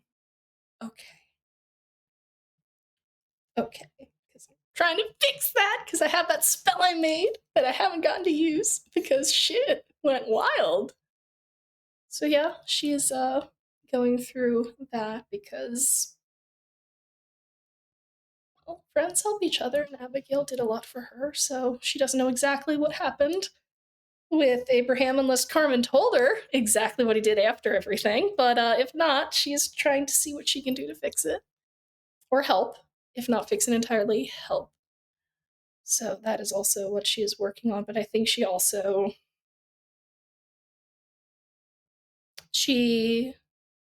Look, if you make me roll for it, I can do it. But she closes the fucking hellhole in her garden. I'll give you that for free. Thank I should you. probably tell you about that, shouldn't I? Yeah. Yeah. Brianna just like, tell me about what? Whole conversation is just like, he lied again. You don't need to get into all that. No, it probably came out when we were discussing all of the ways that Elise has been a bitch this season. Yeah. Sometimes you gotta be a bitch for a little bit. You just gotta go through stuff. Yeah, so with that, she was able to finally close that, and I think have the bloody gazebo remains removed because we're starting fresh, and I think where the circle for that hellhole where the original ritual happened, she takes it upon herself to make a new flower bed with foxgloves and hellebore and primrose, and in the center is a small little bird bath so that the birds can come and it can be something new and not a reminder of the dark things anymore. And she takes some time to sit out there and read a little with Wynn and invites her aunts to come stay in the city because she could use some support. Gotta get the lesbian aunts.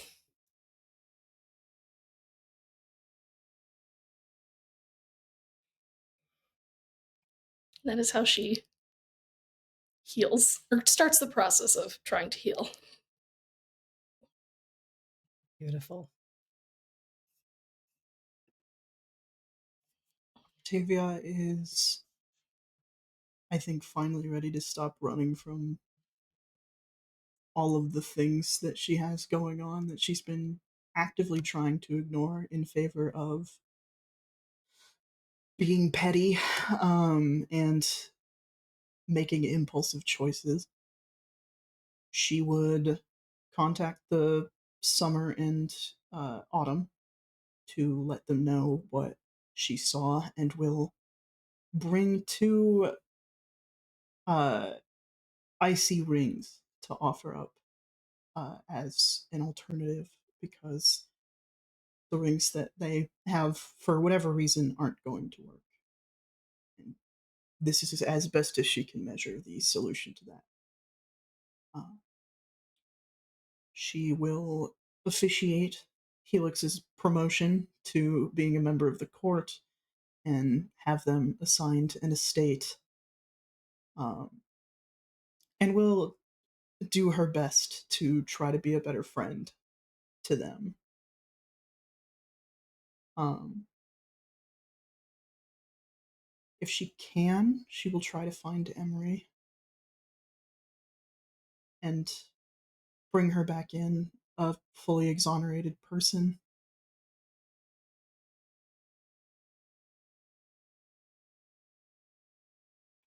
I will say I'm not sure in the days that follow you necessarily catch up with them, but I think you set all of the groundwork that is necessary for them to feel safe to return. Yeah. Other than Octavia, she feels that Emery has been one of the biggest victims of Laszlo and Reynard's reign of terror. Um, and then once she's got the little stuff out of the way and the groundwork laid, she spends most of her time with Elise, if Elise has her, um, helping however she can. But I will let Kit take their moment. Yeah, I think there's a day in the not too far future that we see Elise um, in what could probably be considered an office in a palace. Big desks, chairs, and bookshelves, and things like that. Um, and there are maps and parchments, and books are open on tables and stacked up on chairs that she is not sitting in, and sheets of calculations and magical sigils, and there's a lot of work sort of being done, um sort of red string murder board style, but on a desk like a respectable member of society, I guess. And Elise is sort of pacing around this desk, um sort of surveying all of this, and all of the resources that she sort of gathered here. um And sort of as she's doing this and paying more attention to the things in front of her than what she's actually doing, I think she reaches for a pen and knocks a teacup across a map. Um, and like we see there's like a curse, and she's tossing a handkerchief over it, and she's kind of, you can see that sort of quiet rage that has come up a couple of times during this season, sort of trying to come back up in this moment. And then I think we realize that she is not in the palace, but in a different royal abode, because we see who comes in to help with that. Octavia walks through the door with another stack of books and sees the spilled tea, sets the books down, and gently runs her hand over the spill to sort of freeze it over and attempt to move all the moisture from it. And we'll move to just cup Elise's face. It's okay. It's just a little tea and some maps. We have plenty of maps. And I assume plenty of copies of that map. You're right, of course. Thank you. Always. What have you found? That is every book that Helix could think of that might pertain to what exactly you're trying to figure out. everything that we know about planes and their demi-planes, everything the Fae have been able to figure out about how our transportation to the material plane works, and every possible account of our ability to go to other planes, which I will warn you now is pretty sparse. It's a start. It's a start. I think Elise will very, very casually sort of lean over and kiss her on the cheek and pick up her pen and get back to work. And that, I think, is the image that we fully fade out on for the Saturday table of a third season of Secrets and Shadows. That was a wild ride. Yay! Oh my god! This is the happiest season finale Rand has got. Oh, Yeah. man. I me wasn't both, sure if we were going to sister. break Darkest Self, y'all. I wasn't either. I'm I was gonna be getting real real with you. worried. I'm going to be real with you. I thought that was going to be an all-season thing. And Oh, so man. with that, I no. know we went 5 hours on that. Sorry. Finale. That is okay. That is the finale. So I am going to have all of us go around, Oh, shit. remind people of who you are and the other amazing things that you are doing. But before we do that, I just want to say thank you to each and every one of you. This was an absolutely incredible season finale from start to finish. And this will not be the last time we see these characters, though I cannot promise a season 4. Get in the comments. We're not promising I'm it. sorry. We're not promising We're it. not We're just going to promising find a it. time I when said I JD just has can't downtime to bully promise him. it. It may be a Yeah. calendar year, but It's like We'll we're have going to on like a schedule a new long-term, thing. we'll put a pin in it. impermanent, but possibly also permanent hiatus.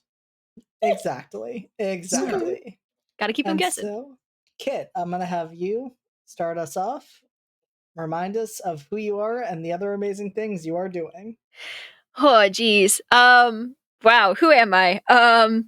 Hi. I'm Kit. You can find me most places on the internet at Kit Roll, or some more obscure places at Kit Roll Cause. I do some things. Lately, I've been doing less things, which is good. We all need a break sometimes, I think. But coming up soon, there will be every other Wednesdays over on High Shelf Collective. We play Beacons. We do a little Beacons of Farlight situation. We are currently on a little interim season situation that I will let JT talk a little bit more about. But I was going to say who I play in that, but unclear at this point, actually. Just know that there's more coming for that show every other Wednesday. It'll be certainly a time that is undisclosed to us as of yet. Every other Saturday, over on Lost Caravan, that is not this Saturday. So I believe next Saturday, if I've done my math correct, we play Fatal Ascension. It is a Fabulous Ultimate campaign that I believe we are headed towards season finale territory. So, I'm a little robot in that one. It's a great time. I think we're fighting death. Although we just fought death, so maybe we're fighting a different death. We fought death a lot. It's very JRPG coded, so things just keep happening. There's like 8 phases for every boss. It's a lot. But if you enjoy the JRPG vibes and want to see a goofy little Fabult campaign, check us out. I believe next Saturday we will be doing that. And then where I am most of the time, you can find my voice always. If you like magical girls, if you like queer narratives, if you like stories of prying hope from the jaws of defeat and still being a little bit sad and gay about it, you can catch Blue and Blight. It is our Go by Moonlight actual play podcast. It is wherever you get your podcast. If it's not there, let me know. I will put it there. That is a threat and a promise. I love you. For episode announcements, clips, things like that, you can find us on basically all of the socials at this point at Bloom and Blight, all spelled out. And if you want cast and character information, transcripts of the episodes, other shenanigans like that, there's a link to our community Discord server.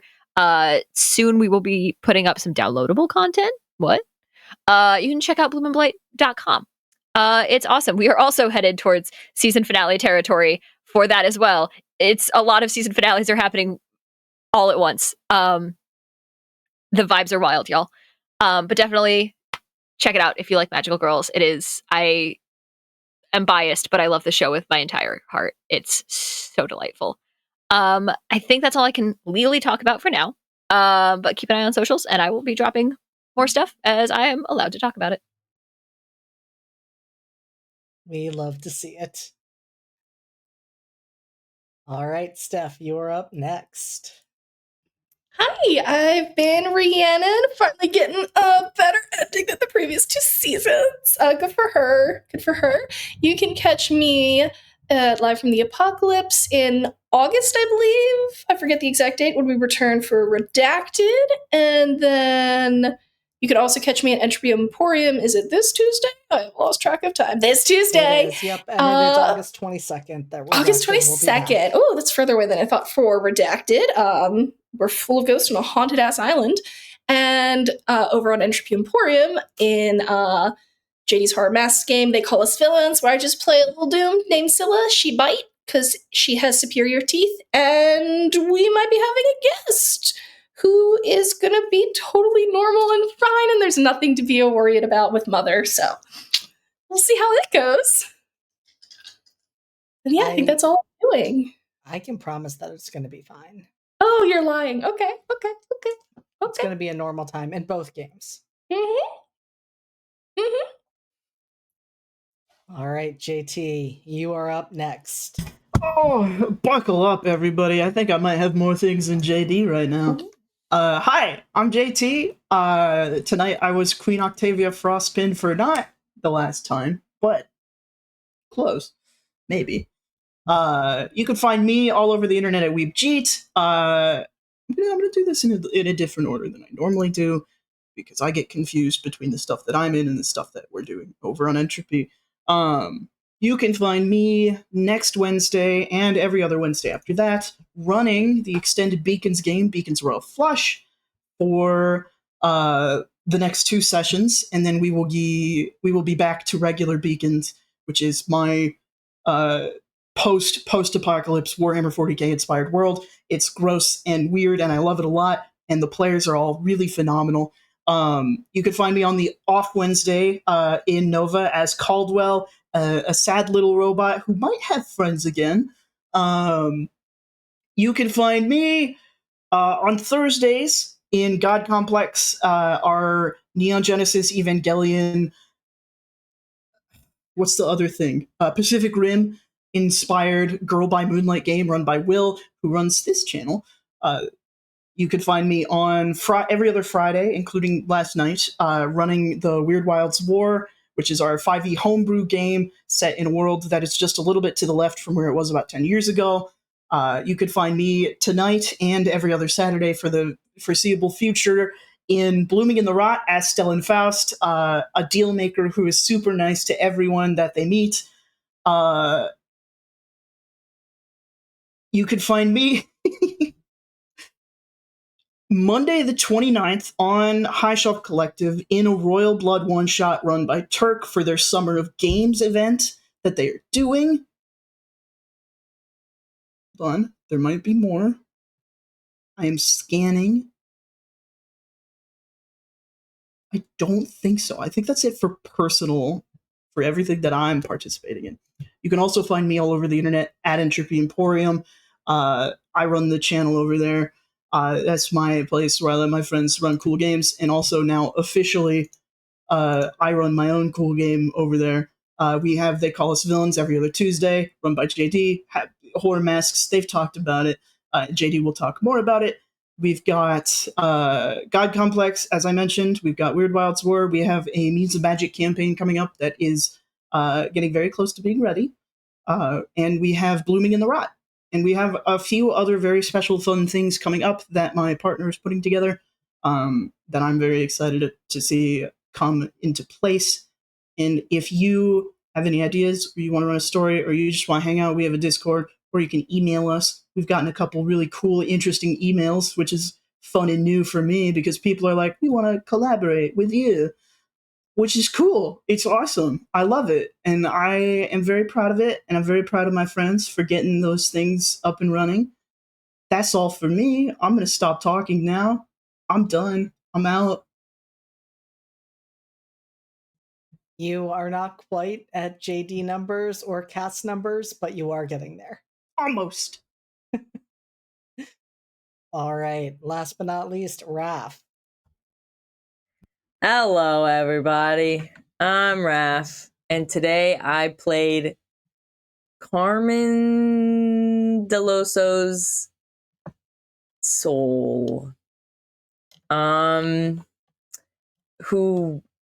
honestly was not the Infernal, but was a little indecent.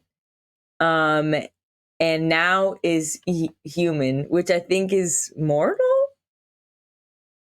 It's the Mortal Thank Playbook. you. Okay, Yeah, cool. very fun. So now is immortal. So remember how there's Oops All Mortals table, but for real this time, and it's me. Maybe, who knows? What else? Every other Saturday, class reunion. There's not weird body stuff going on in that one either, so don't worry about it. Yeah, I play a bar block named Max Miller. He's great, and he's currently trapped inside of. We don't have labels right now, but his crush, partner. his body, his Yeah. partner. His Is that partner. confirmed? Is that canon? I mean, Why not? They've why smooched. not? That's fair. You're We inside hold of hands them. and we smooch. It's partner. All right. He's stuck in his partner's body while his partner's soul is tortured endlessly. So Twink Purgatory? Is also in Twink. Wow, a lot of parallels here. Twink Purgatory, body weirdness, swapping, sharing. We have a brand here. We keep it real. That's it for me. Come on down, visit me. I'll give you beans on toast. I'll give you crumpets with butter, and I'll give you digestives and milky tea. So that's it. Raph, you are as always delightfully unhinged, and we love to see it. We've also kept Raph up a little bit late with the time. It's fine. No. It's not too bad, actually. 5 hours. All right. I am not yeah, Cass called me out. Okay, that's fine. So hi, I am JD. I have been running this game. We will see how the next few months unfold with this game in particular. We will not be seeing our Regency-flavored romance again until September.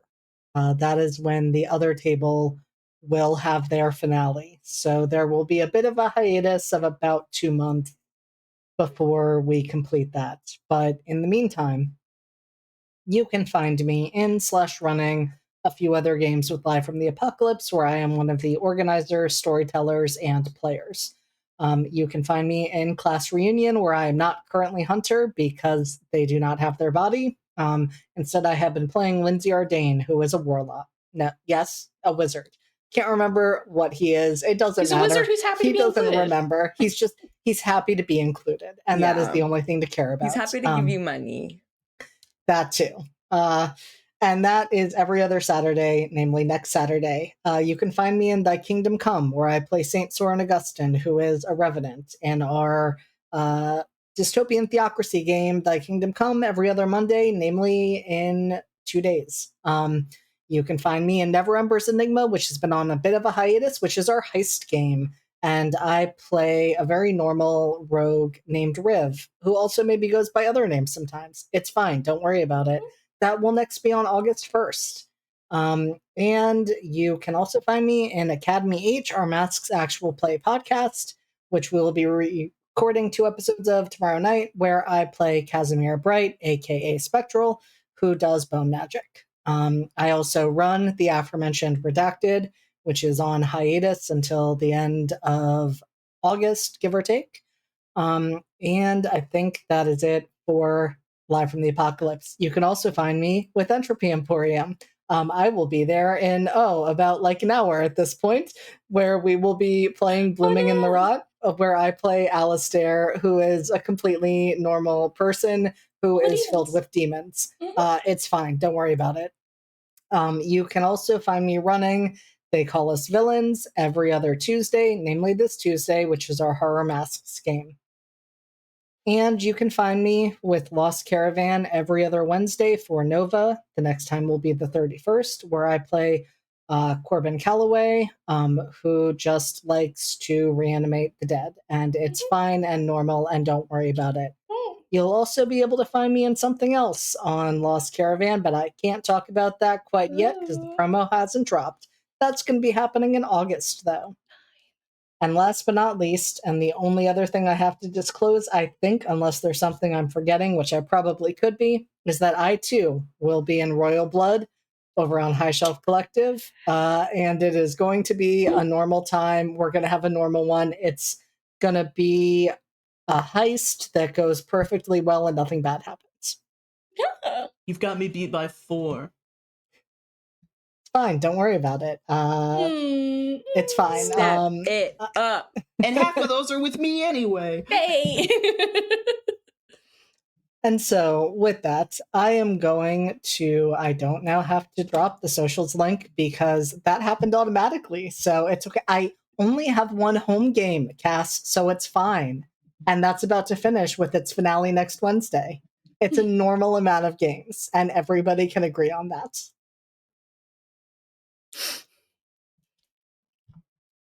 JT and Raph, I like how the top half like shook their heads, and then the bottom half were like, "Yeah, that's fine. That's normal." Because on my off days I have home games. But Excellent. with that, I don't know that we're going to rate anyone because it's a little quiet today because it is not quite time for the Saturday evening rush of games. I think I'm just going to probably bring us out, but you likely saw the socials pop up. Please feel free to follow us on any of the aforementioned social media sites. Join our Discord. It is full of great people. We talk about games like this and share memes and thoughts, and sometimes you get behind the scenes content that you wouldn't get otherwise, so it is very worth it to be there. But I think with that, aside from just noting once again, we'll be back tomorrow night for Academy H. I'm going to have my cast say goodnight. I'm going to take us out. So say goodnight, cast. Good night, Cast. Good night.